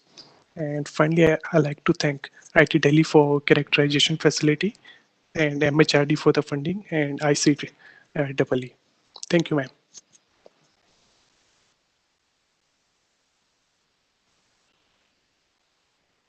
Okay. And then next, Mrs. Akshaya.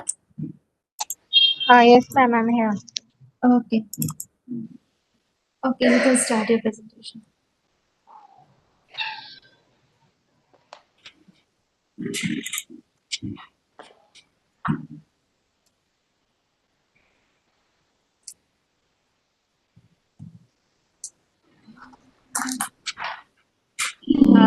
Good evening to one another. I am going to present my work based upon chemically sprayed dyed copper sulfate in its characterization and feasibility study on junction and development of solar.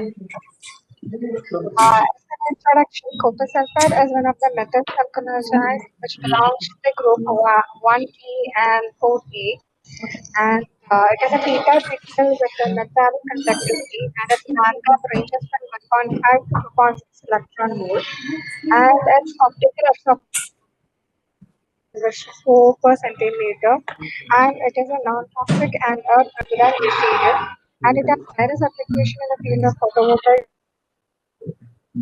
etc. We have used vacuum-free chemical spray technique, which is a simple, cost-effective, and hard-weighted. The methodology I have copper chloride hydrate and urea and mixed together to form the desired solution. And for the deposition, the temperature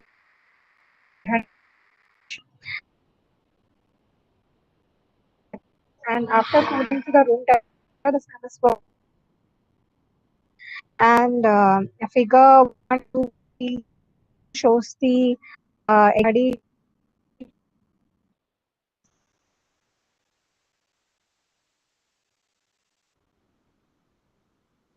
Sorry for the interruption. Study the absorption and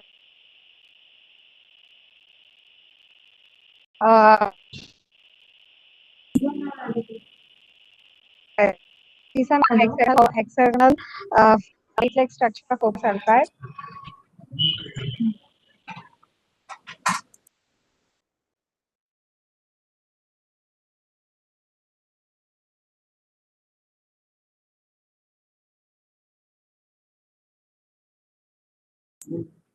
Hello. Hello. Hello.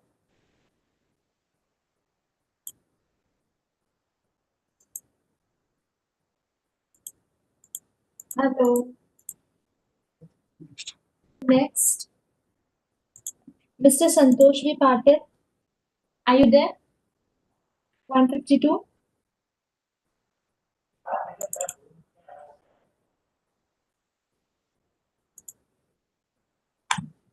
Mr. Santosh V. Patil. Hello. Hello. Then next, Dr. Ayesha Shaib Ahmed, poster 153.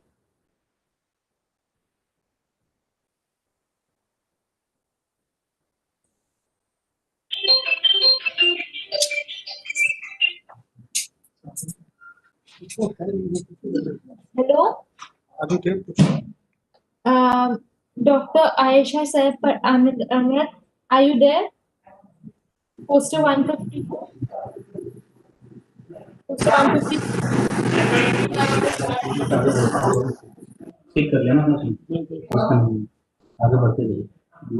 Hello, hello.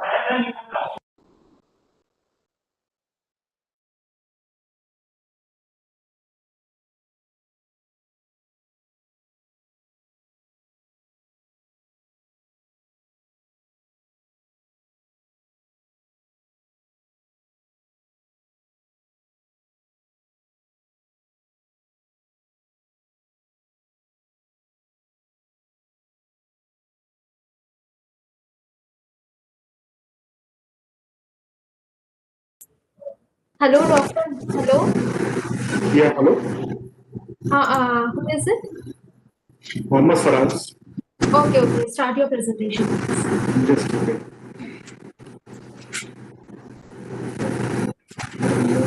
Is it visible?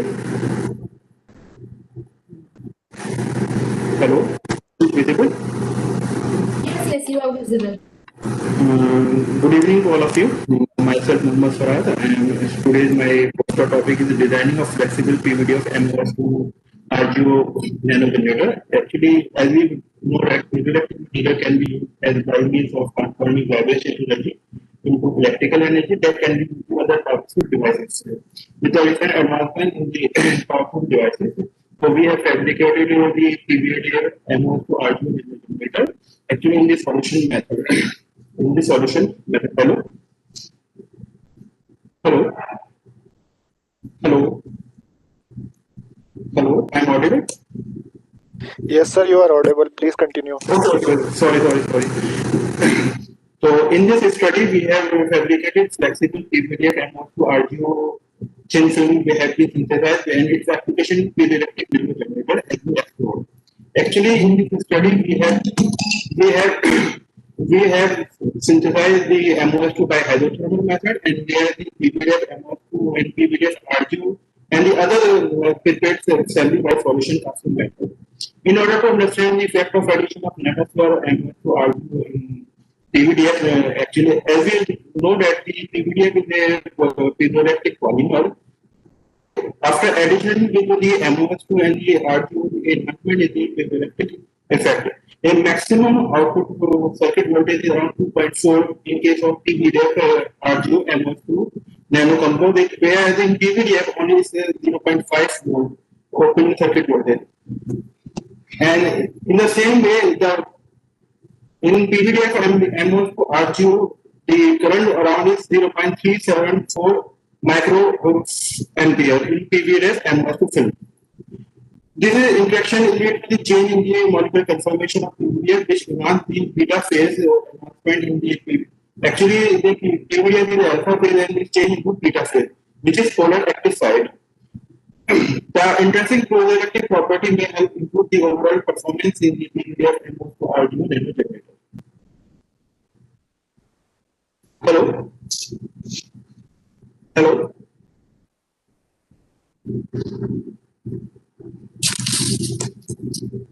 Yeah, you're audible. Hello? Hello? Yeah, you are audible. Yeah, Some background noise is coming. Yeah. We have successfully with the piezoelectric nano generator. Actually, we conclude this. We have successfully synthesized the MOS2 by hydrothermal method, and we have successfully fabricated the nanometer by using the PVDF MOS to Arduino. And the introduction of MOS to Arduino is a novel study to enhance the piezoelectric property of PVDF without need to follow complex film synthesis that improve the beta phase content of PVDF. Hello? Hello? For us? Yeah. Your voice is not clear. We are not able to hear you properly.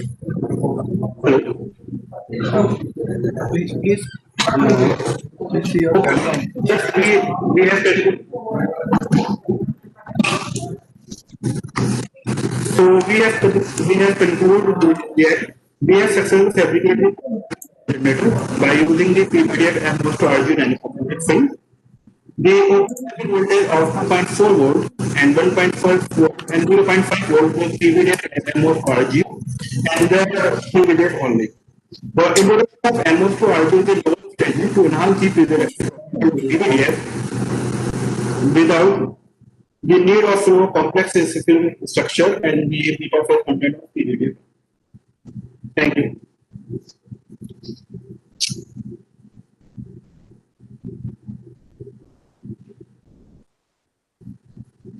Hello?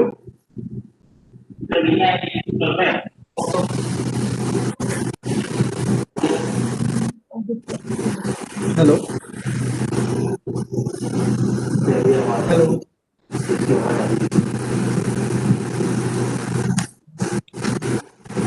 Hello, Farhan, are you there? Yeah, I'm there. We are not able to hear you. Now it is audible? Please Hello? change the location. Hello, it is audible? No. There is so much background noise is coming. Okay, it is audible? Yeah. Okay. So should I start from starting? Hello? Okay, we have just conclude my presentation. We have successfully fabricated the piezoelectric nano generator by using PVDF and MOS to Arduino and composite film. In this, the open circuit voltage is 2.4 volt, in case of PVDF RGO MOS2 nanocomposite, where in the PVDF film, it's only around 0.5 volt. The introduction of MOS2 RGO in the PVDF enhancement the beta phase of the PVDF, which is polar active sites. Moreover, intrinsic piezoelectric property of MOS2 help to improve in the overall performance of PVDF MOS2 thin film based nanogenerators. Therefore, the introduction of MOS2 RGO is a novel strategy to enhance the piezoelectric property of PVDF without need to follow complex film synthesis techniques to increase the beta content of PVDF. Thank you.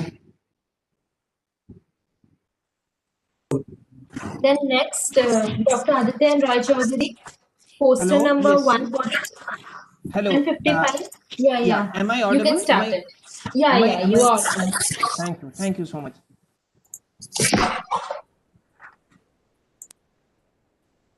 Yeah, so you will be sharing my poster? Will you be sharing my poster?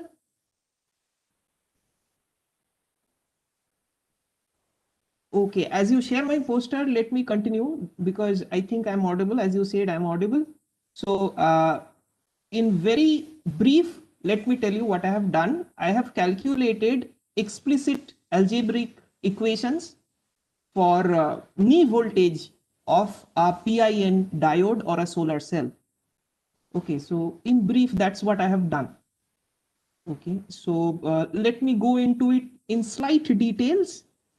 We all know how much diodes and solar cells are important in our lives, and all we do when we characterize electrically or electronically these devices is to IV characteristics, current voltage curves. And we know that the current curves follow ideal diode equation. Okay, but what happens at high biases, high voltages? Series resistance effects enter and the IV curves differ. Okay, so what I have shown in my poster is for PIN diodes. IV curves can be in high bias, linear or parabolic, but the main result of my poster is to calculate the knee voltages. There has been, unfortunately, expression for the knee voltages, but we all, as experimentalists, know how important knee voltages are because they keep coming in our data, but we seldom analyze. Okay, so my result is all about such a quantity which we all measure all the time, but we seldom analyze. Thank you so much. If there's anything more remaining from my side, like answering questions or getting evaluated, please let me know now. Thank you. Okay. Then next, Dr. Surbi Sharma, poster 156. Dr. Surbi Sharma, are you there, Dr. Surbi Sharma?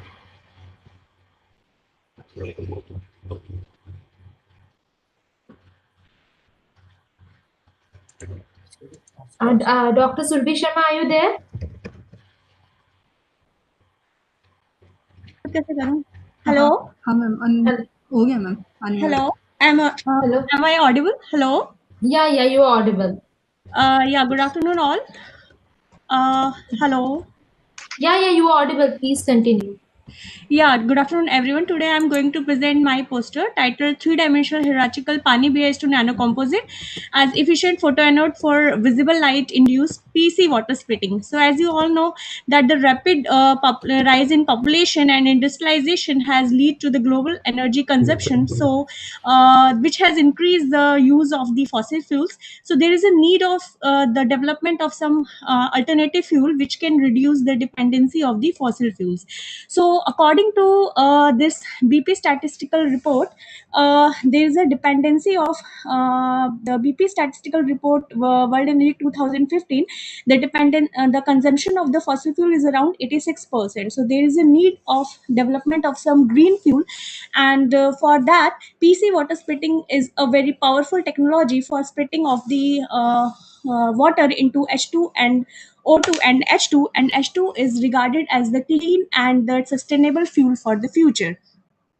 So we have selected the material which is BIS2, the band gap of which is 1.3, which absorbs the maximum portion of the solar light. But the limiting factor of this material is that the quick recombination of the electron hole pair. So we have incorporated it with the conducting polymer polyaniline. So first we talk about what are the photocatalyst material requirements: strong optical absorption, high electron mobility, efficient separation efficiency, and of course the stability is also very important, cost effectiveness, and the band gap of the material should be greater than 1.23 electron volt. So the conduction band and valence band should straddle the redox potential of the water for the efficient water splitting. And the PC reactions are shown here, and which is the uphill reaction. So this PC water splitting is quite similar to the artificial photosynthesis, in which the chlorophyll absorbs the CO2 SL light and converts CO2 and H2O into starch and oxygen. And you can see the various application of the hydrogen. So thus the objective of this work is the construction and design of the nano architecture photoanode for the efficient solar water splitting. For that, we have synthesized polyaniline by the chemical method, chemical route, and then BIS2 nanoflowers by the hydrothermal route, and then incorporated polyaniline on the surface of the BIS2 nanoflower by the simple chemisorption method. So now coming to the results section, the XRD curve shows the growth of the BIS2 in the orthorhombic phase, which is well matched with the JCPDS data, and the XRD curve of the polyaniline suggests the amorphous nature of polyaniline, and the respective peak position of the BIS2 also appeared for the composite, which shows that the crystal phase is not affected by the loading of polyaniline. The UV visible curves shows the band gap of optical band gap of BIS2, which is 1.23 electron volt, and the respective curves bands of the polyaniline shows its formation in the emeraldine base form. And for the polyaniline BIS2, the absorption of this composite has been enhanced till 1100 nanometer, and the FTIR peaks of the polyaniline confirms is again its formation in the emeraldine phase form. And for the composite, the shifting of the peaks of the polyaniline towards the higher and the lower wavelength numbers suggests the strong chemical interaction between the two. The semi images of these samples shows the formation of the BIS2 in the morphology of nanoflowers and the covering of the polyaniline over it. And from the HRTM images, the clear distinct fringes is visible, which correspond to the crystallographic planes, and it is coming to be around 0.376 nanometer.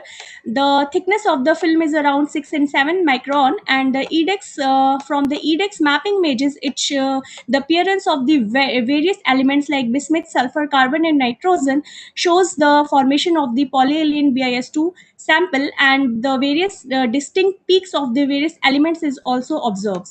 So this is at the rightmost corner, you can see the experimental section, in which we have used the 3 electrode assembly for the PEC measurement, and we have used the spray coating technique for the deposition of the film, and the fabrication of the photoelectrode is done on the PCB board using the FTO substrate. So this hello, this am I audible? Hello? Yeah, you're audible. So from the LSV curve, we can see the much enhanced photocurrent of the composite, which is around 6.95 milliampere per sentence square, which is 5 times higher than the pristine BIS2 photoanode. And then we have performed the EIS spectroscopy, which is a powerful tool to suggest the possible interactions at the photoelectrode electrolyte interface. And lower is the diameter of this curve, higher is the separation efficiency, and we have simulated this obtained experimental points by the Randall circuit, which is shown at the corner of the graph B. And then we have done the MS Mott-Schottky analysis, which suggests the positive slope of the curve, suggests the n-type conductivity of Can the you wind samples. up a bit? Yeah. Yeah, okay. So let us see the mechanism. So we have used the 3-electrode assembly, and when we see then the formation of the type 2 heterojunctions help in the formation of the efficient separation of the charge carriers, and which leads to the generation of the hydrogen at the platinum counter electrode and oxygen at the photoanode. So to conclude, we have synthesized the hierarchical composite 3-dimensional, which is 3-dimensional, and which shows the enhanced PC water splitting performance. Thank you. Okay. Then next, Miss Shaima Cherukat.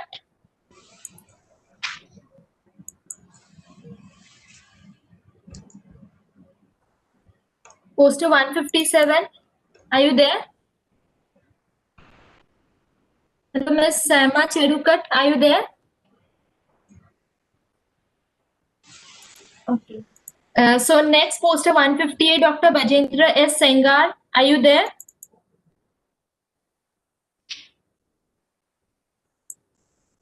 Dr. Brajendra S. Sangar, are you there?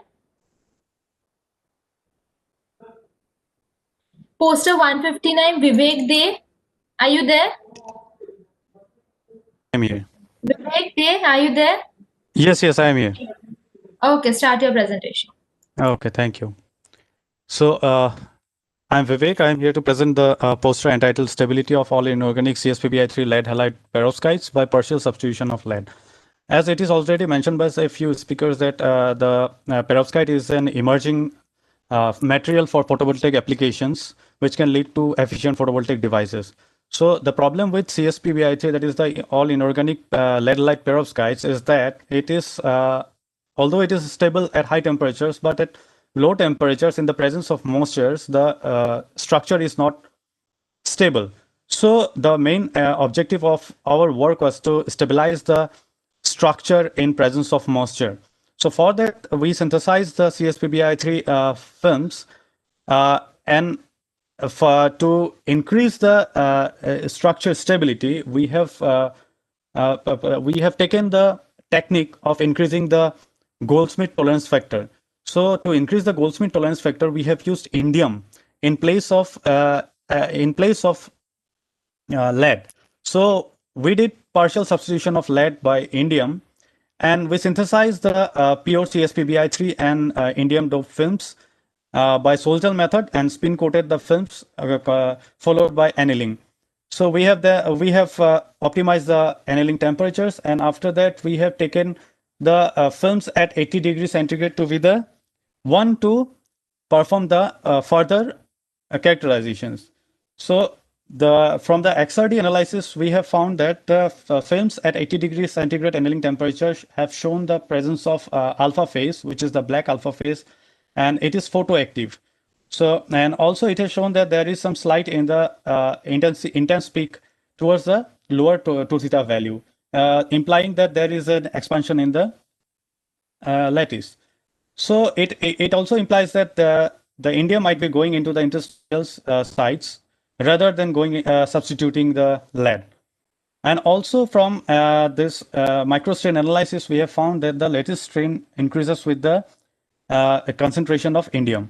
And from reference, from literature, we can conclude that lattice strain is one of the reasons for the stability of the perovskite structures. And when we did the stability analysis, we have found that yes, for indium concentrations greater than 15 volume by volume %, the indium doped CSPBI3 films were more stable. And when we did the optoelectronic studies, we have found that the UV light absorption is similar to the CSPBI3 films, and there is no change in the band gaps. And also one interesting result is that the PL intensity decreases for the indium doped films. So we can infer this decrease in the intensity of the PL peak by citing that it may be due to the formation of some defect states, which may lead to the non-radiative recombination. And also from FSM, we can see that there is the formation of pinholes, and this act as defects. So grain boundaries act as defects. So that's why we have concluded that with the addition of indium, we can increase the stability of the CSPBI3 structures, and also it degrades the optoelectronic properties. So for further analysis, it requires some theoretical study. So thank you. Next, Mrs. V. Vijayalakshmi, poster number 160. Yes, ma'am. Very good afternoon. Good evening, ma'am. This is Vijay Lakshmi. Am I audible now? Yeah, you are audible. Thank you, ma'am. My research topic is modeling and experimental analysis of nanogenerator using spin coating technique for energy harvesting applications. As my topic related to energy harvesting application, my device fabrication is something using our physical body movements can be used for harvesting energy. Though nowadays we are using more than dozens of portable electronics with our the daily purpose, starting from smartphone, smart toys, and smart watches, and remote, everything all request battery, reusable or rechargeable batteries. And these portable electronics request only few microwatts or milliwatts of powers. So this can be harvested our physical movements. This is the main motive of this research work.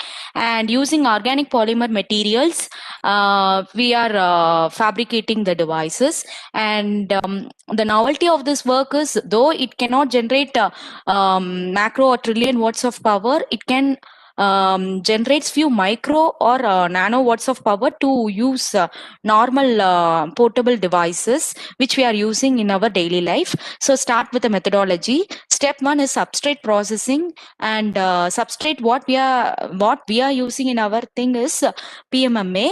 And electrode, we have chosen 3 electrodes. Starting from gold we have tested, then silver, then aluminum. Since aluminum is cheaper, we have initially tested with aluminum, and PDMS layer was synthesized and processed using spin coating and few annealing process.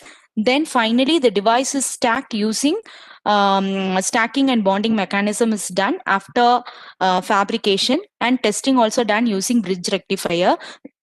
These are the results I have specified in my poster: substrate cutting, substrate cleaning, and ultrasonic cleaning for PMMA substrate, and electrode deposition over the substrate. First, these are the samples. The first one is aluminium, and the third sample which I have displayed in my poster is gold. And thickness is measured using ellipsometer.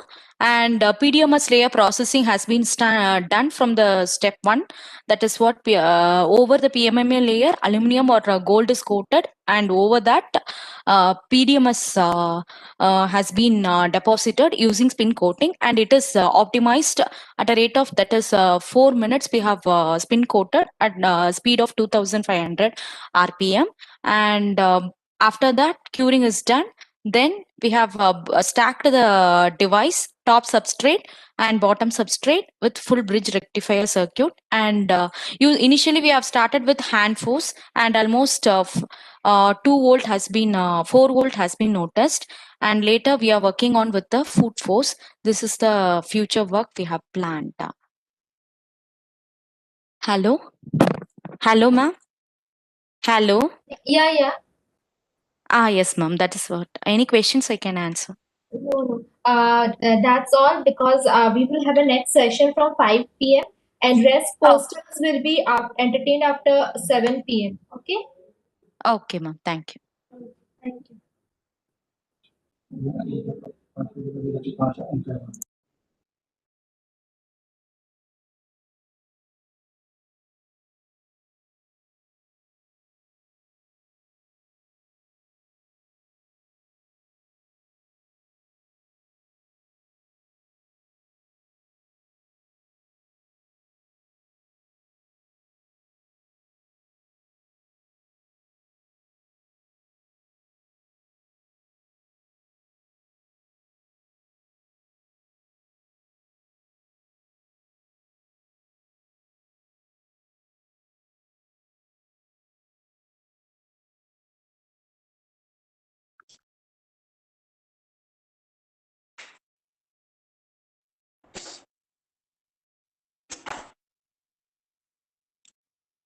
Manikanta, yes, sir, can I'm we here. begin?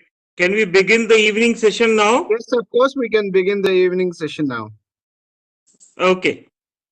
So I will begin the session by introduction of the speaker.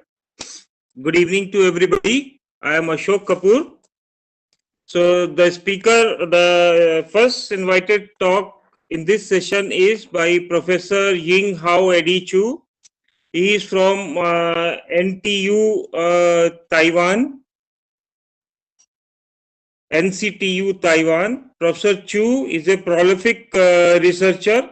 He did his BS in 1999 and PhD in 2004.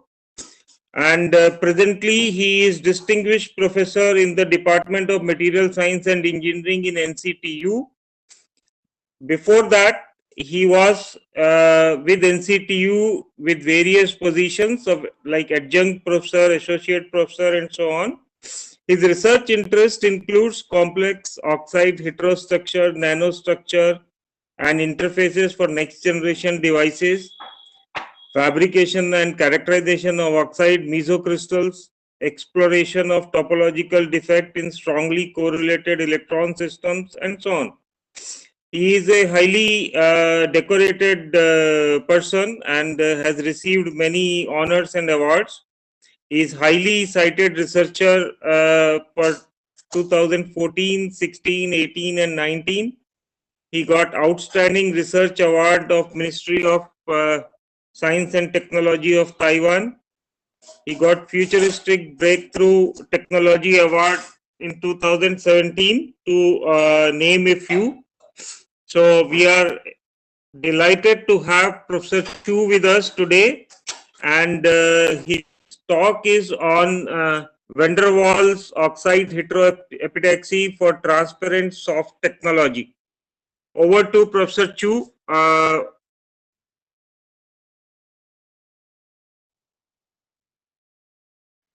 Professor Yang Eddie Chu. Hi, I'm here. So should I start? Yeah, you can begin. Okay, so first let me share my screen. Yes. So you have 30 minutes of presentation and 5 minutes of discussion. Okay, so now can you see my screen? Yes, we can see. Okay. Can you put it in the presentation mode? Yeah, sure. Yeah, that's good. Okay, so my name is In-Hao Chu from National Jiao Tong University. So today I want to talk about the van der Waals oxide heteroepitaxy for transparent software technology. Okay, I'm from a Department of Material Science and Engineering in National Jiao Tong University in Taiwan. So first, I want to share with you is what is a van der Waals epitaxy. So conventional, if you try to do the heteroepitaxy, and this is a typical way. So it really depends on what kind of materials you want to grow. Then you have to choose a substrate. And in conventional epitaxy, you need to find a substrate which has the lattice parameters close to the material you want to grow. And we believe when there is when the lattice mismatch is minimized, then we can get the best quality of samples. Okay. Then a lot of people start to play with two-dimensional layer materials.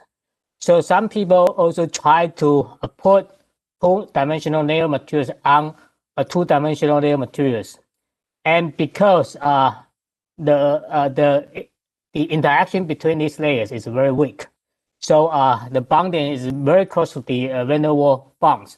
So that means there is a very weak interaction between two-dimensional layer materials. So when you put another two-dimensional layer materials on another two-dimensional layer materials, if you can find any orientation relationship, then we also call this, it's kind of the epitaxy, but because the interaction between the substrates and the film you want to grow is very weak, so we call this one is van der Waals epitaxy. Then later on, people try to extend such a concept to these two types, And basically, they pick up a three-dimensional substrates and they try to put two-dimensional layer materials on top. And because the interaction between these two layers is still very weak, because there is no dangling bond from two-dimensional layer materials to be connected to these three-dimensional materials. So then the interaction at the interface is still very weak. And for such a case, we call it a quasi-van der Waals epitaxy. For example, like a lot of people use sapphire, which is three-dimensional layer materials. Then they can go like MOS2 on top, which is two-dimensional layer materials. And for this what kind of the epitaxy, we call it quasi-van der Waals epitaxy. And this one is the other type, where you use two-dimensional layer materials as the substrate and put the three-dimensional materials on top. For example, here is a demonstration. I think it's from MIT group. It's that they use the graphene, which is a two-dimensional layer materials. Then they put down the gallium nitride, which is a three-dimensional materials on top. Then they still can have the epitaxial relationship. So for this one, we also call quasi-van der Waals epitaxy. Okay, and today what I want to show is that what we do is so-called van der Waals oxide heterobitaxy. So that means all the materials we have is oxides. So you needed to find the two-dimensional layer oxides. And basically what we use is muscovite. So muscovite is a two-dimensional layer oxide. So this is the top view of the muscovite, and this is the side view. Okay, basically this is one layer. This is one layer of the muscovite. So here we have one layer, two layers, and three layers. And in between you have some like potassium ions in order to balance the charge. So the interaction between these layers is also very weak. So these are two-dimensional layer oxides. And this is a typical when you have a muscovite thicker than like 1 millimeter, it looks like this, okay? But when you try to, because it's two-dimensional layer materials, so you can very easily to clip your sample. When the thickness is down to 15 micron, then everything becomes flexible and also transparent, okay? And if you know how to do the, if you know how to clip the sample carefully, then you can get atomic smooth surface. And here is the read like patterns after we clip the muscovite samples, and we can get atomic flat surface because you can see these stripe patterns, which typically is an indication that you have very flat surface. Then we use this muscovite as a substrate and try to do the deposition by putting down three-dimensional functional oxides. So here is an example. So this is the three-dimensional material is a cobalt fluoride, which is a spinel structures. And here is the muscovite, which is a two-dimensional layer oxides. So you can see this is one layer, two layers, three layers. So you can clearly see these layer structures. And these are three-dimensional oxides. And when you put it down, and you can take the diffraction patterns, and you can clearly see the spot pattern indication the epitaxial growth of the cobalt fluoride on top of the muscovite. So here is the schematic to show you that. So this is the atomic structure of the muscovite, and this is cobalt fluoride spinel on top of the muscovite, and we can identify all the orientation relationship between these two layers. So this is a very nice like a carrier, muscovite is a carrier to do the epitaxial growth. And actually we have tried all kinds of the oxides, not just the spinel one. We have also tried the rock salt like nickel oxide or Wuzai structure link oxide and perovskite like strontium titanate, and also the fluoride YSDs and the others. And basically all the oxides we put down on top of the muscovite, and we can get the epitaxial growth.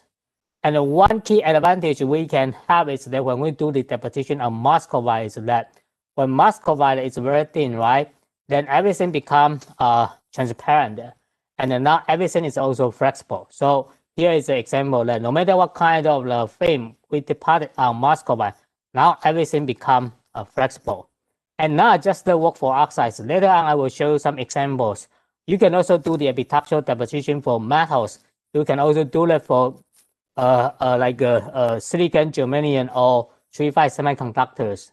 And in oxides, typically, if we want to do the epitaxial growth, and we have to buy expensive substrates like strontium titanate or YSD or sapphire. These are all expensive substrates, and they are all rigid. But if you decide to use the muscovite, the price is much cheaper, and you can also get the epitaxial growth. So we believe this is a nice template to do the oxide histoepitaxy. And the advantage, additional advantage we can have is that now everything becomes flexible. Okay, so like what I just mentioned, not just the oxides. So here is some example when you put down like a platinum on muscovite, and you can also do it on gold or nickel. Any metals you have, when you do the deposition on muscovite, again, it's epitaxial growth. So this is the X-ray diffraction pattern and also the TEM.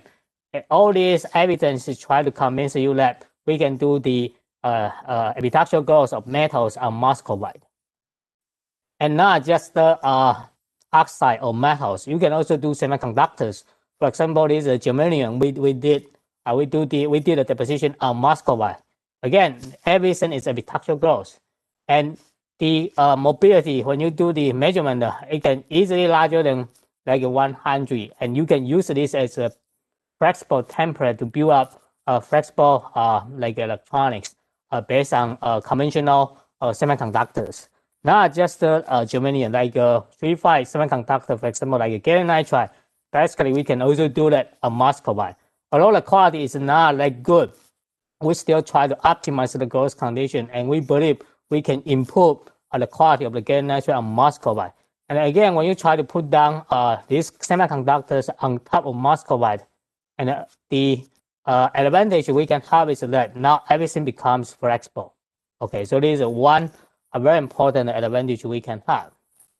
So now if you go back to look at this kind of the deposition or this kind of the structures and what kind of the possible impact areas we might have. When we use the muscovite, everything is flexible and transparent. So basically you can use this as a template to build up flexible transparent electronics. Okay, and some people propose that you can embed it, the device on muscovite into glass. Then you can make a small window because the composition of glass and the composition of muscovite is very, very similar. So you just need to do like a hard pressing, then you can build up like a small window. And because everything is flexible, so you can have some flexible design inside your small window. Okay, and what other advantage we have? Because muscovite is oxide, so the melting temperature is very high. Okay, and you also have very good chemical stability, and now everything is flexible. And because the melting temperature is very high, so basically you can do your process at a much higher temperature. Then instead you will also have the thermal stability. Okay, so these are all the advantages we have when we try to use the muscovite as the carrier to build up transparent and flexible electronics. Now let's go back to the transparent and flexible electronics. So in order to make those electronics, you do need to have some conducting layer. So we went back to those transparent and conducting oxides like ITO or aluminum doped zinc oxide, which is a cheaper solution compared to ITO. And we want to demonstrate that we can also make a nice ITO and ADO on top of the muscovite. And again, so this ITO on muscovite and the aluminum doped zinc oxide on muscovite.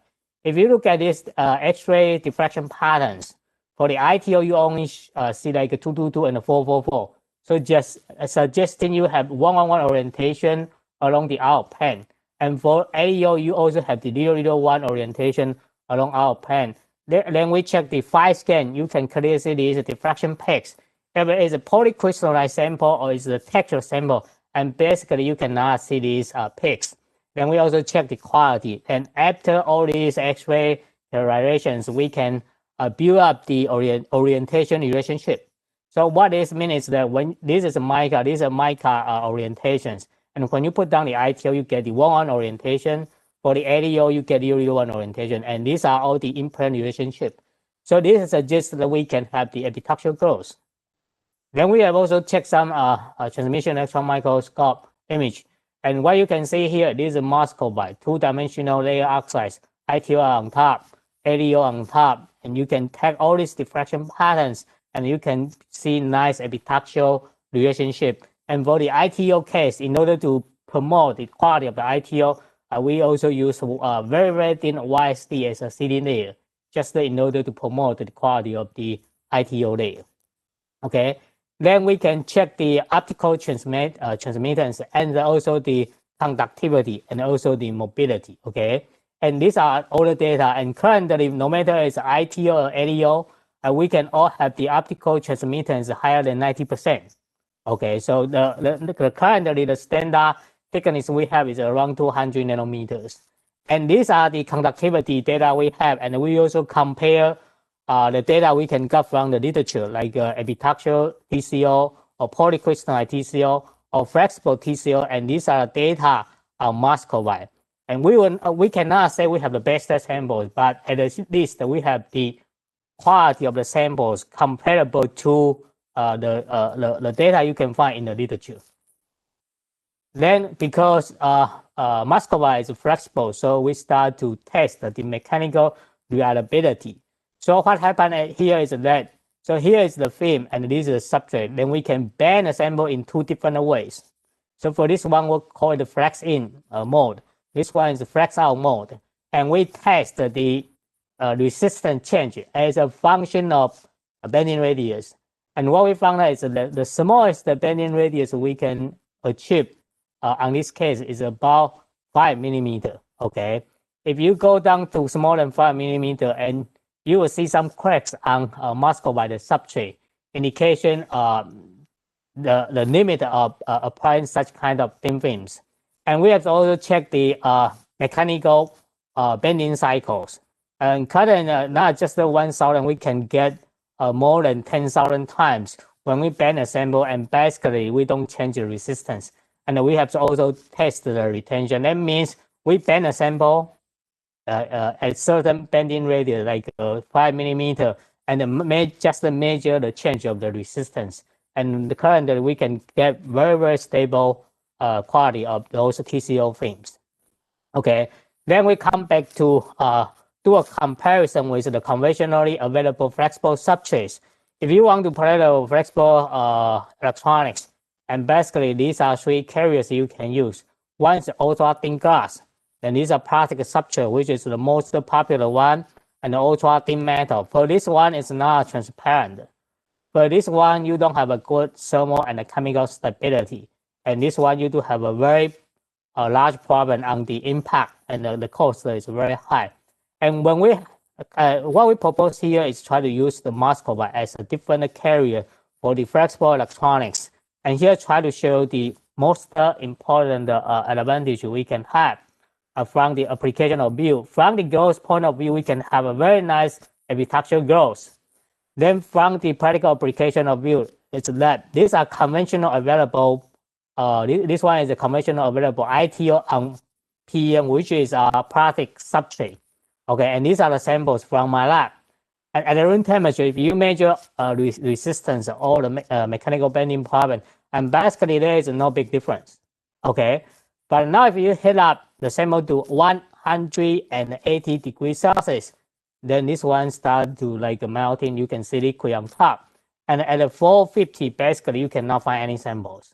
Okay, then you might have the question is that I don't use my sample at such high temperatures, but you might do your process at such high temperature. So when you try to use polymer substrates, basically they set up a limitation for your process temperature. Okay, now if you use like the IT or animal mica, then the temperature can be much, much higher. Okay, so what really happens is that now if you are using like ITO on glass to build up your device, then you can directly transfer your process to ITO mica. Then the functionality you can gain is that not everything is flexible. Okay, so then currently we can mass production of these TCO films on mica. And these are the typical like specs. This is also old to compare the data we have, like ADO on mica and IDO on mica, compare the data we have with those commercially available samples. And these are typical like the sample, our samples. And we ship out a lot of samples for different groups. And here is an example is that you can build up like array on top of the samples we have, and basically everything is flexible. And because Musk provides the oxides, so basically for the water vapor, it's very hard for them to concentrate it into your device because this muscovite substrate, you do have a very nice protection for those moisture. So this is one of the advantage. And some people also try to use our samples to build like a perovskite solar cell. Okay, so this is just an example. Is that once you have our samples, you can directly change it, switch your process to the ITO mica, and then you can get the mechanical flexibility. Okay, I'm not sure how much time I still have, but anyway, I will try to show you as much as I can. So now I want to show you another example. Is based on VO2, which is a very interesting functional materials. And people propose a lot of applications based on VO2, these materials. And one of the important feature for these materials is that there is a metal insulator transition.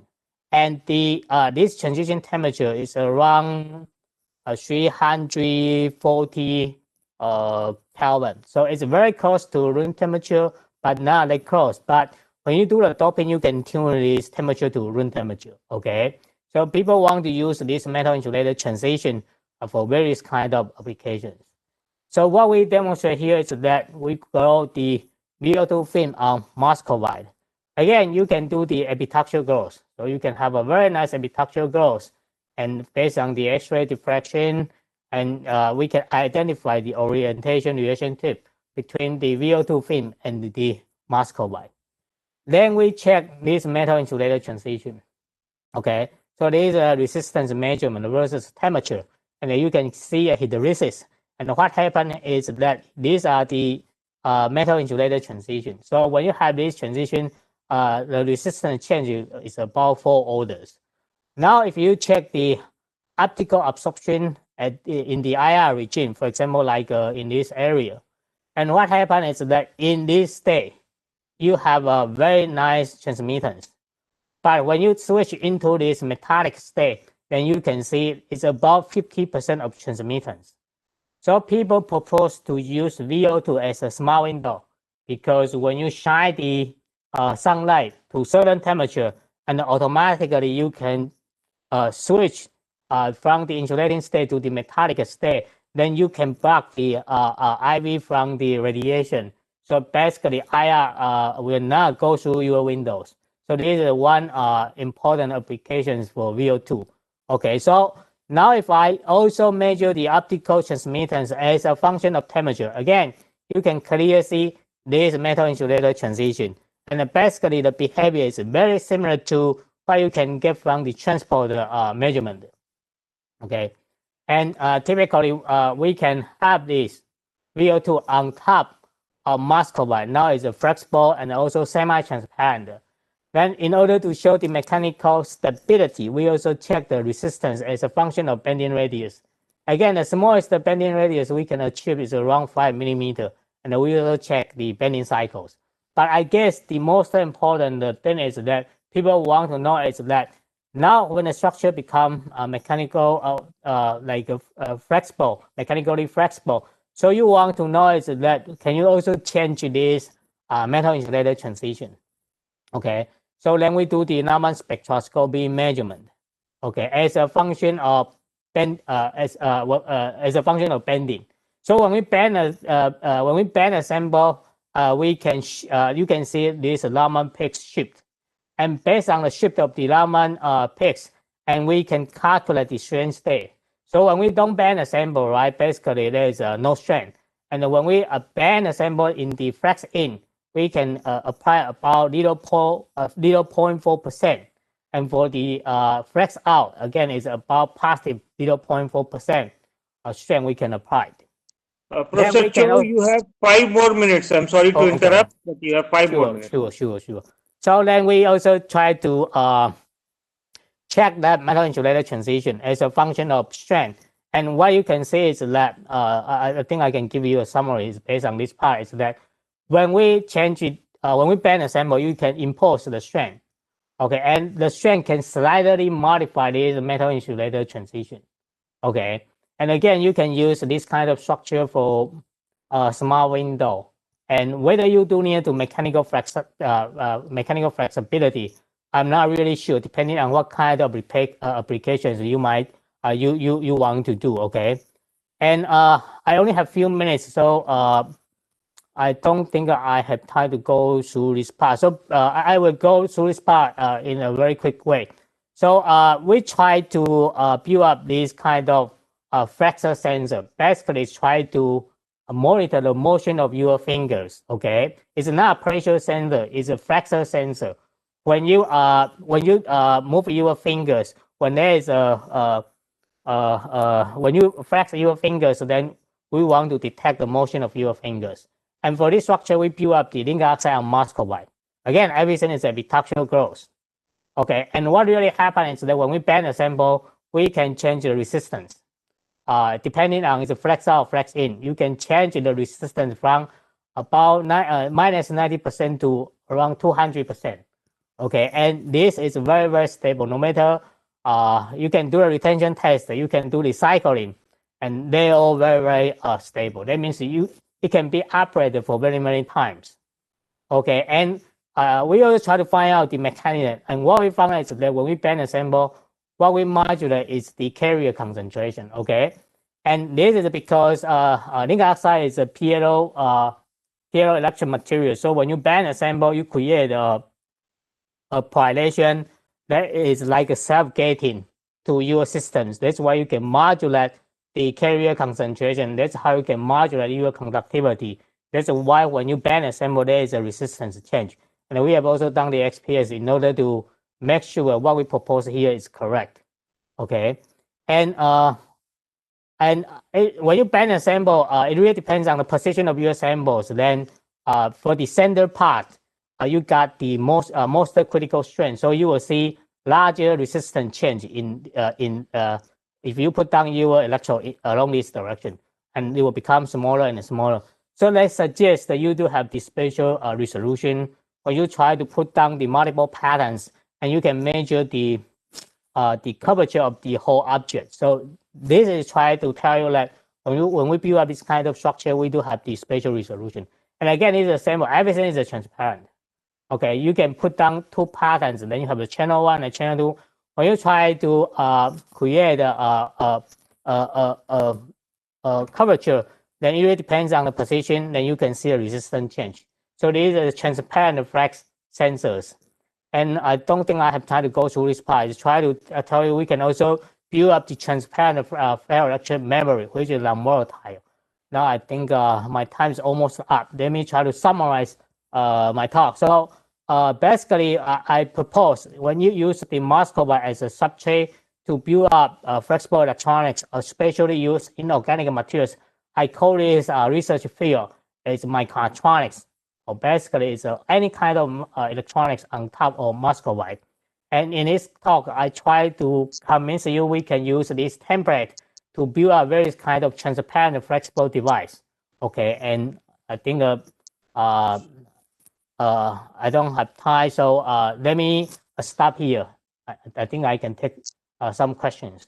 Thank you very much. Thank you very much, Professor Chu. We have time for few questions from audience, and I will see if I have some questions in the chat box. Okay, so Dr. Kapoor. Yes. May I ask one question? Sure, sir. Yeah. So hello, Professor Chu. It's a very interesting talk. Yeah. So I just want to ask that you showed the results about the epitaxial growth of platinum and other metallic layers on mica. So, Yes. So usually how much is the temperature required for the epitaxial growth, and is it also possible to transfer it onto other substrates from the mica? For the growth temperature, it really depends on what kind of materials you grow. And typically, what we do is that usually we try to optimize the growth part in rigid substrates. Depending on what kind of materials you want to grow, right? You will know what kind of rigid substrate you can get the epitaxial growth. Then once I optimize my growth condition, and then I just directly use muscovite as the substrate, and typically then you can get the epitaxial growth. You might need to slightly optimize your growth condition again, but this is a typical process we do. And for the transport part, I have never done that before because in most cases, you would like to transfer your materials to another flexible substrate. And I think muscovite is already a flexible substrate. So that's why I typically directly use muscovite as the carrier. Okay. Okay, thank you. Any other question? Well, Professor Chu, I have one question, if you allow me to ask. The question is that when you grow epitaxy on muscovite, and what is, number one, what is the maximum temperature of growth that I can use? And second is, have you seen any defects like warpage or any defects due to difference in the thermal conductivity of film and the substrate? Okay, so let me answer your first question. So this is a gallium nitride, right? This is done by like the emulsivity process. So for the emulsivity process, typically you need to have a temperature higher than 1000 degrees Celsius. Yes. Okay. And because muscovite is oxide, the ceramics, so basically it's okay for you to do the growth at a very, very high temperature. Okay. So so far the highest temperature I have ever tried is around 1100 degrees Celsius. Okay. Good. So this answer your first question. And for the second question is that yes, definitely you see some defects. Okay. So in order to minimize the defects, and typically what we will do is that we might add some sealing layer between your film and the substrate in order to provide a better growth environment for your film. Then in this sense, you might minimize the defects you have. But if you want to compare the quality of your samples for compared to those on rigid substrates, and typically the quality of the film on muscovite is slightly worse compared to the film on rigid substrates. Good. Thank you very much. And that was a wonderful talk on a very new substrate, that is muscovite, and you showed excellent results on epitaxial growth of almost all the materials on muscovite. Wonderful. Yeah. Thank you very much. Okay, thank you. So we have now two oral presentation in this session. The first one is... Sir, there is one more question in chat box. Okay, can you ask?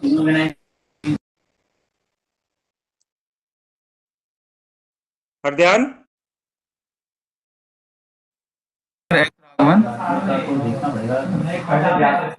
He wants to know what were the growth methods used. Hardyan, can you text this question to Professor Cho, and we can take... I think the question he has is what kind of deposition method I use. Okay, so it really basically you can do all kinds of the thin film deposition. So basically, I have tried like MOCVD. I have also done the PLD. I have also tried sparkling. Even for the soldier, like the chemical solution method, we can all get epitaxial growth. So it really doesn't matter what kind of substrate you have. As long as you can use the muscovite substrate, then you can get the epitaxial growth.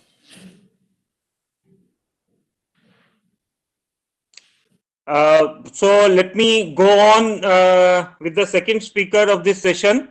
It's an oral presentation by Dr. Sheetal Diwan of Delhi University.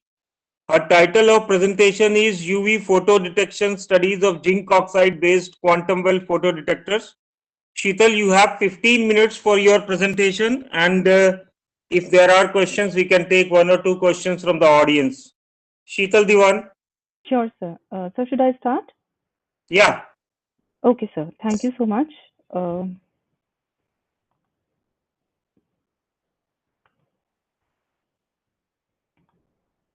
I hope my screen is visible to all of you. Yeah, you can put it in the, yeah, that's good. Okay.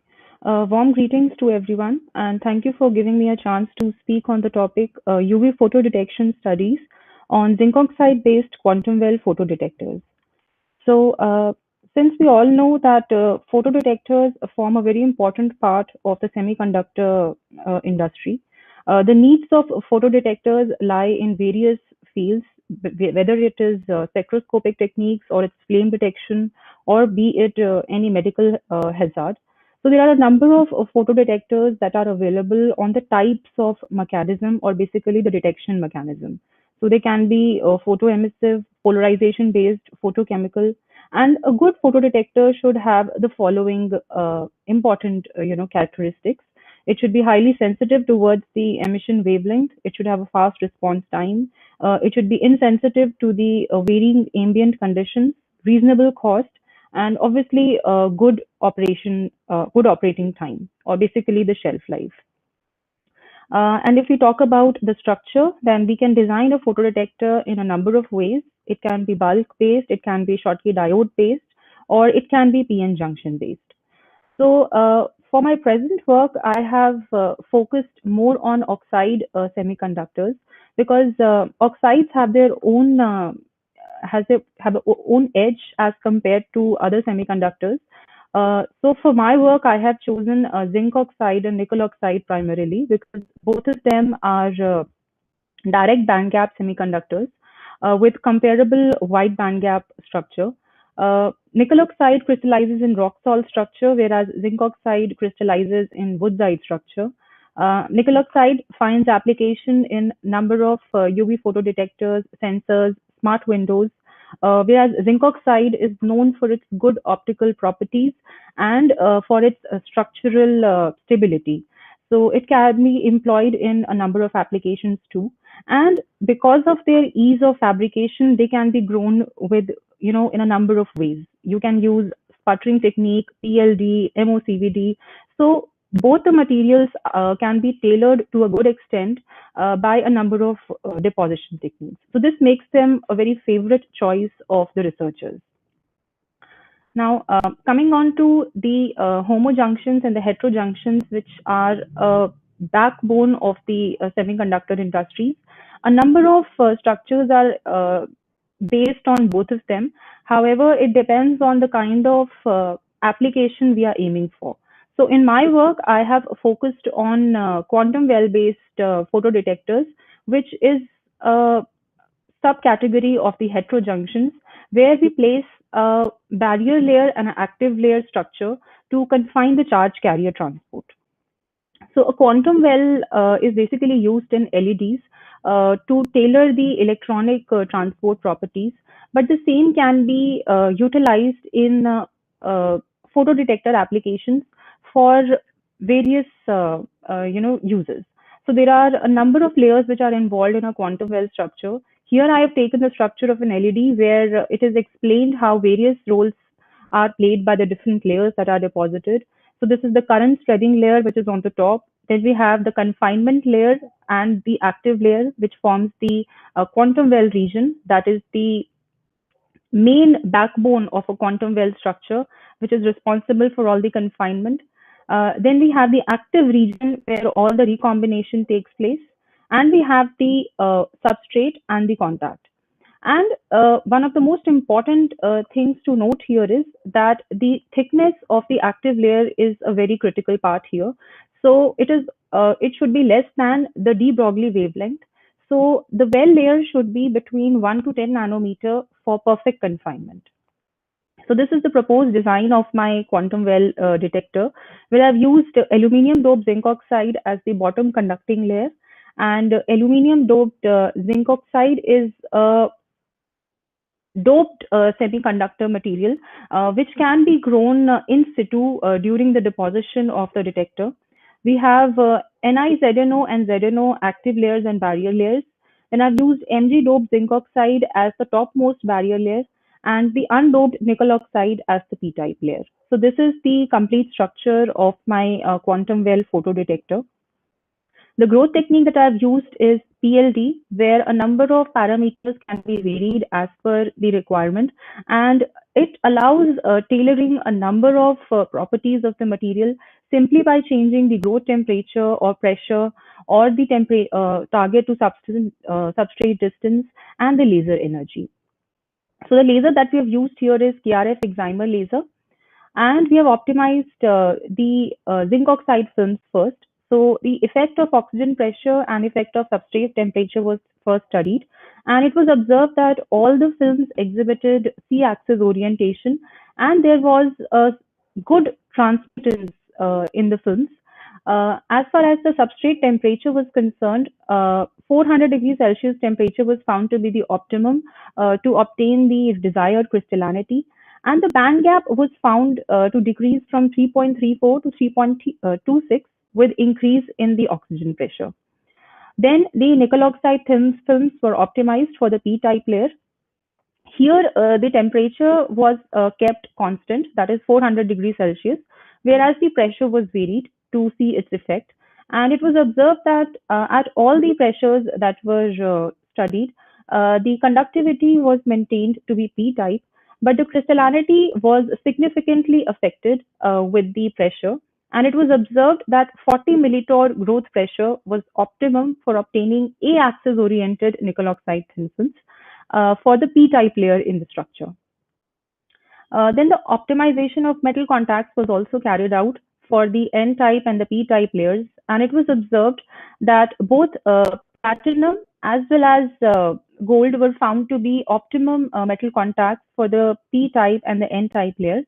And UV photodetection was first carried out on simple nickel oxide zinc oxide based PN junction.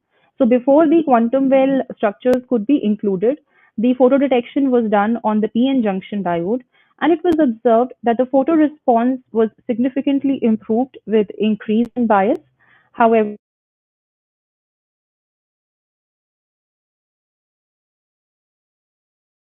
Sheetal, we can't hear you now.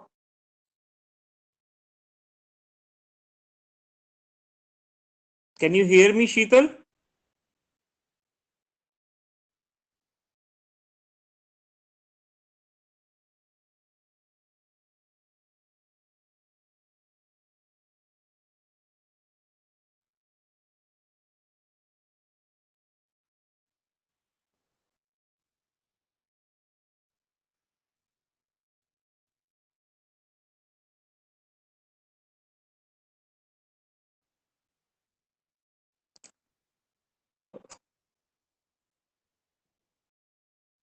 You have to unmute yourself.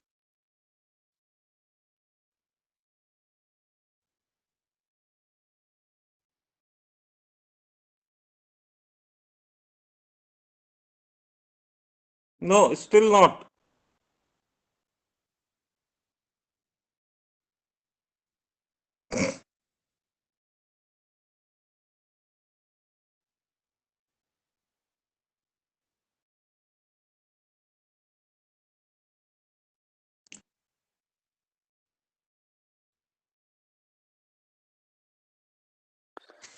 Sir, for PPT sound, you have to first stop sharing and go back to share option. That's what she did. No. Is it fine now? Yeah. Okay, So okay. unfortunately, Sheetal, you have 2 more minutes, so you have to hurry up and finish your presentation. Okay, sir. I'm very sorry for this technical fault. No problem. It happens. Okay. Okay. So nickel dope zinc oxide thin films were used as the active layers, and I'll quickly switch on to the results. 8 nanometer thin film was found to be the most optimum for the active layer, and Mg doped zinc oxide films were used as the barrier layers.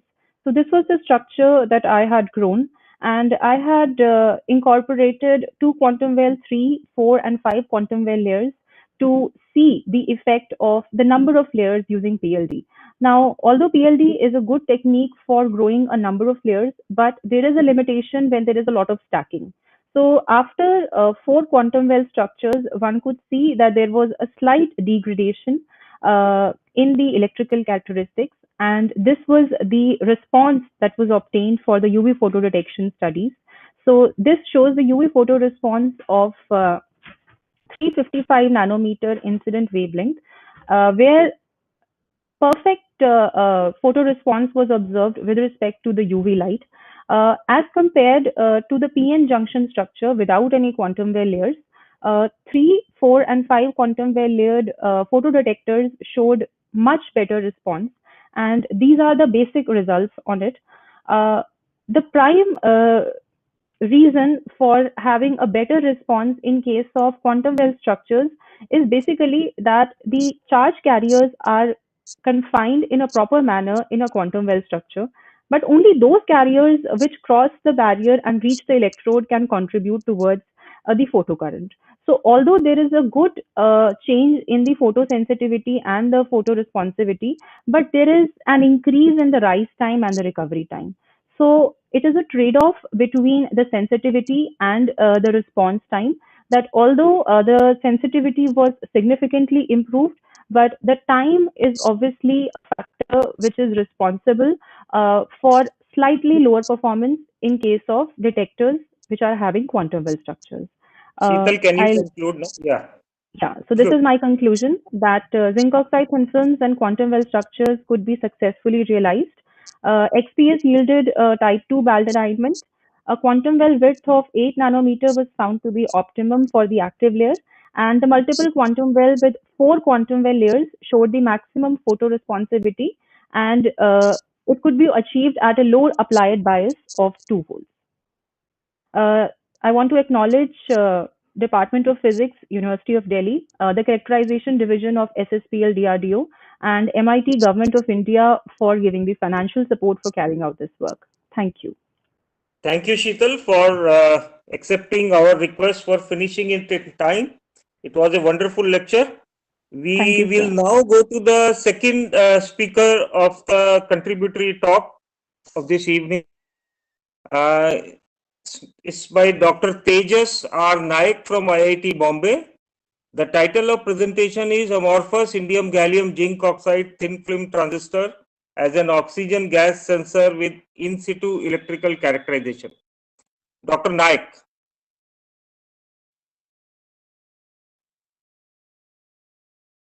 Is he here? Yeah.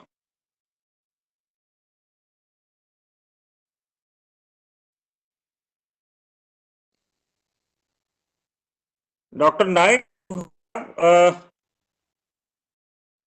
15 minutes. I think now it reduced to 14 minutes. So you have to rush up to your results and conclusions. You can put your presentation in the presentation mode and begin your talk.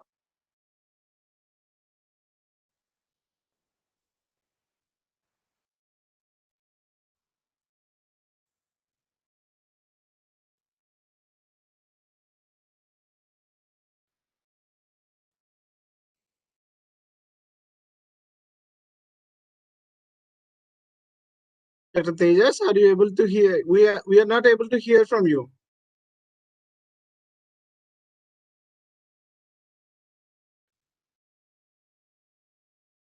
Yeah, Dr. Tejas. Kindly unmute yourself. We are not able to hear you and we are not able to see. Yeah. Are you? Hello? Yes. Are you able to? Yeah, the voice is distorted and very noisy.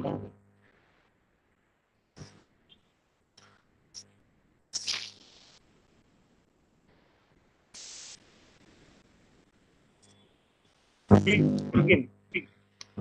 Yeah. So the topic of my presentation is amorphous indium gallium zinc oxide thin film transistor. as an oxygen sensor with in situ electrical characterization.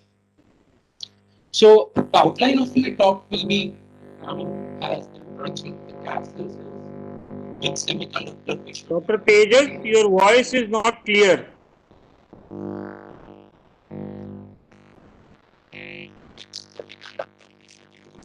Dr. Tejas, it is with your Wi-Fi connection. Please check it out because we are not able to listen to you properly.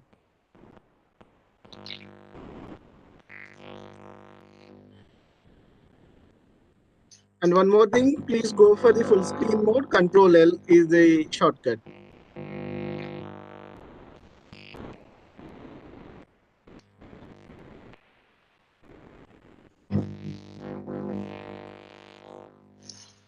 Yeah.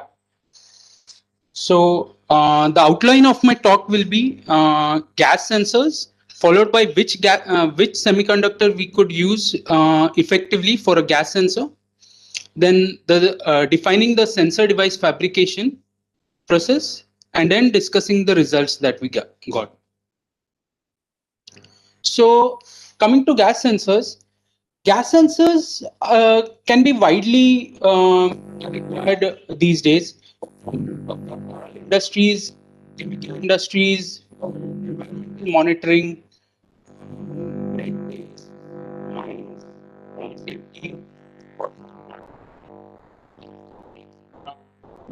So, Dr. Tejas, may I request you, since the time is short, you can cut short the introduction and come to result and conclusion, please?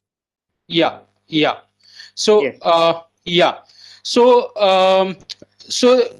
traditionally, we have used traditionally metal oxides sensors that widely used for gas sensing applications, or the alternatives that have been used for organic transistors.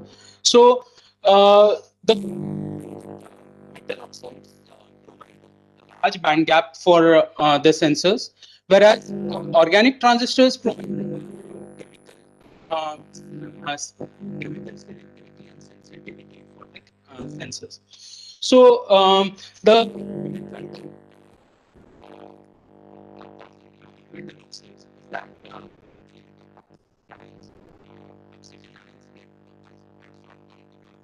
oxides.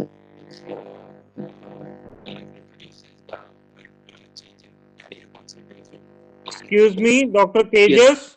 Yes. We are not able to listen anything. You are not audible, and your connection, your Wi-Fi connection, is not working.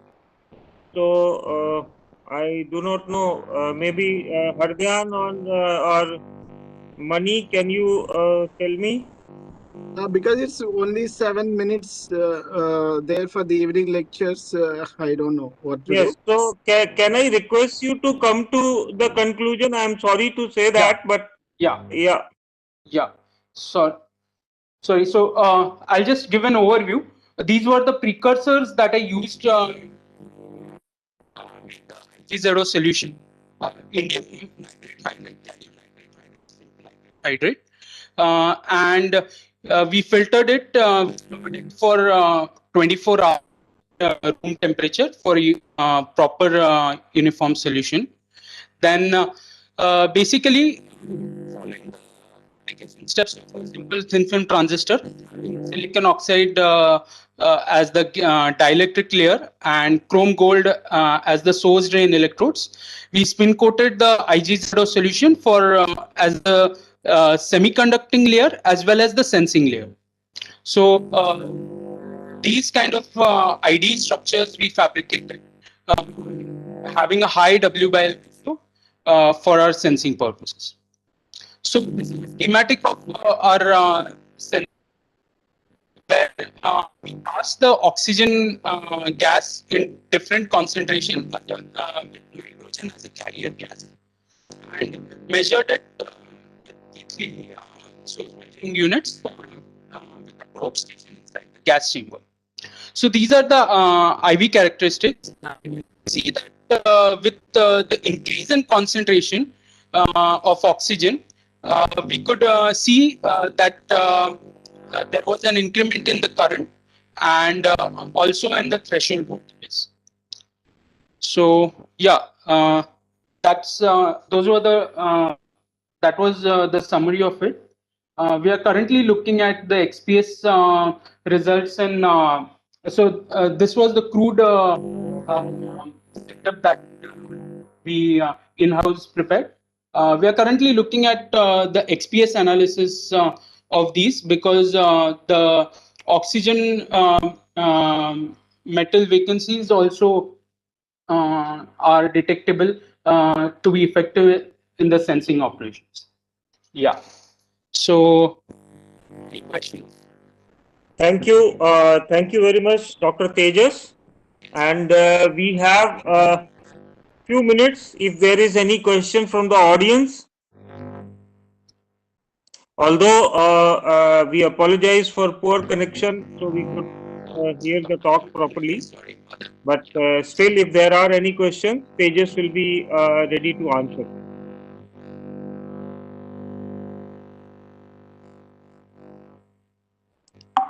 If there are no questions, we thank Dr. Tejas Naik for a good presentation, and we now disperse for the evening session, which will begin at 6 o'clock, and Professor Bhatt is already here to conduct that. Thank you very much to all. Yeah, thank you so much. Sorry for the interruption.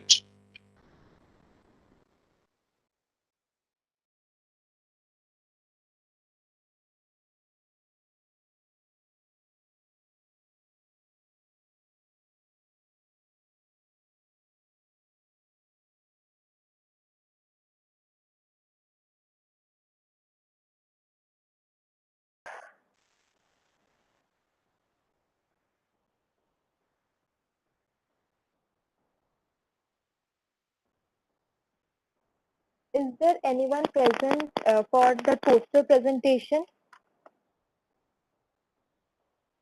Poster 162?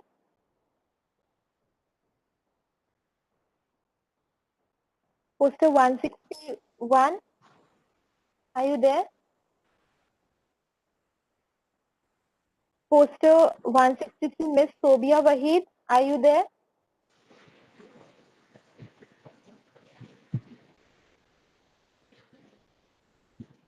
Poster 164, Miss Dipti Singh, are you there?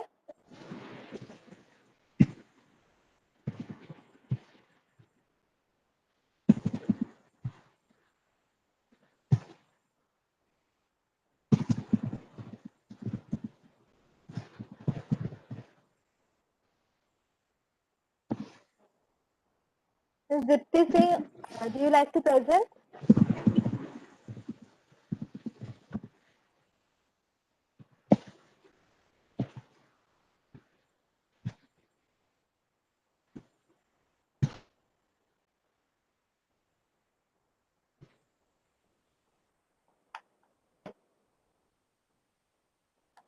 Am I audible? Yeah, you're audible. Okay. Good No, you evening, are everyone. Yeah, should I start?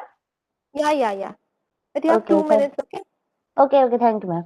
Good evening, everyone. My name is Dipti Singh from National Institute of Technology, Jalandhar. My poster title is Development of Remote Solar Power Management System for DC Load. The main objective of this project is to design an interfacing circuits and data acquisition methodology for monitoring of multiple health and electrical parameters such as ambient temperature, light intensity, output voltage, and the load current of the solar panel remotely on the control panel. Using these parameters, we implemented the maximum power point algorithm to track the solar panel in the direction of sun for the maximum efficiency using a DC servo motor control circuit. We have also designed a preventive maintenance and temperature check system for warning notification. We have also applied a mounting and tracking management software with the graphical virtual panel for continuous display of virtual parameters and automatic tracking of the solar panel remotely. We have validated and evaluated the working performance of the proposed system under different working and test conditions. The prototype model development circuit includes the solar panel, sensors, DC servo motors, NI-Mario DAC cards, DAC interfacing circuits, voltage regulators, and DC load. Each sensor, solar panel, and DC servo motors has its own interfacing circuitry and methods to measure the raw data. The solar panel is interfaced with the NI-MyRio data acquisition card using a potential divider circuitry with high power, low resistance resistors. The light sensor used in the system has its own interfacing and signal processing circuit. The output obtained from the LDR sensor is in the voltage form, which is converted into a resistor with the help of potential divider circuit and then into the light intensity using the method of curve fitting and the plotting. The DC servo motor is the only element which is taking control signal from the MyRio deck card. It is running with the external DC power of 12 volts and PWM signals coming from the MyRio DAC card. Then we have uses the LM35 temperature sensors, which is a very highly linear device and directly interfaces with the DAC card. The voltage regulators has been used for connecting the solar panel with the DC load, and the DC load is connected across the solar panel with a constant voltage passing through the voltage regulator. Now, my result, the whole system has been tested in the real-time open environment and the efficiency of the system has been evaluated. The number of controlling and monitoring algorithms have been developed and implemented in the open environment, and result obtained are indicated on the user's PC workstation. At the workstation, the entire system is repeat itself in every 15 minutes, so the result obtained from the testing and experiment shows the parameters obtained in each 15 minutes interval. The following results, the results that has been obtained in the whole systems are implemented with all the preventive checks that are: the solar panels are rotated in the direction of maximum power. The power stayed high with the tracking algorithm as compared to the power obtained without tracking, and there is a elevated efficiency of 13.2%, and the various preventive maintenance checks are done and showing the message alerts. Now, the real-time monitoring of photovoltaic systems helps the industry to monitor various health and electrical parameters continuously using the various sensors through the virtual panel that is available in the control room. This is the main objective. This is the main application of the model that we have been used here. That's it, ma'am. Hello? Hello. Yeah. Yeah, ma'am, Hello. I'm done. Okay. Then next is Mr. Srijit AY. Thank you so much. Yeah. Srijit. Mr. Srijit, are you there?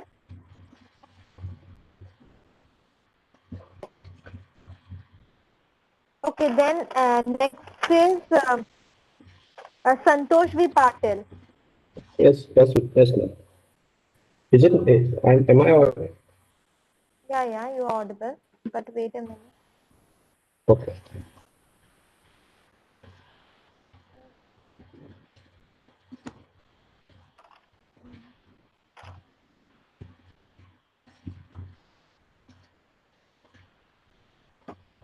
Yeah, you can start your presentation. Okay. Can Hello. you see the slide? Yes, ma'am. Okay. Okay. Hello. My name is Santosh Patil. The title of my poster is the influence of the carrier mobility mismatch or the performance of the heterojunction LEPBIT based perovskite solution. In this work, we have considered perovskite solution simulated with FTO and Sereno MAPBIT, Pyro TAD, and planar structure. And the objective of this function is to analyze the effect of carrier mobility mismatch on the performance of the solar cell. On the basis of test unity mismatch, we have found that mainly three key factors which are influencing the transportation, charge transportation in the solar cell. And these key factors which are that are defect density, carrier mobility mismatch in the EPL, SPL, and the absorber layer, and the band gap alignment. Then the device structure and the band gap alignment figures are shown here, and the simulation parameters which are incorporated in the simulations are shown in the table. In the simulation results, 4 cases implemented with the help of the JV characteristics, quantum efficiency versus guideline, and the recommendation rate versus the distance. In case 1 and 2, the electron mobility of ZNO and MEPVI3 varied respectively, and the pole mobility kept constant. And the mobilities of the other layers are also kept constant. In case 3 and 4, the pole mobility of Spiro MTAD and the MEPVI3 varied respectively. and electron mobility and the other mobilities are kept constant. In case 2 and 4, as you can see, as you can see the results. For MEPBI3 electrons and pole mobility mismatch, we get better result with efficiency of 13.92% and 13.52% respectively. With this, I conclude that the role of the carrier mobility of the absorber and between the ETL and perovskite and STL and perovskite interface is critical, and it influences the charge transportation in the solar cell. Thank you, ma'am.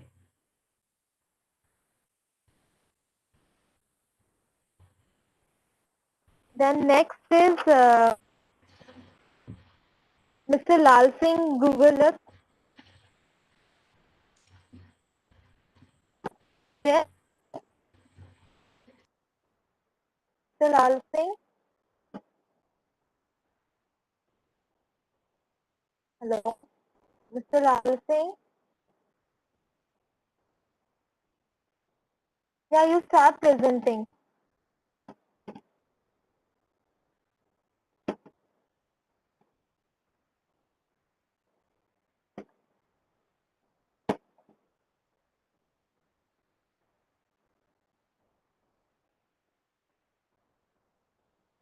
Mr. Lal Singh.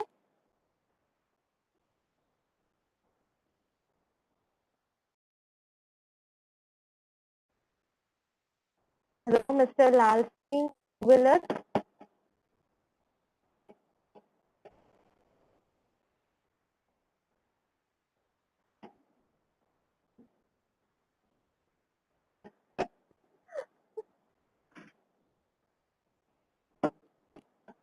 Mr. Lal Singh Google it.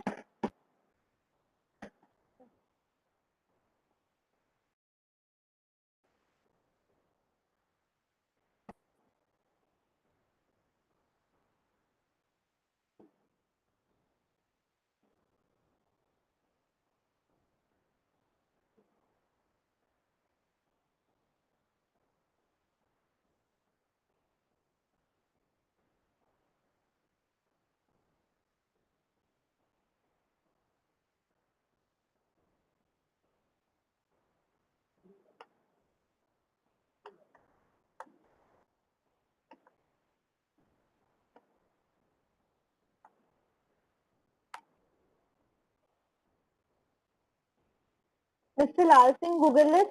If you are not present, then we are ending our poster presentation over here.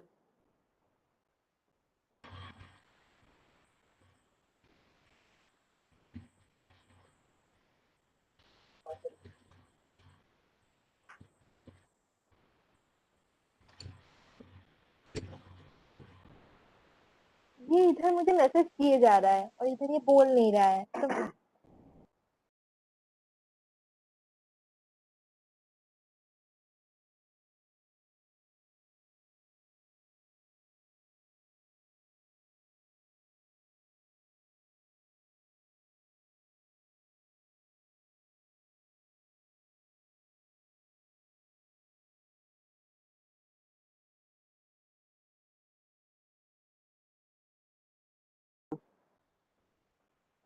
Hello. Hello, Lal Singh, are you there? Hello. Hello. Lal Singh, we are not able to hear you. We are not able to hear you.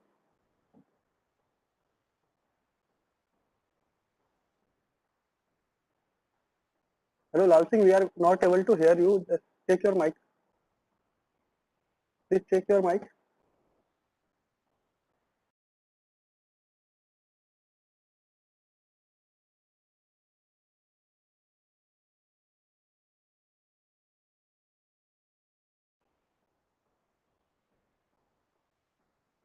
Hello.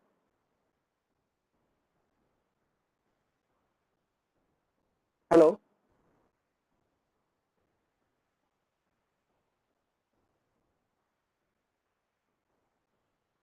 Hello.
Hello, Lal Singh. I think you are having some mic problems, so we need to stop here. Okay. And so okay, thanks for your participation.